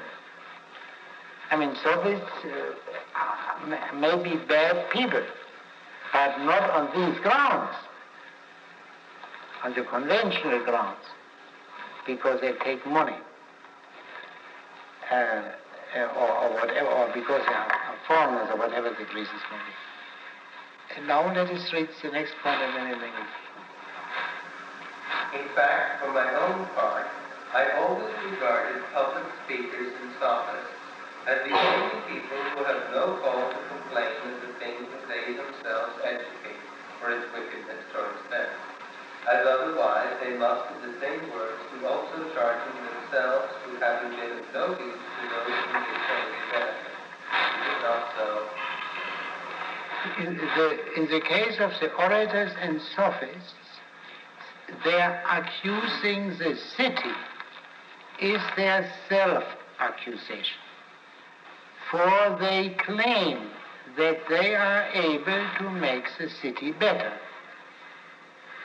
Implication, Socrates can accuse the city because he does not claim to be able to make the city better.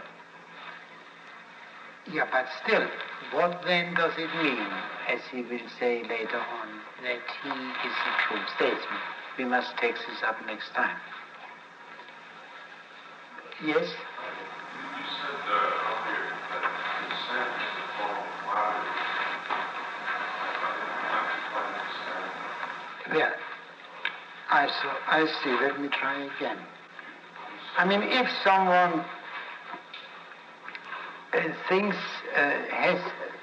talks to a child, and the child insists on getting something, and you know it is not good for the child, But the matter is somehow not important enough to fight it out. And yet, fight it out by simple prohibition. And yet, you say, all right, you make this concession, you gratify the child against your better knowledge, you flatter. That is the main thing. In other words, by gratifying, you say implicitly, your demand is wise, and that is flattering the child. Or replace the child by grown-up men, individuals or groups. The flattery, in the strict sense in which we understand the word flattery, is of course implicit, because by conceding you say implicitly your demand is wise, and that since you know that isn't true, you flatter. I thought you were making a judgment about governments. You said that the old legitimacy was more or less it was just there. It was something that was... What was the old? When you were talking, you said that the governments had usually been founded on some kind of legitimate principle, and then you implied that consent was a form of flattery. Oh, no. Yeah, well, I did, no, but what I said is this: according to Plato's and Socrates and Aristotle's teaching, the only title to rule which is unqualifiedly sound is that of clearly superior wisdom. And if you want to hear this rather from the mouth of a poet, read Shakespeare's Tempest. That is the only, no one can for one moment doubt that Prospero has a right to control to some extent Miranda and Fernando, to say nothing of Caliban. Whereas whether the Lancasters were in the right or the Yorks were in the right, even whether Caesar was right or Brutus and Cassius and all the other interesting questions, is very difficult to say. But here the case of Prospero is beyond a shadow of doubt. But obviously there are many reasons which I think escape no one in this class, why this is not something on which you can count. Would be too rare. And also the other point for ruling is a two-way affair. The wise man may issue commands and he won't get any takers. And as a wise man as such cannot compel one against many. So we must have something else. And this is called consent. And one can generally say that in classical political thought, the articulation of the political problem starts from the angle of wisdom, whereas in modern political thought, the articulation starts from the angle of consent. Yeah? We too admitted in modern times that wisdom is necessary, but we start from consent as a primary requirement and then see, let's hope for the best that wisdom will come in some way or another. The classical view started from the other end. Now, but if we think straight and without flattery, look at what consent means from the point of view of wisdom, then we will come to the conclusion that the admission of consent is, of course, on the one hand, a clear and obvious necessity, but it is also at the same time qua acceptance of the qualifications of wisdom, of the limitations of wisdom, required by because you have to depend on consent. It is an adaptation to to unwise opinion, an assimilation to unwise opinion, a passive declaration that this unwise opinion is wise, flattery. And so the key point for the argument of the dialogue as a whole is this, that these beautiful antitheses, which are so clean and pure, high rhetoric, nearly life-saving rhetoric, flattery, that this cannot be maintained in this purity. And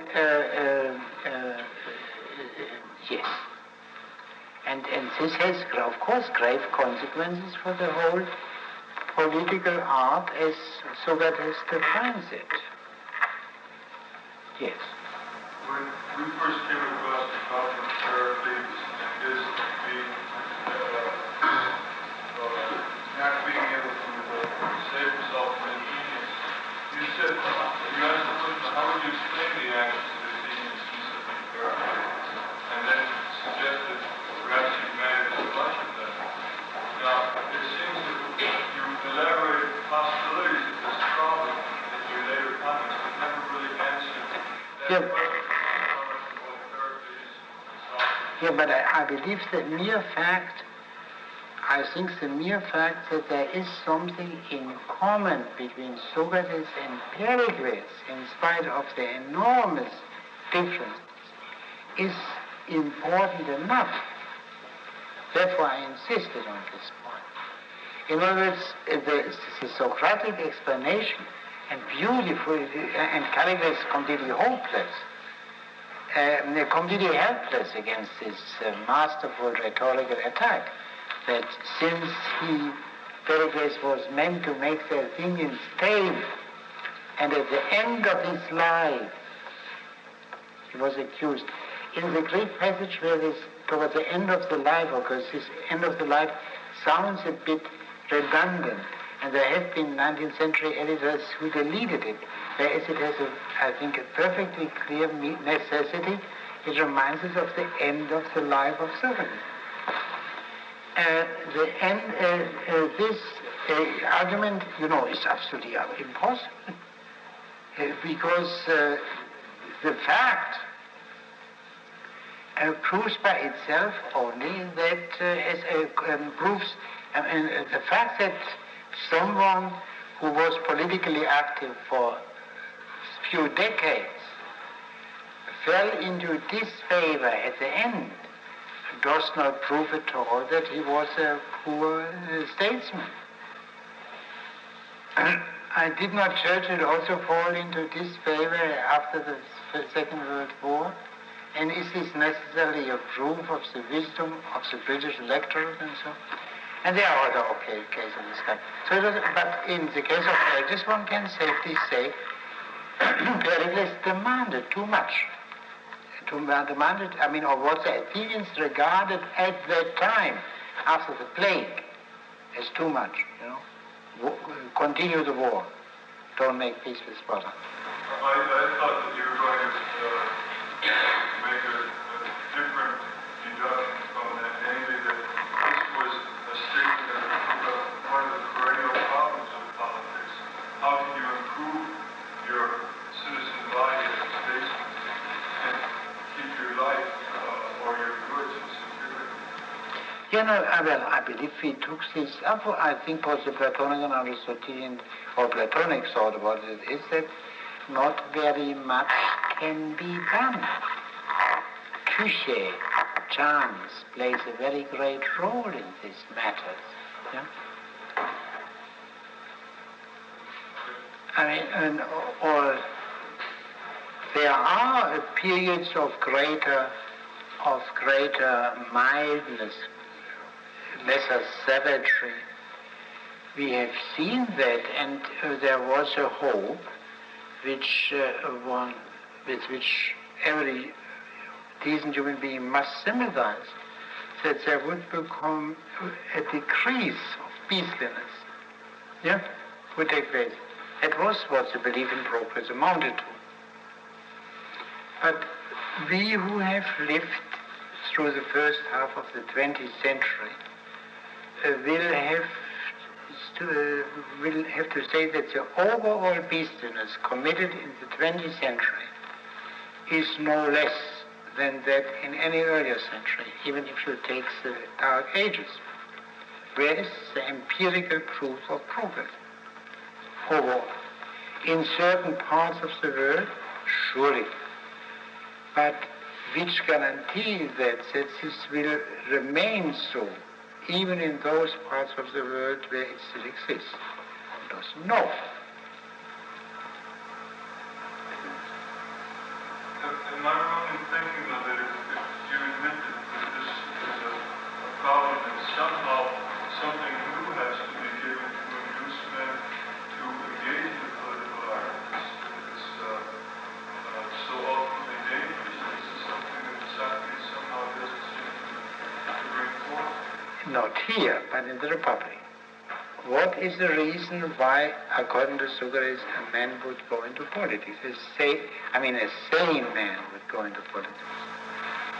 Good. It's punishment of somebody else worse than people. Sure, to prevent that gangsters take over. And that is still a valid reason. But to believe that this is anyway fun, fun to be the boss, is a great error. And if there have been some people running for the presidency in this country because of such hopes, they have surely been disappointed very soon. That is a very ungrateful task. And the honors and badges and the newspaper splashes are probably not a sufficient compensation, because there are also other newspaper remarks. Not so flattering. Yes? If not much can be done by a statesman, then the only next statesman, let's say, are simple survival. And a statesman who keeps his country's integrity alive at times of great crisis is a great statesman, but in times of peace and security, a great statesman can't rise. So that's not really what you're... That could be. I didn't intend to, I didn't mean that, but that could be, and I would say, he could exist, but his greatness would never become visible. But greatness can only be measured by survival, in other words, the challenge by the throne of the country, then you're greatness. But I would say not survival, but by the challenge. I mean, if everything is working very smoothly, that every dog catcher could fill the position of a president, surely his greatness of this individual would not show. Naturally.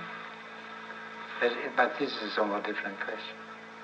But this is the answer given in the Republic when Socrates is asked, why will a sensible man go into politics? Surely not for money and honors. And the clearest and most massive reason is to prevent us. But there will be an additional meeting on a week from today, same time, same station, examination, written examination, one or two questions which will not be tricky, i.e. not be based on one particular passage, and if you have not read that, you are licked. It will deal with the overall question, so that you, if you have read the Gorgias and have followed the course with a reasonable amount of attention, you should not fail. That is all I can say. And I believe nothing else has to be said. I will be here to dictate the questions, and I think there will be a proctor who will prevent the most unlikely irregularities. I think you are supposed not to have any instruments with you except something to write with and something to write in or on. Good. Now, let us, we will try to finish today the Gorgias to the extent to which we can finish it, i.e. with the exception of the myths which we cannot read. Yeah, the time is not long enough for that. I remind you of the context. We have seen first the rejection of rhetoric as flattery, based on the fundamental distinction between the pleasant and the good. Then we have seen that the rejection of forensic rhetoric, although it is admittedly an art and therefore directed towards the good as distinguished from the pleasant, but it is rejected because it is a lowly thing, the concern with self-preservation. And then we saw the true rhetoric, which is devoted to make the citizens better and juster, and this true rhetoric would be identical with the true political art. The most famous Athenian statesmen are criticized from the point of view of this political art. The fact that they were persecuted by the Athenian people proves that they were not good politicians or orators. But Socrates too was persecuted by the people of Athens, and this makes one wonder whether the true political art or the true rhetoric is possible at all. And we have also seen that the clear-cut distinction between the true or noble rhetoric, the lowly rhetoric, and the flattering rhetoric collapsed. This is what we studied last time. I believe we should now turn immediately to the text 520c2.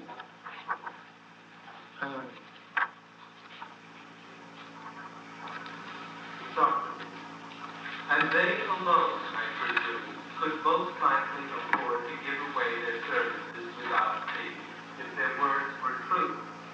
For when a man has received any other service, for example, if he has acquired a fast gift from a trainer's lessons, he might possibly cheat him of his due if the trainer freely offered himself and did not stipulate for a fee to be paid down such nothing, as nearly as possible at the moment when he has parted to his fast days he required.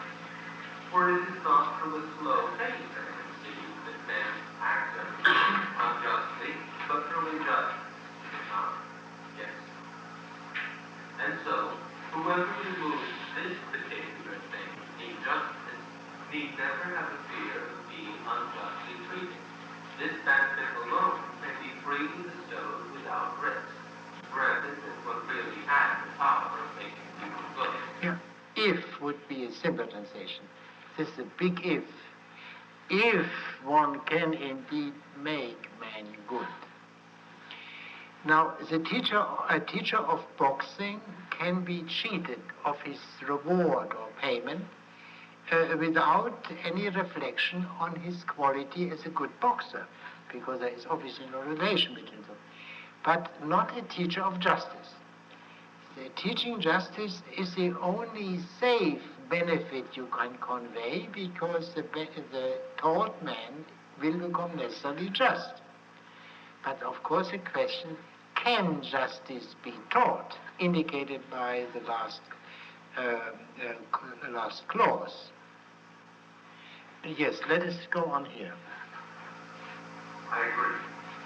Then this, it seems, is the reason why there is no disgrace in taking money for giving every other kind of advice, as about building or the rest of the arts. But about this business of finding the way to be as good as possible, and of managing one's own household or city for the best, it is recognized to be a disgraceful one to decline to give advice except for a payment in cash, is it not? Yes. The reason evidently being that this is the only sort of service that makes the person so served desire to do one in return, and hence it is felt to be a good sign of this service that one has done to be paid to one in kind. But when this is not so, the contrary is So giving advice regarding actions proper for money is base, low. For advice in this respect is by itself useful to the advisor. You make him a better man, you make him a better companion for everyone, including yourself.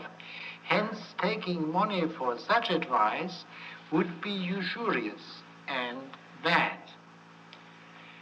Now, the conclusion of all of this is that the contempt for the sophists and orators who demand other rewards, money rewards, is justified. These men are bent on usury in the primary sense, on having more than they should have. They are unjust men because they take money for making people better or juster.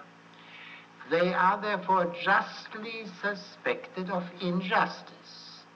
Otherwise they wouldn't take money. Socrates is also suspected of injustice, but unjustly.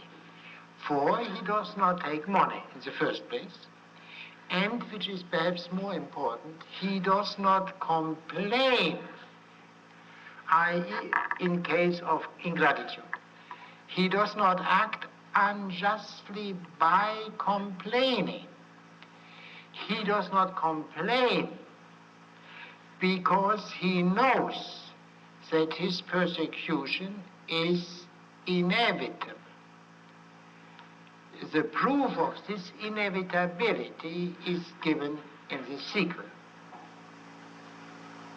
Yes? Then please specify to which of these two ministrations in the state you are entitled. That struggling hard at the doctrine with the Athenians to make them as good as possible, or that of seeking to serve their wants and humor them at every turn. Tell me the truth, Caleb, please. For it is only right that, as you began by speaking to me frankly, you should continue to tell me what you think. So now speak out like a good, generous man. I say then, the way of seeking to serve, so it is to a flatterer's work. No, wait, let us stop here. In this speech of Socrates, as would appear only from the Greek, there are at least 4 cases of verbs with the preposition dia, di horizon, dia majestai, dia konein, dia telein, and even dikaios, the word for just, can be construed as a composite of of dia. I mention it for those of you who know a bit of Greek and see this is a minor problem here. I cannot go into that. Now, this discussion of the general issue is now completed. Socrates returns to the main question as a question concerning him, his way of life, his tending of the city. And that means, in still more practical terms, the question of his forensic speech, the forensic speech he delivered when he was accused. Callicles' position is, of course, unchanged, as you see, as it appears from his answer. Yes? So it is to a flatterer's work, most noble sir, that you invite me? Work for a mean mischief, if you prefer the name. Yeah, let us stop here. Socrates, the implication here, the 4 statesmen, the famous men, were not only ministerial, but even flatterers. And Callicles says, why don't you call them Mysians, which is still lower than a flatterer, the lowest of the low. It's the kind of the lowest slaves existing in Athens. There is here an implicit reference to Aristophanes' comedy, The Acharnians, which I mentioned only in passing.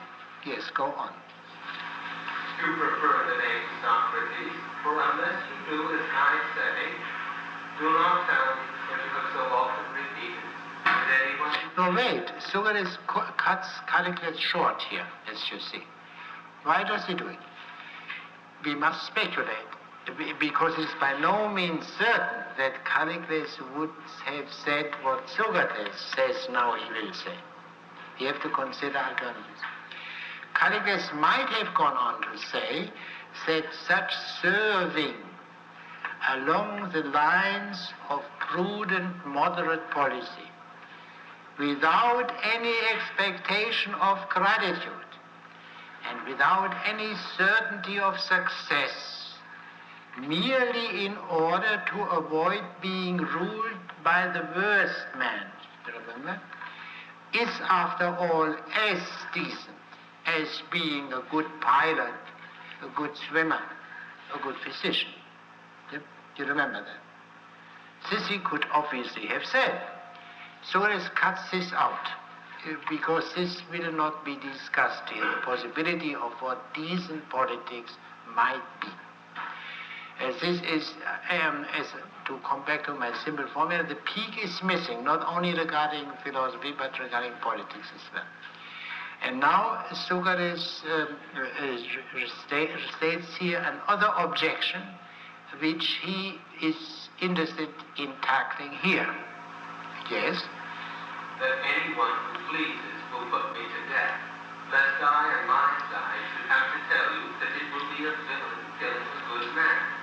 Nor that anyone may strip me of whatever I have, lest I should have to say in my turn, well, but when he has stripped me, he will not know what use to make of his spoil, but as he stripped me unjustly, so will he use his spoil unjustly, and if unjustly found, and is foully killed. Yeah.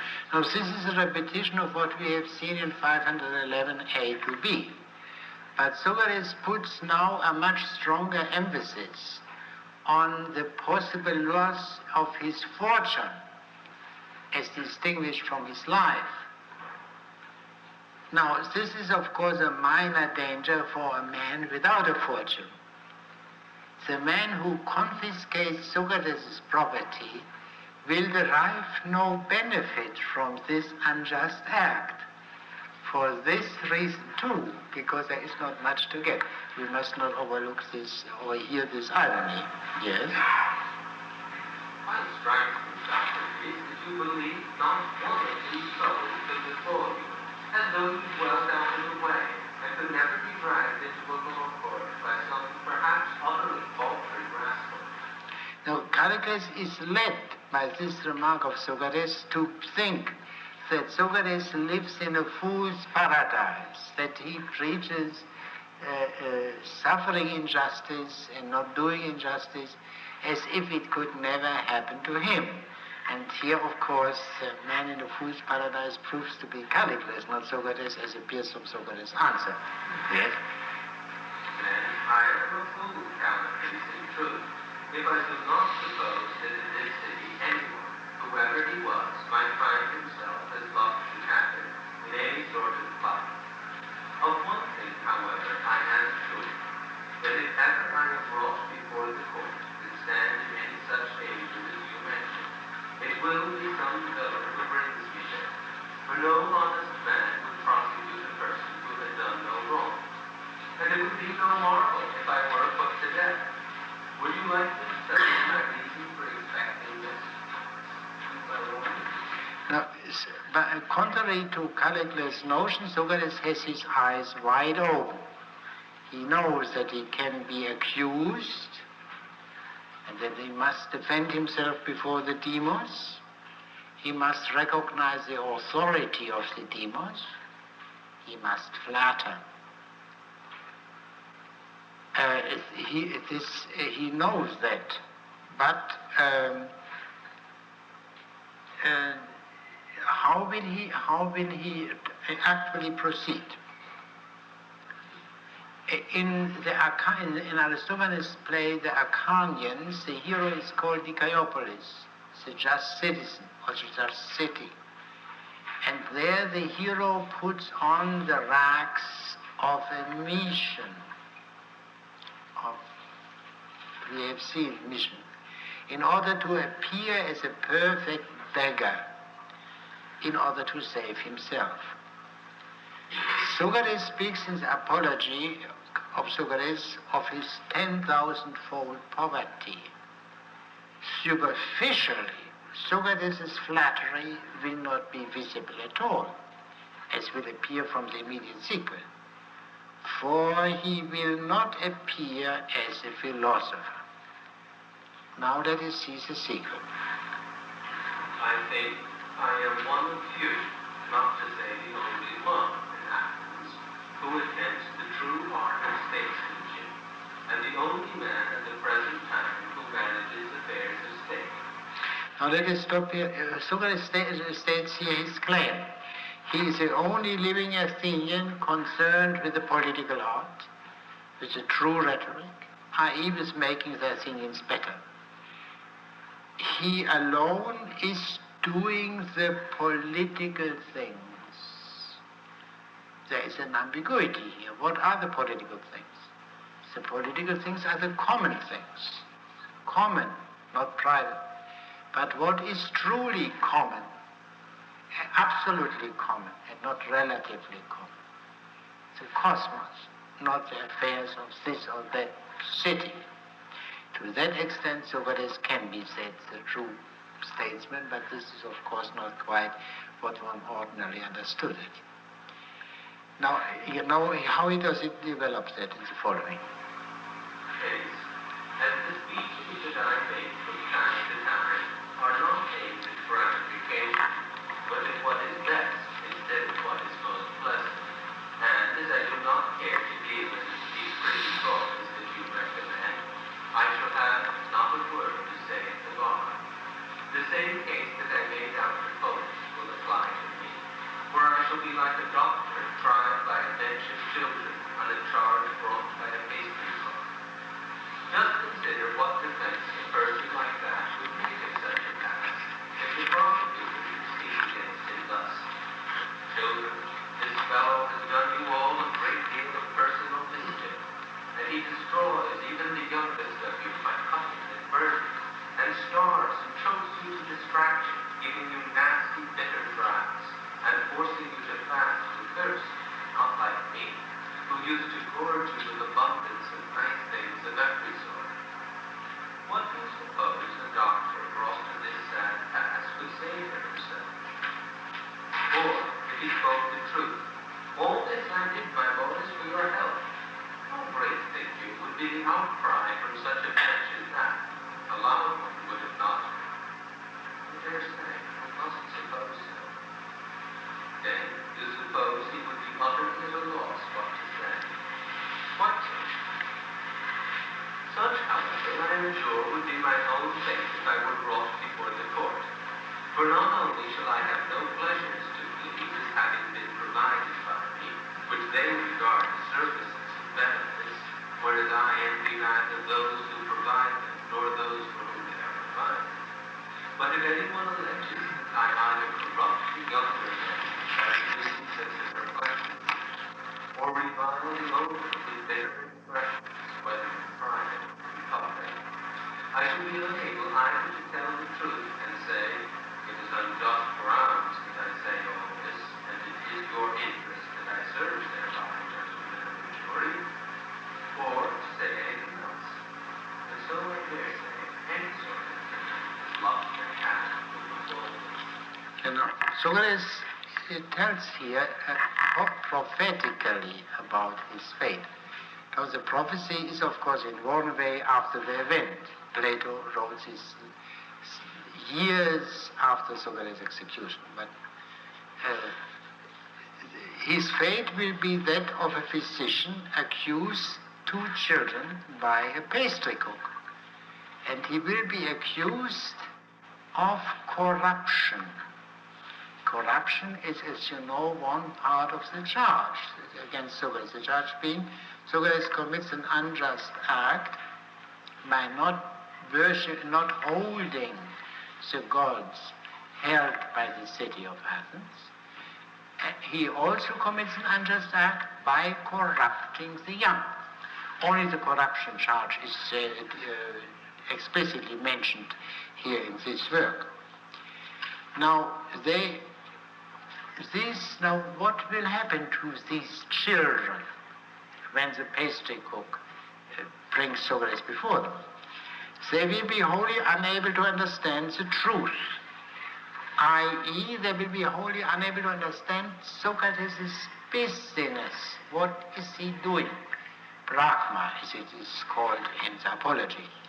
They are unable to see that the benefits which he brings to them are in fact benefits.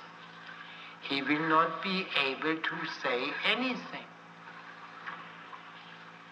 This is, of course, Socrates' deliberation about his forensic speech. But the deliberation as presented here is incomplete, as you see immediately. Why? Why is this not the whole deliberation?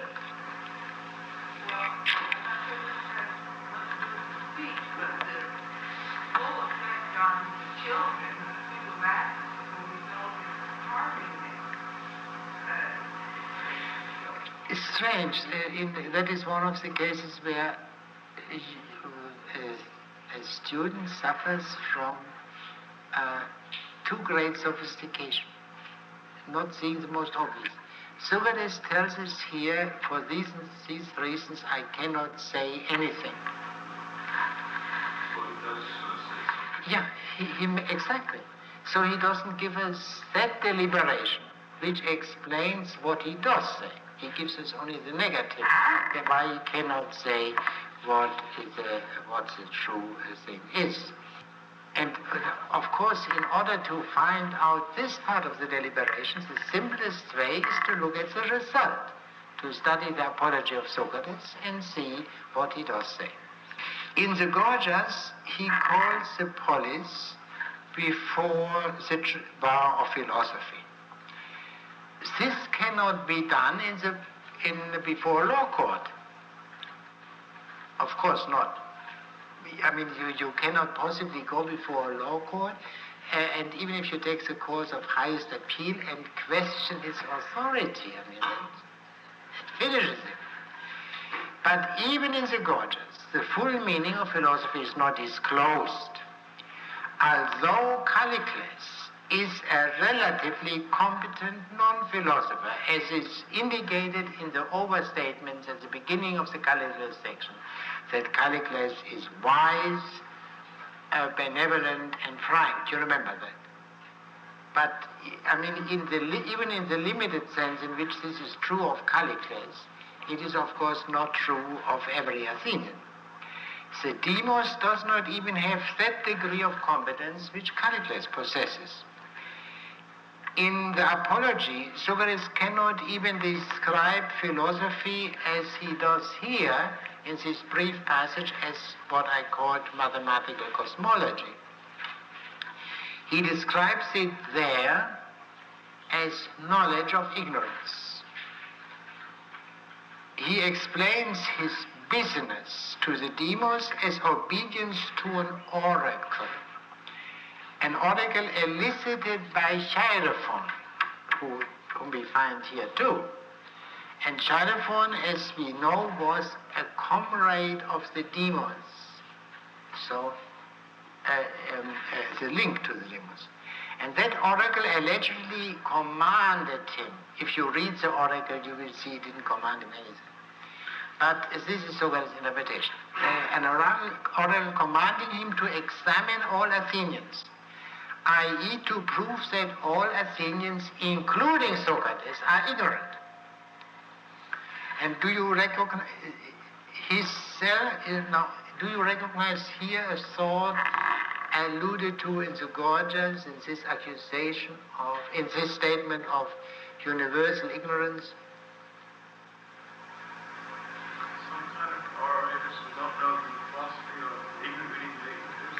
You know, that is the first definition of rhetoric, so to speak, given here. An ignorant man speaking among ignoramuses. Now, there is a slight refinement. The ignorant man who talks to ignoramuses might know that he is an ignorant man. That is the way in which Socrates presents himself in the Apology. And to that extent, we can with the help of the apology itself, restore the deliberation underlying Socrates' defense. Yes, he refers here first in 521e to what he said to Polus. But to Polus he had not said exactly the same thing. To Polus he had said that if the physician has to compete with the pastry cook, the physician will die from hunger if the public of the physicians and the pastry cook are only children. Yet Socrates obviously competed successfully with the pastry cooks. He was 70 years old when he was accused. Not all Athenians were children. And his success leads to the accusation by the pastry cook.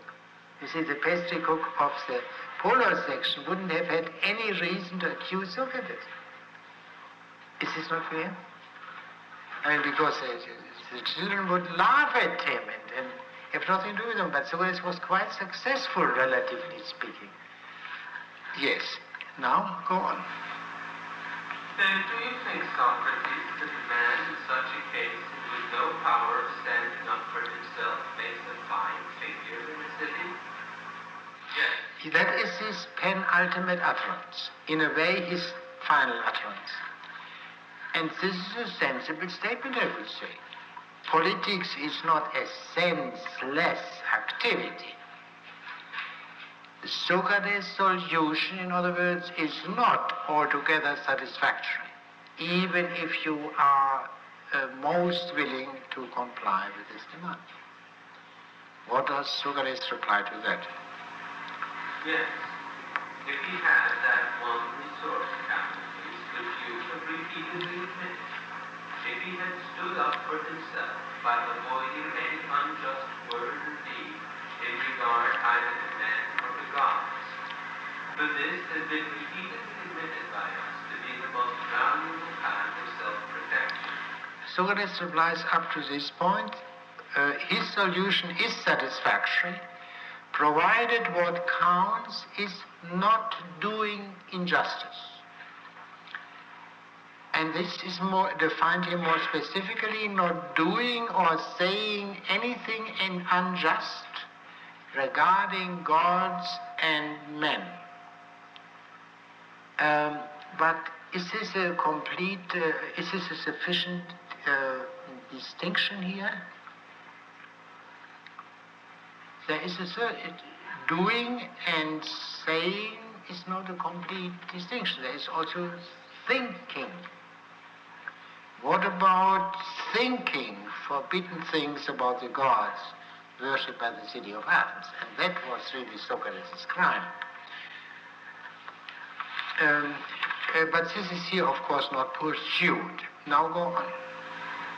Now, if I were convicted of the inability to extend this sort of protection to either myself or another, I should be ashamed. Whether my conviction took place before many or few, or as between man and man. And if that inability should bring about my death, I should be sorely vexed. But if I came to my end through a lack of flattering rhetoric, I am quite sure you would see me take my death peacefully. So Socrates is able to prevent his own acting unjustly in the sense defined, not saying and doing anything, and to prevent others, not all others, from acting unjustly in the sense defined. This is his political art, his true rhetoric, which means Socrates can refute every charge made by the polis. He does not need flattering rhetoric. It's below him. But it's a simple question. Do juries always go by the evidence? Do they not wish to be treated with respect? Do they not wish to be won over, wooed, flattered? A man perfectly innocent of a crime with which he is charged may prejudice the jury against himself by arrogant behavior, or by what the jury regards as arrogant behavior. You know that from the same source, probably from which I know it, that defense lawyers advise defendants how they should conduct themselves. If it is a particularly attractive woman, she should look like a rather homely housewife in order not to have the female part of the jury against her and other wise things. This concession to the jury, Socrates absolutely refuses to make. He is willing to, what from his extreme point of view, there will be flattering the polis or its laws en bloc. For he thus gives his citizens a good example. But by flattering the jury, he would give a bad example, because the jury is supposed by law not to be swayed by this kind of thing. That's to say, he is a man who obeys the laws in letter and in spirit when it counts, when he has to pay with his own life for it. He is just. Hence he will be contemned not for his impiety or whatever else they may say, but for his justice. Because, and this is of course the theme of the apology to some extent of the Plato. Now, the next speech, the end of the speech. For no man fears the mere act of dying, except to be utterly irrational and unmanly. Doing wrong is what one fears, for to arrive in the nether world, having one's soul full fraught with a heap of misdeeds, is the uttermost of all evils. And now, if you do not mind, I would like to tell you the tale to show you that the case is so. Yeah, no. A man who is not completely unreasonable and unmanly does not fear death, but acting unjustly. For, and this for applies to both, he believes in life after death and in punishment for injustice after death. Now, Callicles' reply. Well, as you have completed the rest of the business, go on, complete this also. Now, Callicles is aware that this following account will be the capstone of Socrates' speech. He is willing to bear this end, just as he has borne what went before. Now, why is punishment after death necessary on the basis of the preceding argument? Suffering injustice is better than doing injustice. But then this means that the just men will be at the mercy of the unjust, and of the unjust acting corporately, the demons. He will be condemned to death by unjust and incompetent judges. They are unjust because they are incompetent. Socrates turns indeed the tables. He calls the polis before the bar of philosophy, identified with justice. He is the competent judge, but he is unable and unwilling to inflict punishment proper, killing, exiling, fining, jailing, whipping, and in this way to make the unjust just by inflicting punishment on them.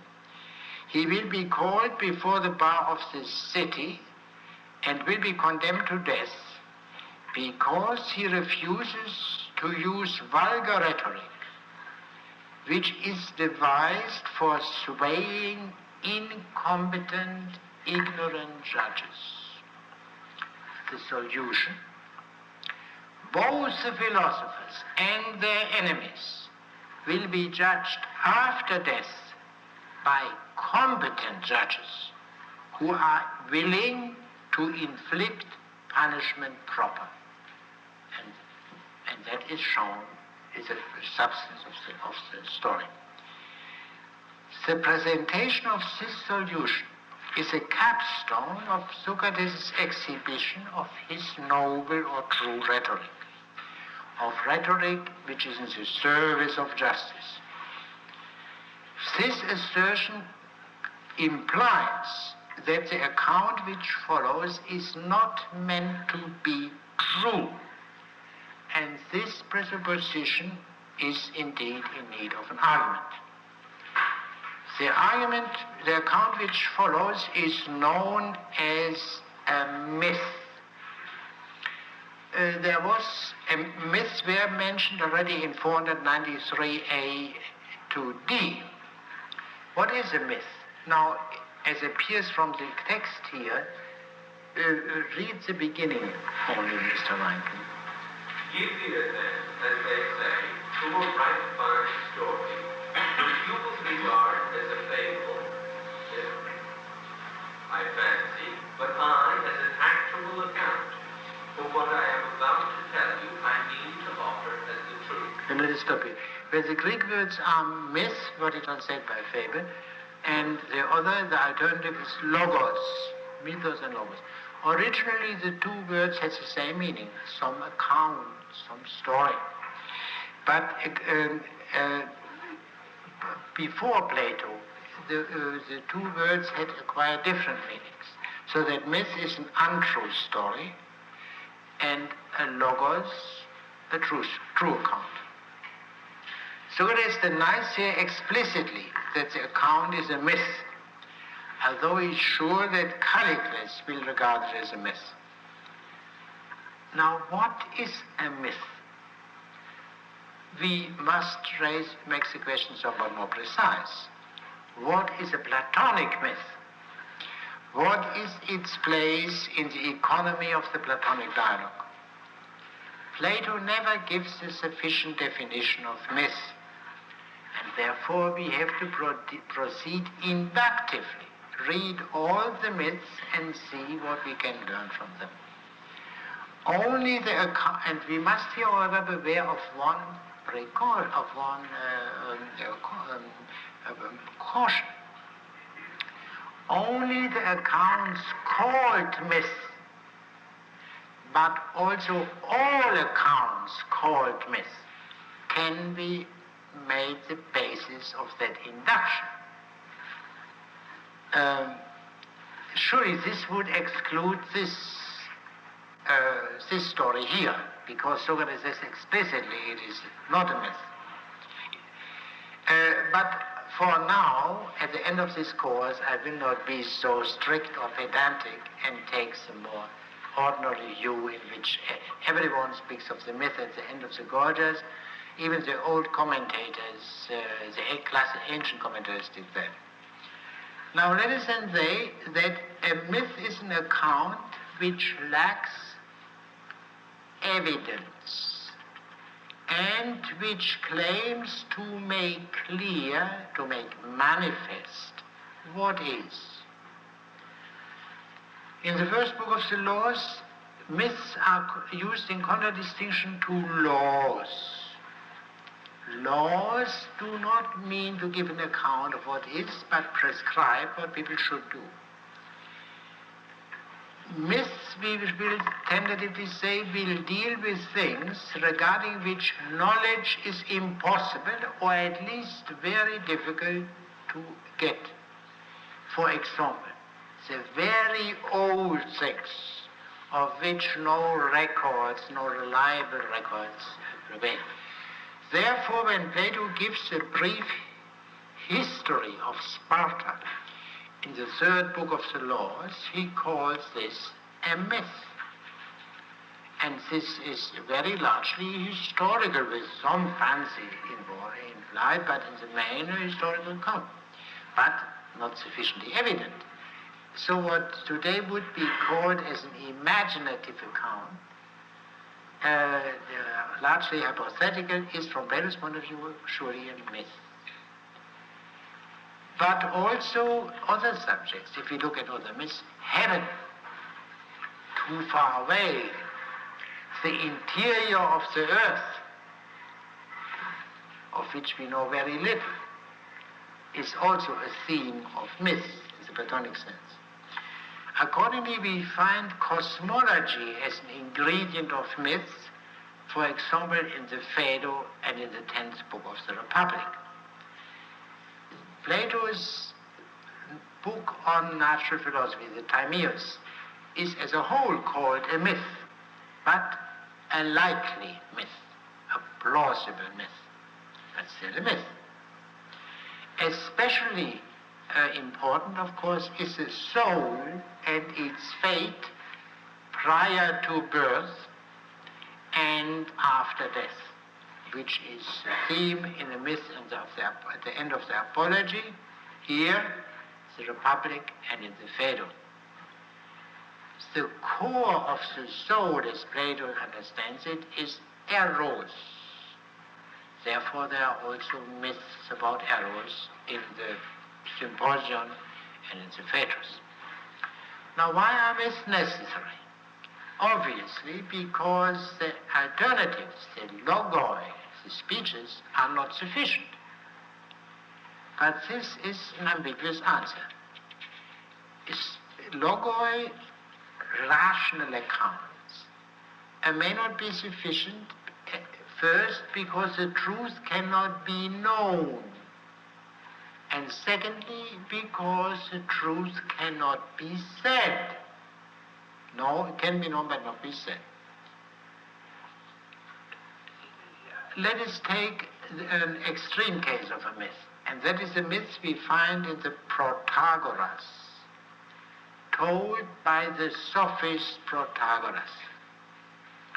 And this myth is followed by a logos. Here the terms are explicitly used. The myth gives the reason for the logos. But the myth can be completely translated and easily translated into a logos. It is as mysterious as Voltaire's Candide, which means it is not mysterious at all. But this is a special case of Protagoras, a unique case.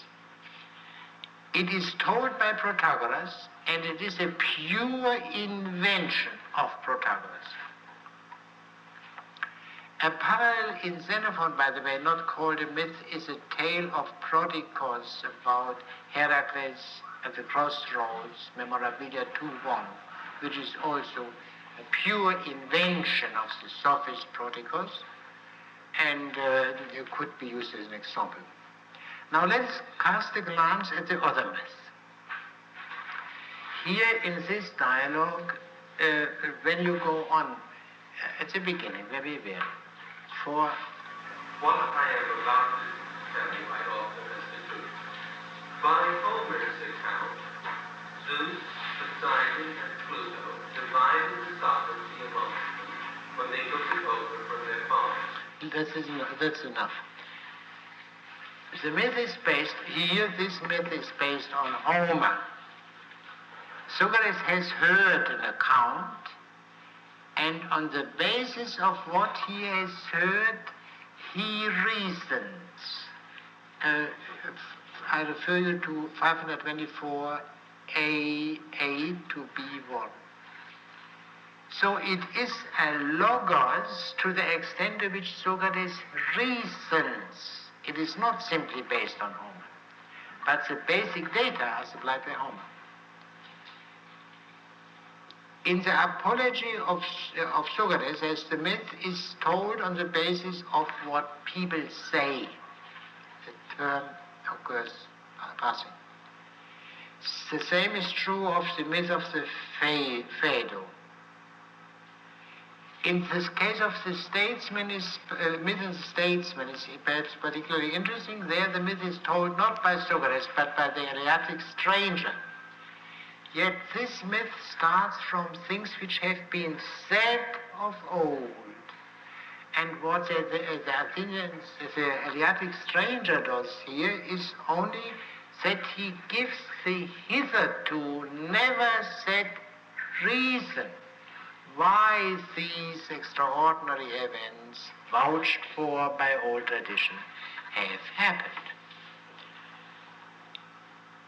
In the myth at the end of the Republic is told by Socrates, but ascribed by Socrates to someone else, to heir the Armenian. The myth in the banquet is ascribed by Socrates to Diotima. In the myth in the Critias is ascribed to an old Egyptian priest. And the myth in the Phaedrus is ascribed to a poet, Stesichoros. We can say surely Socrates never tells a myth as his invention or in his own name. It is always based, either ascribed to someone else or at least based on what other people have said. A myth is an account which one tells to children, which only children will accept as literally true. But this account is not a hypothesis, which as a hypothesis could be an invention and would be an invention, but a story which is already being held, which has come down from a named or unnamed source, from the old ones, or from some particularly old one, or some other reliable human being. For example, Diotima, reliable as a priestess in the banquet. It is then an account which, taken literally, is untrue, supported by a tradition which is questionable. No one will ever believe that Socrates repeats what Diotima said, but everyone takes it for granted that Socrates makes it up, or rather, Plato makes it up for Socrates. And so, but still it presents itself in that way. So the support of the myth, like here the story of Homer, is questionable. What then is the true support of the myth? To find the answer, let us consider another kind of untrue account occurring in Plato. I mean the description of democracy in the 8th book of the Republic. There we find an extremist attack on democracy, an attack never rivaled by any damned reaction of any other time. And in addition, an attack which contradicts facts well known to Plato and to Socrates. On the basis of this account, it would be absolutely impossible that Socrates could have been condemned, because the picture he gives is in a democracy there is such a wonderful laxity. Men who are jailed without any system of bondsmen, they simply leave jail. You know, the door is not really locked, and nothing happens in any case. And Plato and Socrates knew very well that the democracy could, and especially their democracy, could be very tough and bloody. So now, this description is an untruth. But what is its support? What is behind it? The answer given there in 563 D is that it corresponds to Adeimantus' dream of democracy. Adeimantus is a man to whom the account of democracy is given. And Socrates states Adeimantus' dream. Let me say then, on the basis of this very insufficient parallel, but not negligible, that we may understand the Platonic myth as streams in which a soul is mirrored. They reveal the innermost longing of the soul in question. The daimonion of that soul. Socrates, or whoever the speaker is, reveals to his addressees the innermost longings of that addressee, or perhaps of Socrates himself. This would be in each case a question. I am inclined to believe that that myth which corresponds most to the dream of Socrates, as distinct from any addressee, is the myth in the Phaedrus. His longing for an absolutely beautiful world, free from all ugly or bad things. Only in the Phaedrus myth does Plato speak of a super-heavenly place.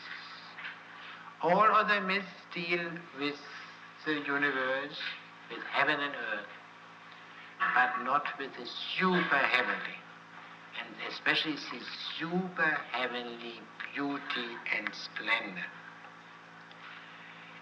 For example, in the Phaedo, the dialogue on Socrates' day of death, the content of the myth is a true earth, a most beautiful earth, infinitely more beautiful than the earth as we have it now.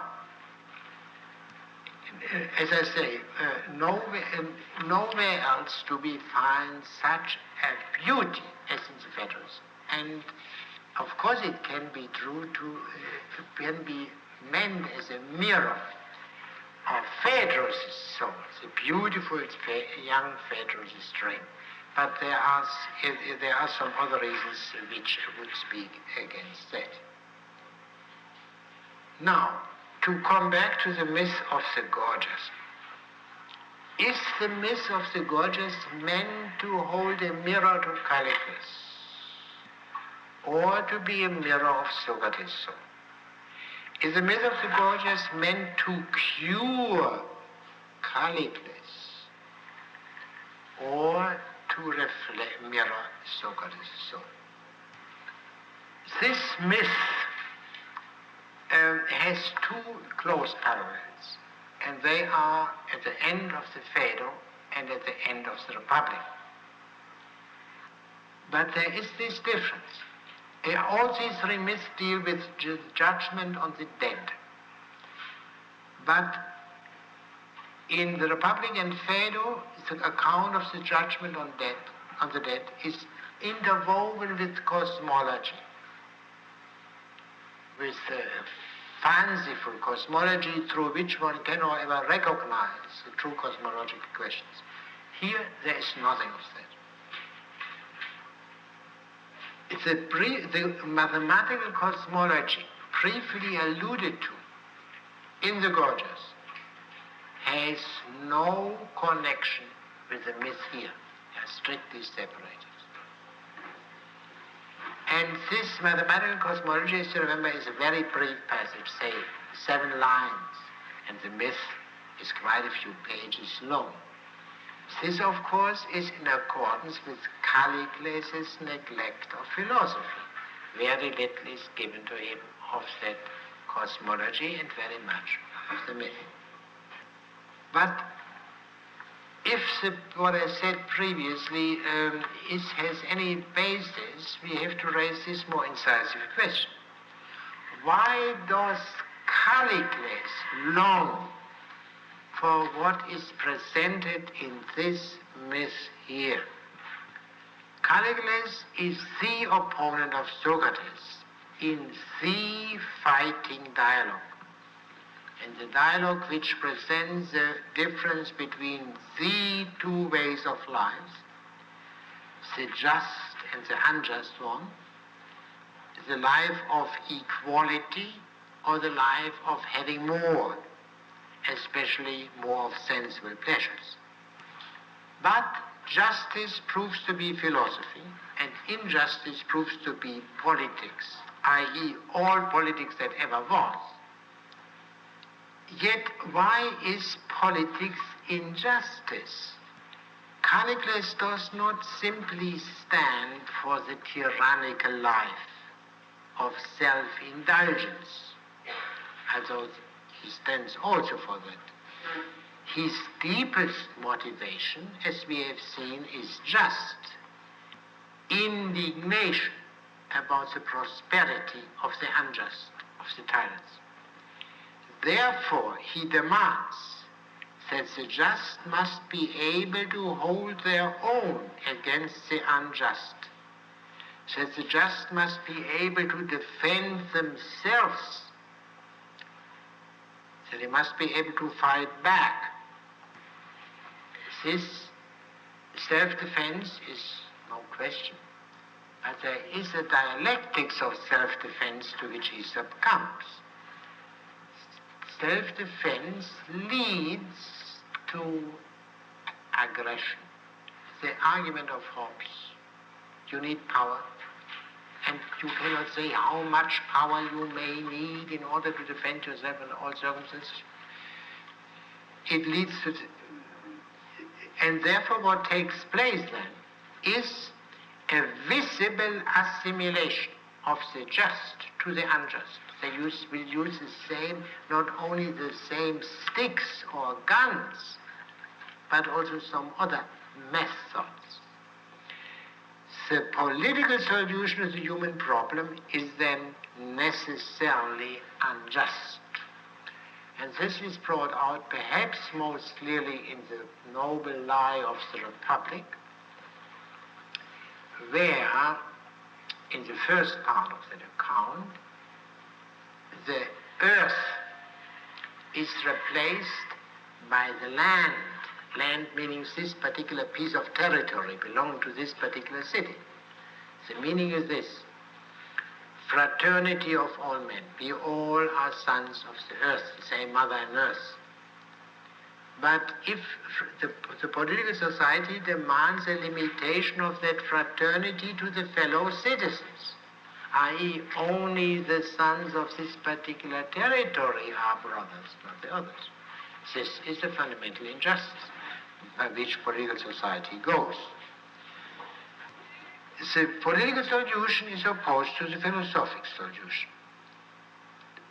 Concern with the whole, the truth solution, the whole which is by nature, i.e. independently of man's concerning himself with it. Whereas the political solution deals with the polis, which is a partial or particular whole, which owes its being to men's concerning themselves with it, and ultimately to men's concern with his self-preservation. The philosophic solution implies the acceptance of the prosperity of the unjust, and awareness that no one wishes to be unjust, although all or most men cannot help committing unjust acts.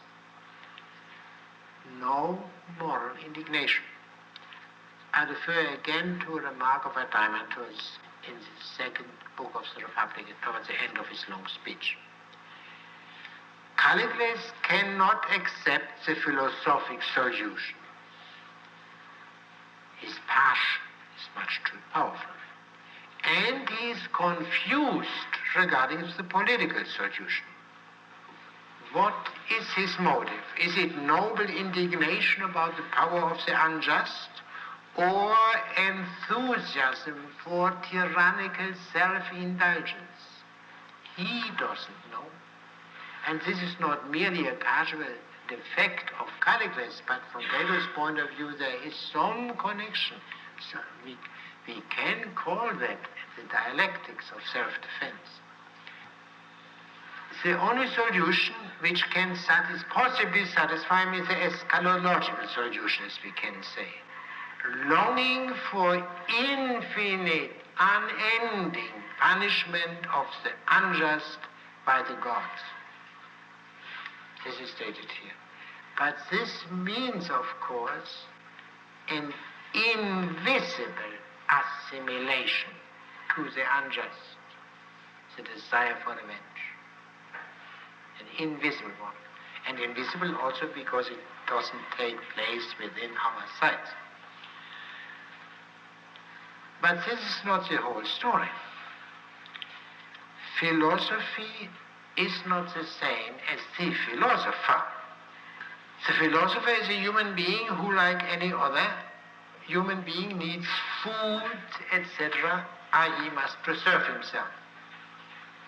Let us not fool ourselves about the fact that every act of eating is an act of self-preservation. The philosopher must then too succumb, to some extent, to the dialectics of self-defense. And this is indicated by in the Gorgias by the eventual breakdown of the clear-cut distinction between a noble rhetoric, lowly rhetoric, and flattery, which we discussed last time. The final conclusion of this argument is this. The philosopher too is then concerned with self-preservation, and in a way his philosophizing is the highest form of his self-preservation.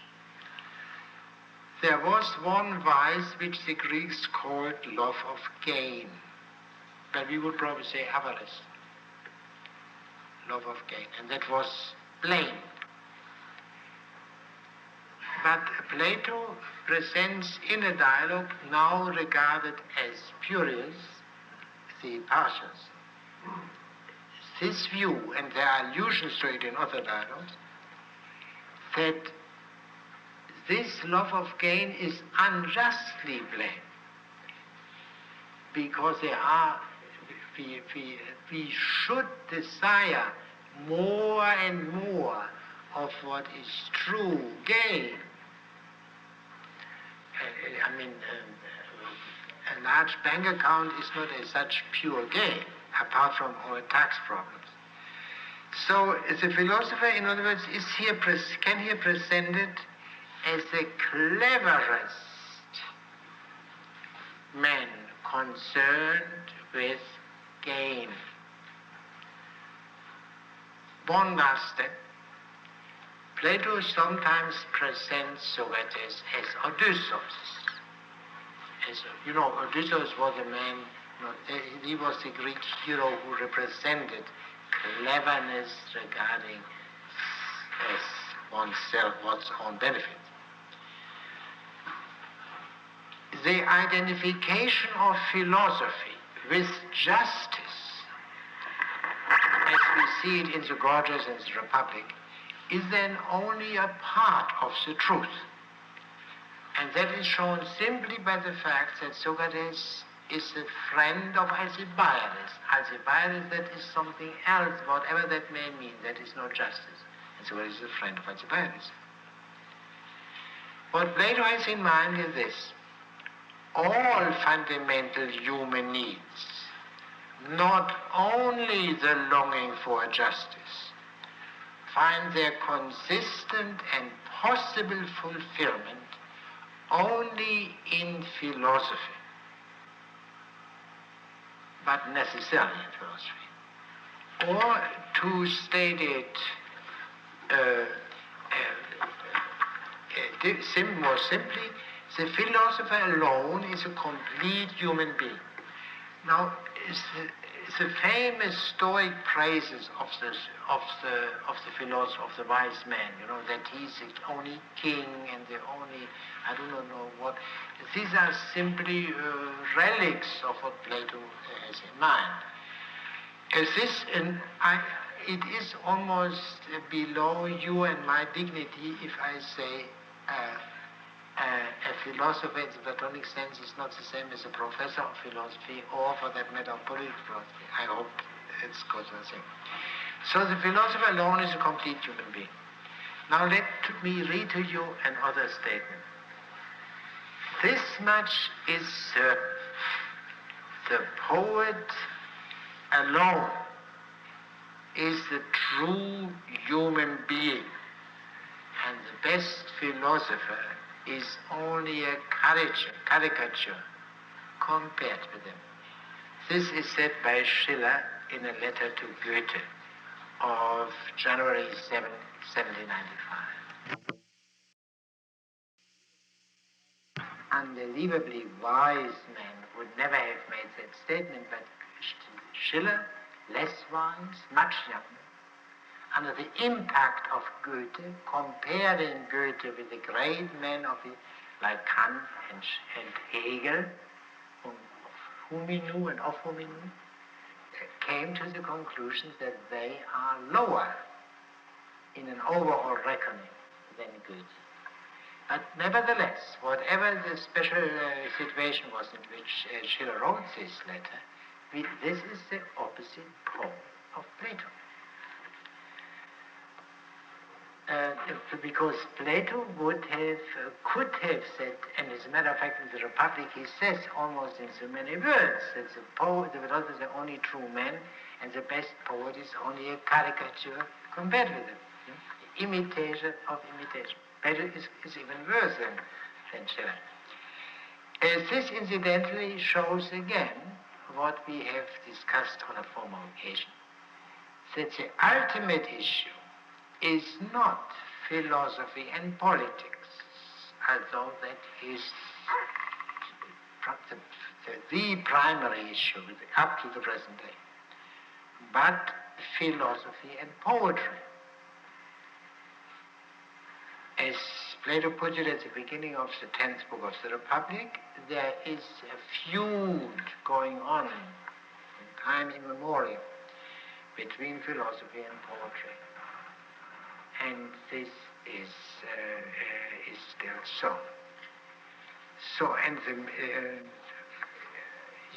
there are quite a few other points which one could make. May I first? Oh, we have plenty of time. Let me first, I think that we should have some discussion towards the end of this course. There are a few other remarks which I jotted down for the end of this meeting. Trying to summarize, but in this summary many things and quite a few things of importance are not in, and not owing to any cleverness on my part, but to the opposite, because it is very, very hard to find a simple formula, but which is fertile in the sense that by developing each point you get in the whole variety of considerations, but we would have to try to get that.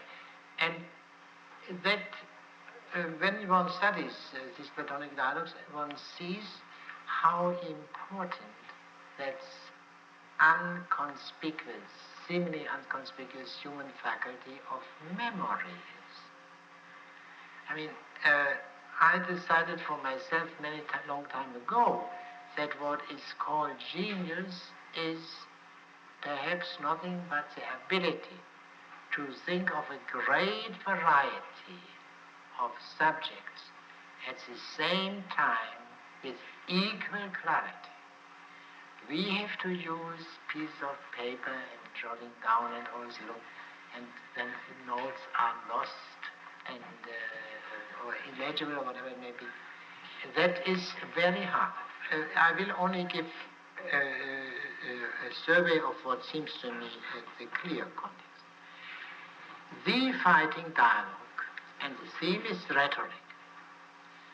And there is a direct connection between the two, because accusing and defending are forms of fighting.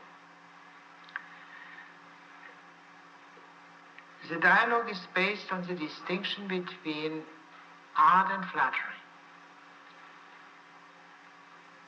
which is in its turn based on the distinction between the good and the pleasant. And then there follows on the side of the good justice, on the side of the pleasant injustice, and on the side of justice philosophy, and on the side of injustice politics. This schema this simple schema is possible because of a peculiar abstraction made in the dialogue. An abstraction from the highest, from the peak. The peak is missing, as I said. That philosophy is both the best and the most pleasant. That there can be arts which, while pursuing the good, necessarily pursue the pleasant belonging to that.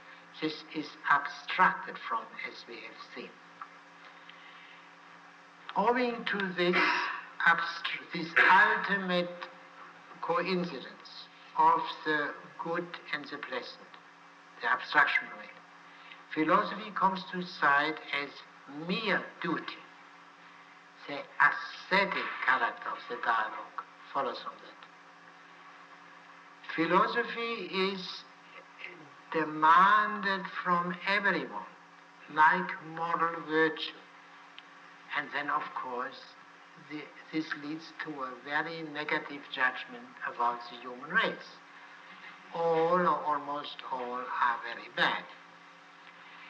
Only because philosophy is demanded from everyone can it be maintained, if only for some time, that rhetoric is simply bad.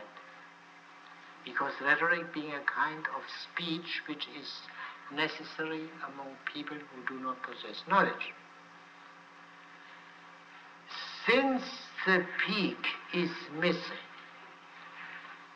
the dialogue considers only the charge of corruption against Socrates, not the charge of impiety.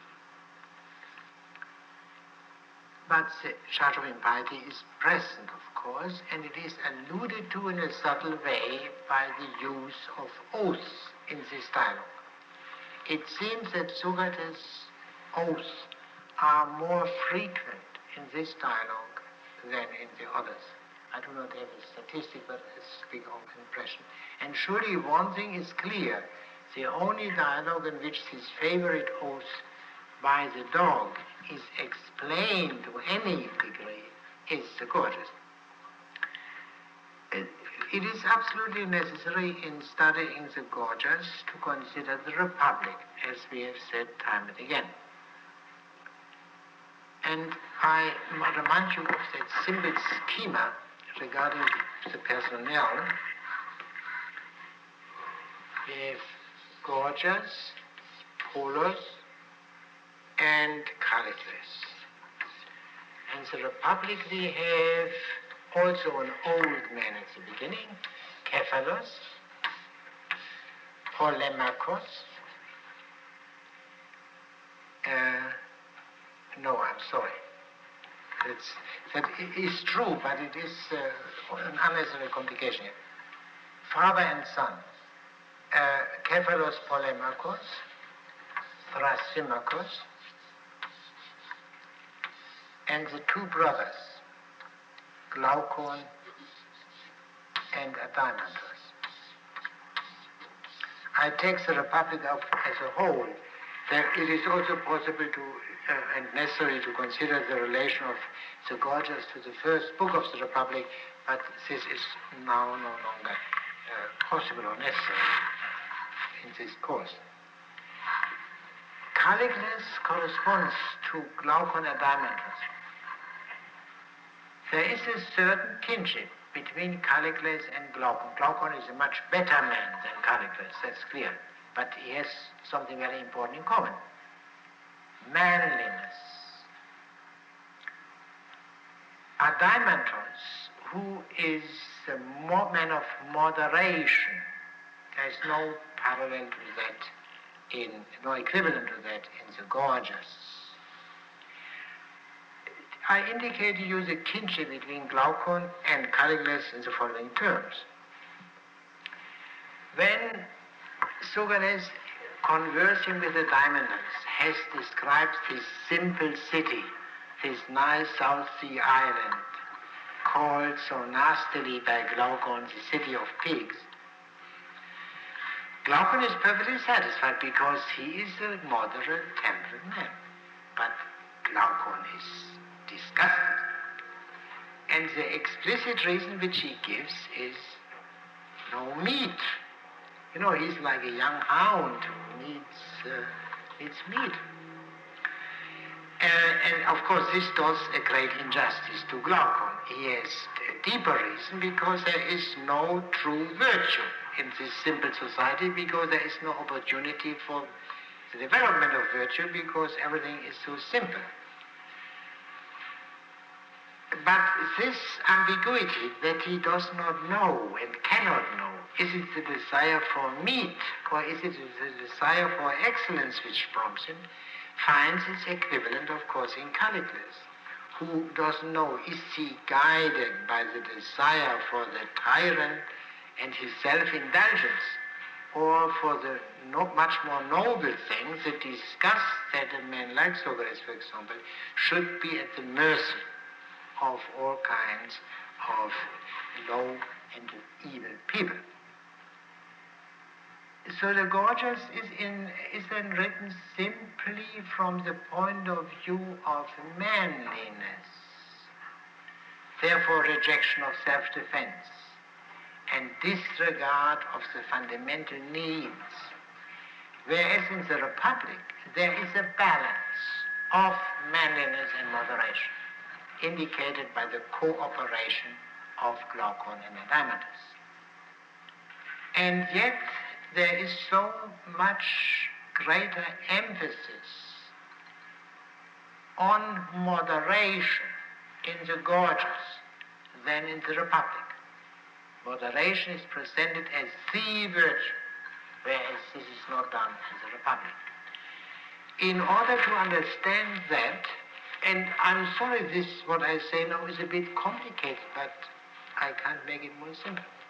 We have to consider not only the relation of the Gorgias to the Republic, but to another dialogue.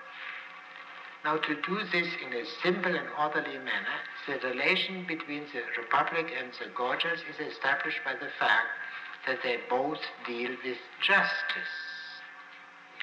But we know that justice is not the only theme of the Gorgias. What is the other theme? Rhetoric. Which other Platonic dialogue deals with rhetoric? Phaedrus. Therefore, we have to consider not only the relation of the Gorgias to the Republic, but to the Phaedrus as well. Now, in the Phaedrus, Socrates, omitting infinitely many things, Socrates shows to Phaedrus what a good erotic speech is. In the Gorgias, we can say Socrates shows to Gorgias what a good just speech is. A speech in defense of justice. The speech in the Phaedrus praising Eros culminates in the praise of madness. Madness, insanity, if you translate literally. That mania in Greek, which was the cause of the greatest blessings of Hellas, as is said there. This, but madness, transcending all limits, is which belongs to Eros, is the opposite to sobriety, to moderation. The emphasis on moderation in the Gorgias, in the dialogue dealing with just rhetoric, corresponds to the praise of mania in the Phaedrus, the dialogue devoted to erotic speech.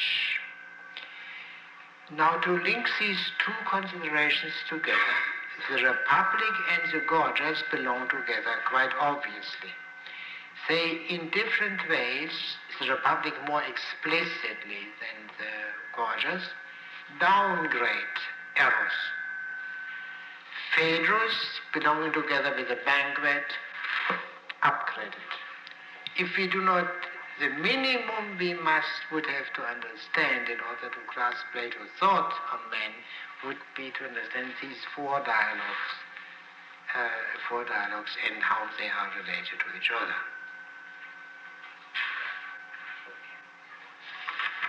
Yes, these are the points which I thought I should make. Now, we could read on in the myth. We have somewhat more time than I thought.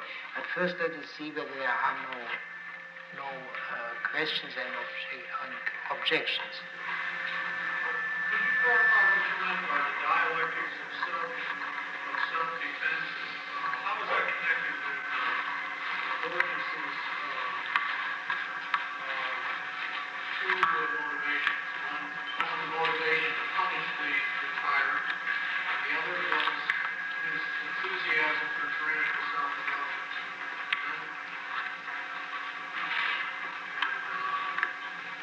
And you said that maybe one of them said the philosopher had to engage in the dialectics of self-defense. Yeah, these are, well, let us start from the simplest part of the question, the dialectics of self-defense. Self-defense is unobjectional. And what follows? If you have the right to preserve yourself, you have, of course, also the right to the means of self-preservation. And I give you now a summary of Hobbes' argument, who isolated this part of the Platonic thing, and he owes to that his immortal fame, which is not nothing. He's of some help there. Now, you have the right to the means. Who is to judge of the means? Of course, yourself. Because no one is as concerned with your self-preservation as you yourself can be. Yeah. Now, anyone is the judge, and that has nothing to do with competence. Whether a man is a good or bad judge, it doesn't make any difference, because the fool has a much greater interest with his self-preservation than the wisest man can have. Good. That means, since by any man, anything can be regarded as a means of self-preservation. The fool is also here. And then the right of self-preservation leads to the right of everyone to everything. War of everybody to everybody. And so Hobbes' point is this: if I start from a man who is from the very beginning tyrannical, wishing to have more, or if I start from the most simple and honest man, the conclusion is the same. The practical solution, of course, for Hobbes was, as you know, have government and laws, and then the need for self-preservation, except in Chicago, in the night, is very small. Because there are people who take care of that. Yeah, So self-preservation switches or becomes aggression. Because should you wait until the aggressor has pulled his gun, there are subtle situations there, that from the Westerners, whether you must wait until the other makes his move. But if you are a poorer marksman, can you expect it to do that? Great question. So therefore there leads a way from self-defense to aggression. Now let us assume the man bent on his self-preservation, and of course to have it as long-lasting as possible, naturally. What's the use of preserving yourself now? You want to be safe tomorrow and the day after tomorrow as well. Then you must have power. Now let us assume by great cleverness you have succeeded in making yourself so powerful that you can never be killed. and are safe. What do you do with that? You watch, of course, and see that the guards are always properly posted, but gradually that becomes a very simple thing, and you can perhaps delegate it easily to someone who knows that if you are killed, he will be tortured by the enemies, and therefore is utterly reliable. You know these simple tricks. And then what will you do? He hasn't learned anything, because he was only concerned with self-preservation. He will indulge his sensible desires, the crudest desires which every human being has, because there is nothing else there. If he had taken a broader view from the very beginning that there are other things than self-preservation, the result would not follow. But we are speaking here from this point of view. This was, I believe, a part of an answer to your question, an answer to part of your question. Which part is most obviously missing? I don't see a connection with the dialectics of it. In other words, a concern with self-preservation leads to the tranquil spirit. Yeah, if there is not something higher beyond self-defense, self-preservation, which limits it. Yeah? Which, for example, would include that self-preservation is not under all circumstances the overriding consideration. Yeah. Oh, there were two others. I'm sorry, I have to go. Yes. I had an interpretation of it as sort of trying to persuade the Calvin by fear that not to be moderate. That here you couldn't use logos of reason, so you have to use fear. It's impossible to use fear. Yes. I try to show that in my remark about to what extent does a myth correspond to Callicles' longings. Here he gets what he wants, punishment of the unjust, and at the same time the noble element in him, and namely that only the unjust should be punished, is taken care of because the judges will be competent. They will be the sons of Zeus. That is, I would only have to repeat what I said in my statement. Yes, Mr. Lyons. Comments on how Callicles' glory for this eternal punishment, infinite punishment, is the form of injustice. Because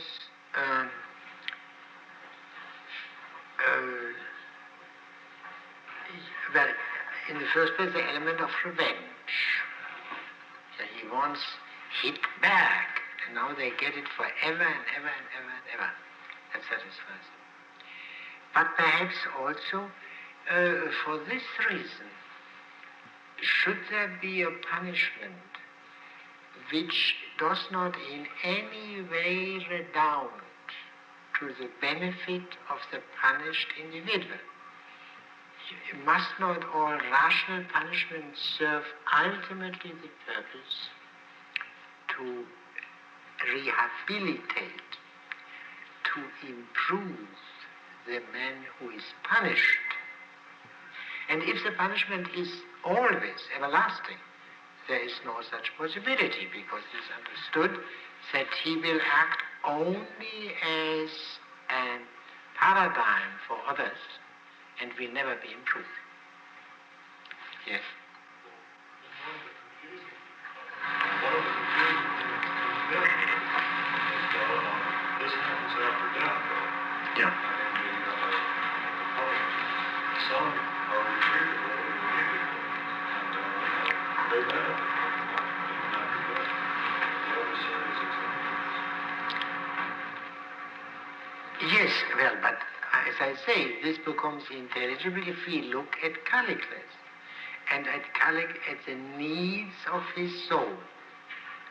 He cannot stand the thought, the better part of him, cannot stand the thought that Archelaus, as described by Paulos, never forget that we have no evidence that the historical Archelaus actually killed his child and that the child had fallen into that pit when running after a goose. That may very well be a rhetorical embellishment by Paulos, for all we know. But assuming he was such a terrible fellow, if Archelaus is such, and there were tyrants of unbelievable bestiality, there's no question, and there are still so, then one can perfectly understand as it were a first move of the soul. I can see him, would like to see him drawn and quartered, not finding that ever an end in oblivion, but in going on and on and on. One can understand that. Nevertheless, it makes you worse. You assimilate yourself to that unjust man in your longing for an unreasonable, useless punishment. Punishment, of course, the question is infinite. It is clear that when we speak of protection of society as a legitimate end of punishment, that this is not quite the same as the improvement of individuals. And this can very easily, Locke makes it very simple, but Socrates is not quite satisfied with that. Locke says we kill such a fellow who committed murder, for example, like a beast. I forgot the terms, but you remember that a lion or tigers he used. Just shoot them down like mad dogs. That is perfectly intelligible as a feeling on the spur of the moment, but you know that the penal law of the Western world is not based on this view. Therefore, if he is really mad, strictly speaking insane, he will not be punished. From the point of view of the protection of society, sure, kill him, treat him like a mad dog.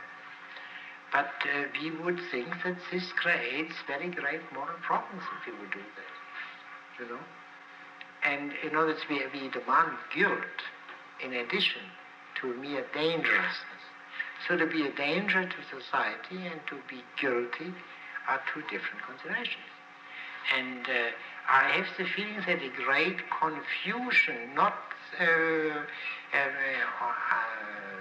theoretical, but in the general public about that, is underlying the practice going on. People have such a bad conscience in inflicting punishments, juries too, and other considerations adding to that lead to what appears to me considerable laxity in law enforcement. We have no solution to that. The problem is absolutely with us. But it is important to see that these are two radically different considerations. The improvement of the criminal and the protection of society. And there may not be an easy harmony between them. And generally speaking, I believe that is the meaning of the analysis of justice given in the Republic. There are two notions of justice, which are both necessary and which are implied in all our judgment. In the first, we think of the common good. And in the second, we think of the good of each individual. Now that the good of each individual and the concern with it should coincide with the common good cannot be assumed, and modern liberalism has found a simple solution. The laws are to be concerned only with the bare minimums of protection life, protecting life, property, and so on. But and the concern with virtue and vice is no concern of the legislator, as Locke explicitly stated, and quite a few others after him. But then we come to the interesting borderline cases, like obscenity. After all, no one's life and property is endangered by if the public is flooded with obscenity, and yet we have the feeling that this is a matter of public political concern, nevertheless. How to reconcile these things, that's the great question, and what Plato in the Republic suggests is a clear, universally valid solution of this problem is impossible.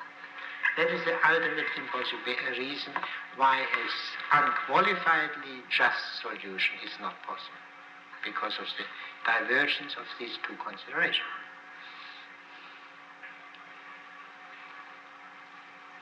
Yes, Mr. Florman. I have a statement which, the answer to which is very long. Could you give a further suggestion as to what you meant by saying that ultimately the issue is not between philosophy and politics, but ultimately the issue is between philosophy and politics?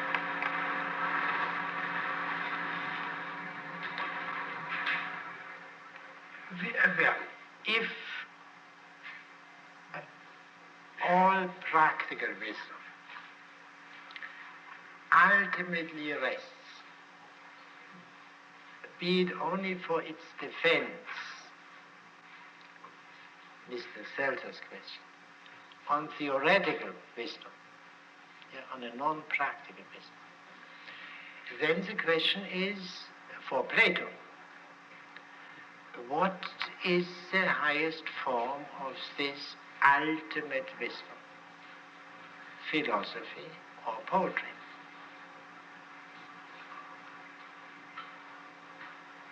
Well, once you see what the claim of philosophy to be this highest wisdom would be, what would be the claim of poetry to be higher than philosophy? We have here someone sitting who would answer you that question better than I will.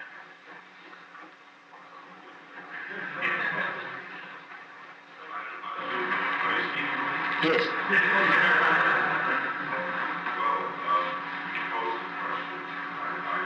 And I thought you were aware of this opinion. No, that poetry, the poet, as I quoted Schiller, after all, a man of great philosophic training and also of great poetic power, who said that.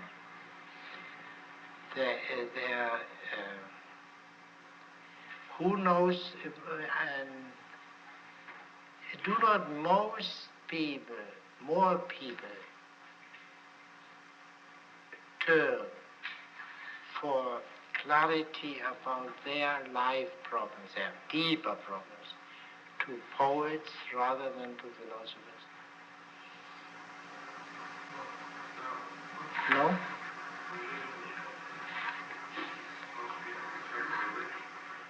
Yeah, but from Plato's point of view, what does religion for Plato mean?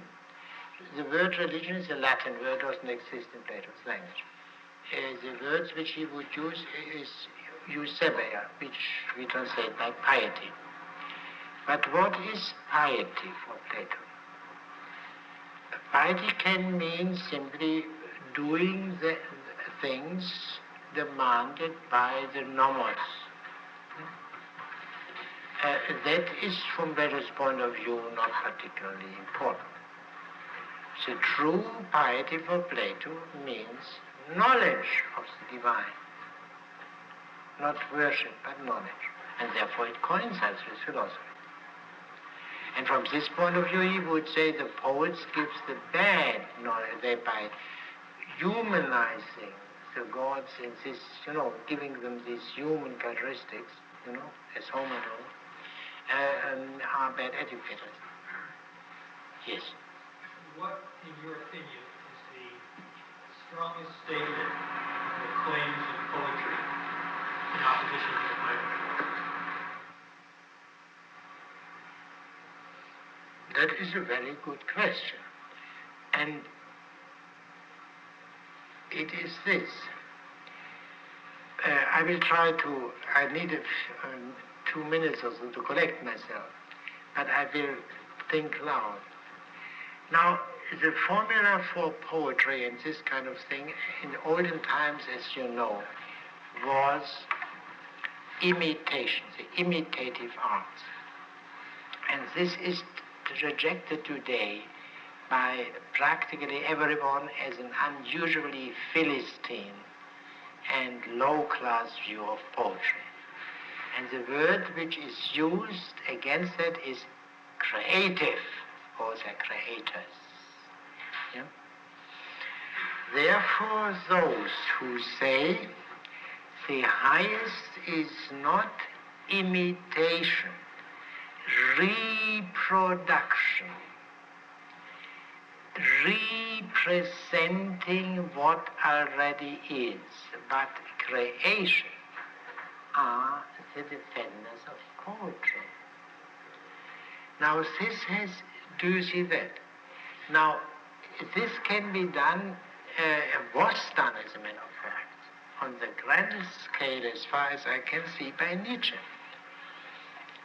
Namely, if the truth is not always self-subsisting, but is man's making, then the truth originates in human creativity. And then there is no reason why the poets should not be the true guides of man rather than the philosophers, especially if the philosophers, well, one way of putting it is this: the philosophers, Nietzsche made this point, by the way, the philosophers, when they speak about moral philosophy, what do? They interpret a morality established already, the morality of their civilization, their culture, their society. But who creates this morality? Who makes the breakthroughs to new vistas? The poets. That is what they would say. And one can state it perhaps more neatly as follows. Philosophy is concerned with understanding the whole. I mean, there is no question about that. But is the whole complete? The earlier thinker said yes, it is in principle complete, and the incompletenesses are only, they belong to the completeness. In other words, that a mouse will die, and there will be new mice afterward to things. That this incompleteness, that is part of the completeness, and that the species mouse will exist. And in a more sophisticated and difficult way, that applies to man as well. But let us assume that the most interesting in the whole is, of course, the highest. The highest of which we know empirically is man. Now, if man has made himself what he is, and is still making himself what he is, a process which is in principle unfinishable, although it may be broken off by cosmic catastrophes, then the decisive thing are the creative acts, and therefore there is no reason. And therefore, if a man like Nietzsche appears so frequently as a philosopher-poet, there is some truth to that. Philosophy is in a way understood along the terms of poetry, as Plato understood.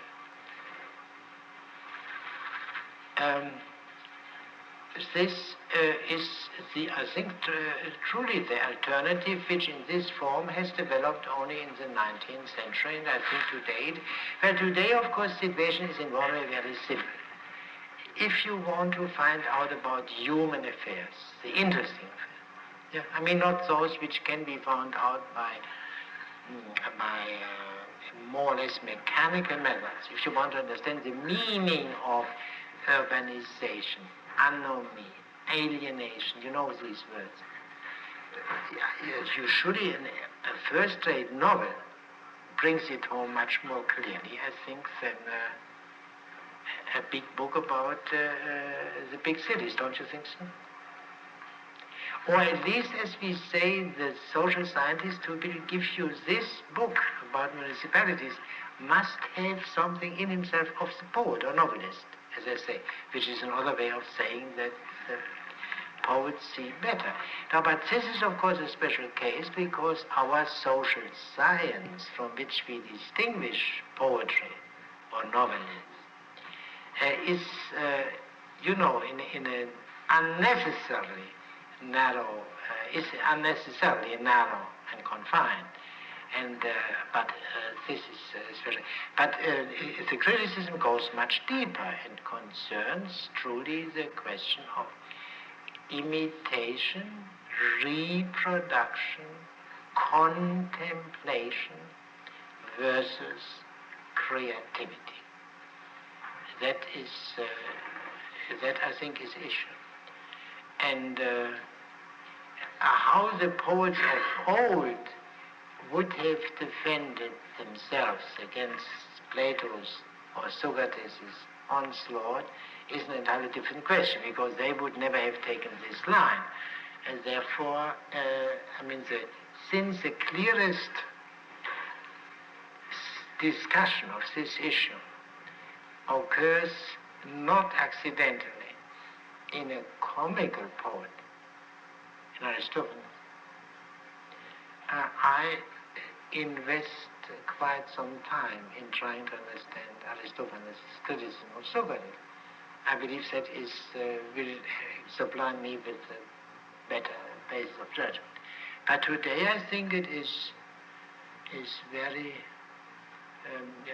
this view is very general, and I suppose you all are aware of that and have gone through that, and sometimes said with Romeo,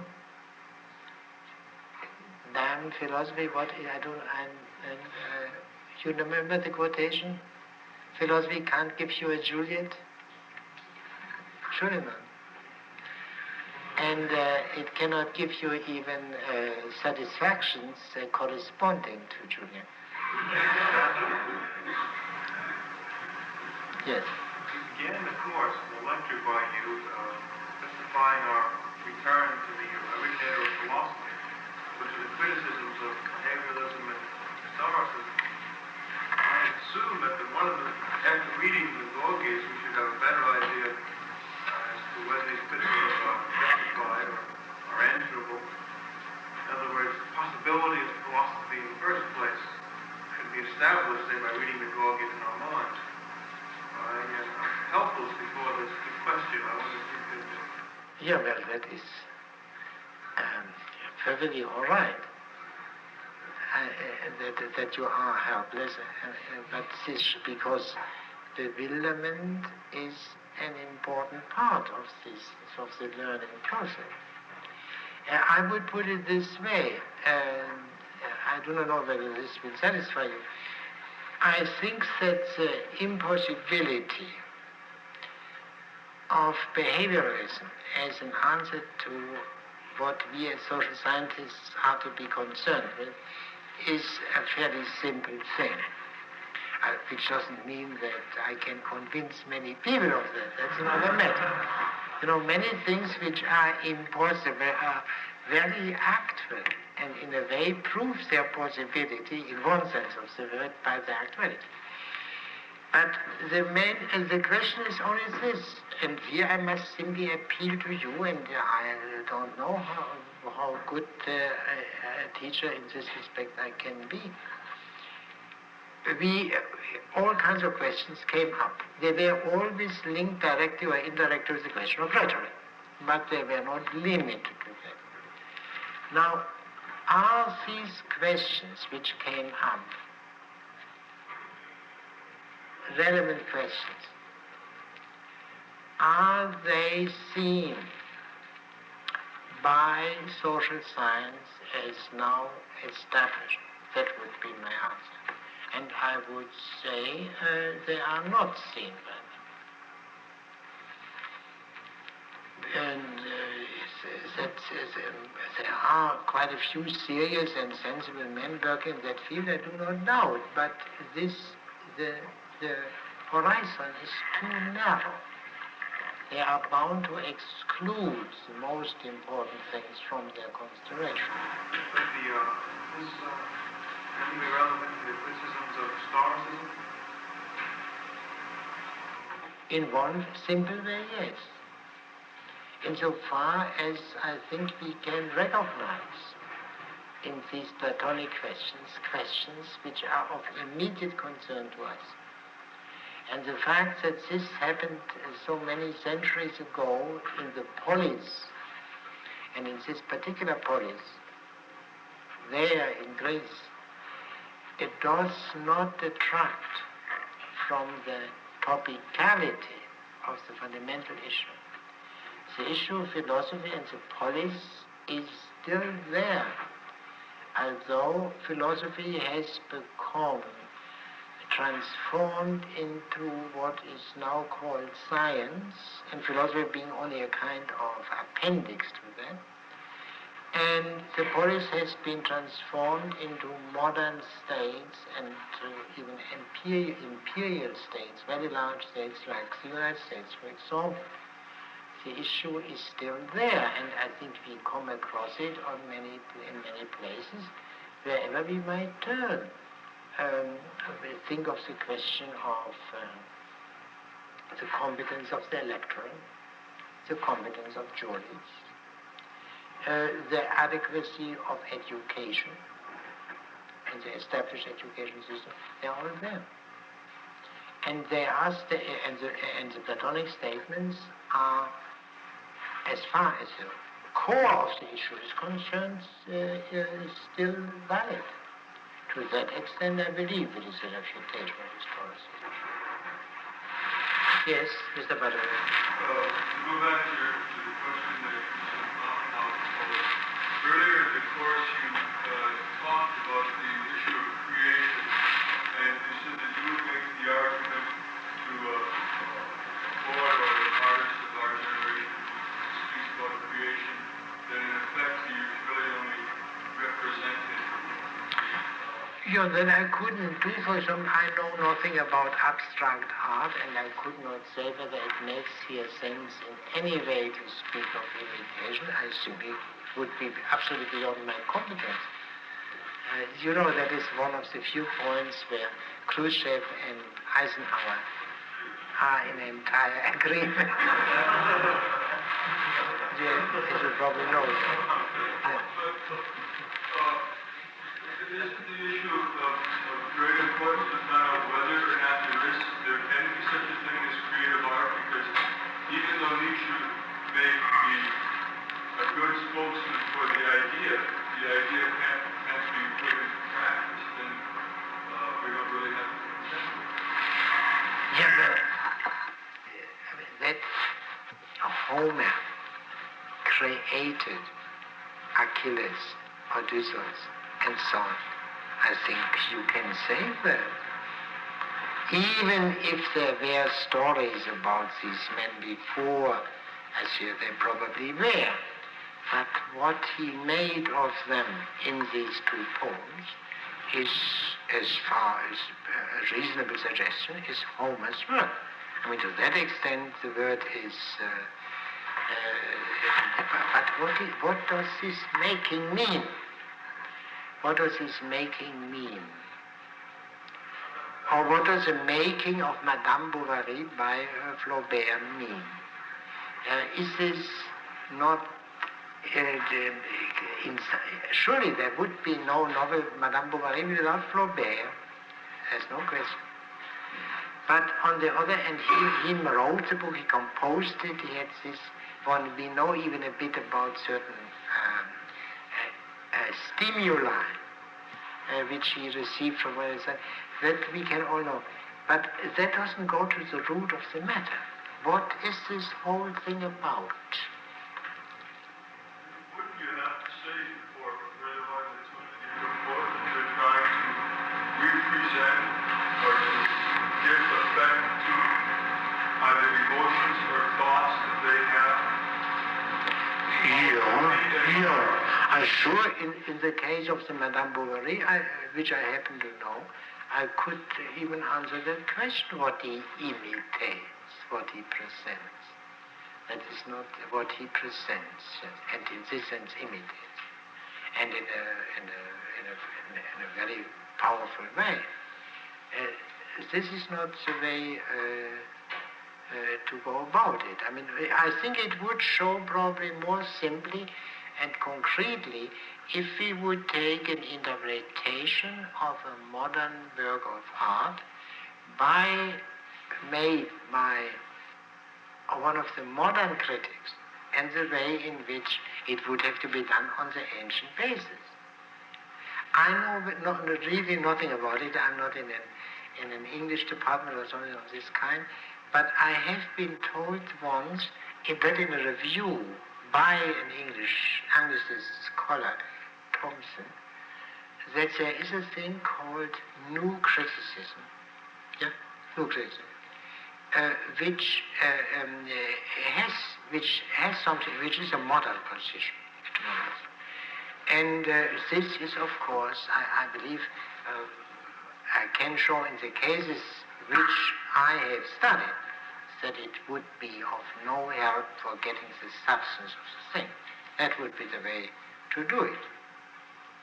You know, the general methodical discussions are arid and not convincing, not even for oneself, of course, if they are not based on experience, on handling of these matters.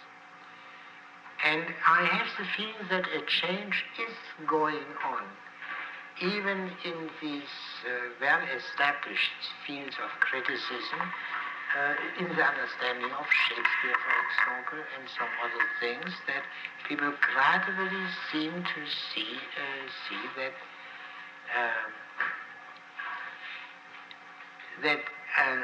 a kind of interpretation which theoretically developed would imply the notion of imitation is more illuminating, opening up than the modern equivalence.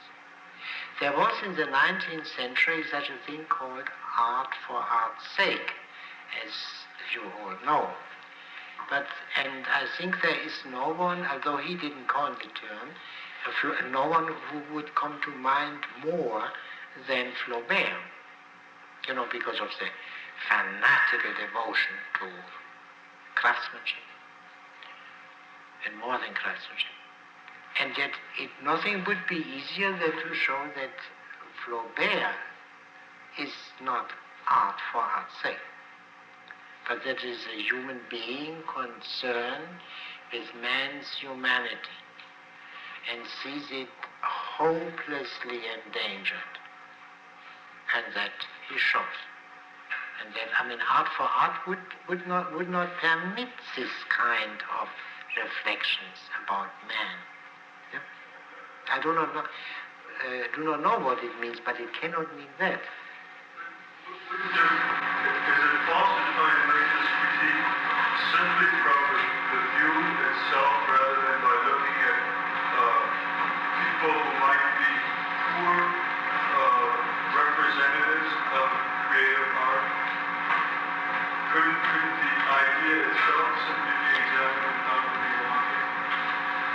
You're sure one could do that, but forgive me if I don't have a kind of aesthetics among my posthumous papers.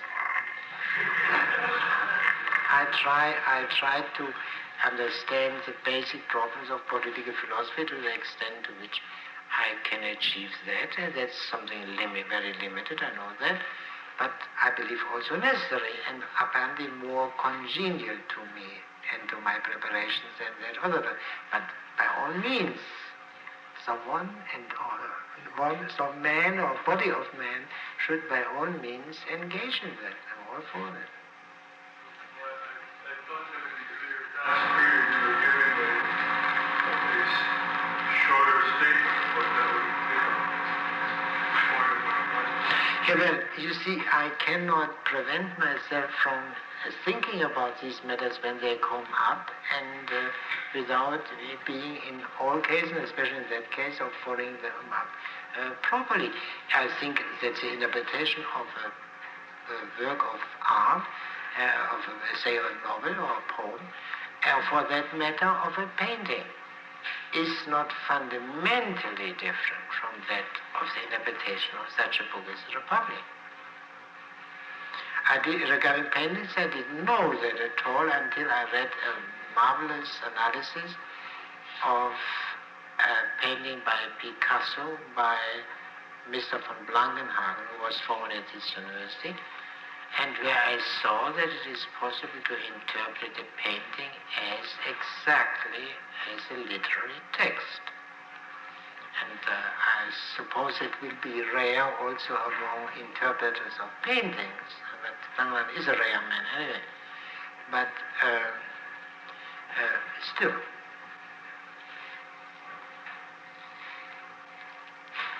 Well, then I suggest that we meet, or those of you who have registered for this course, meet again here for your not everlasting punishment. It will take exactly 1 hour and 30 minutes. So, Yes. would it go 3 or 5?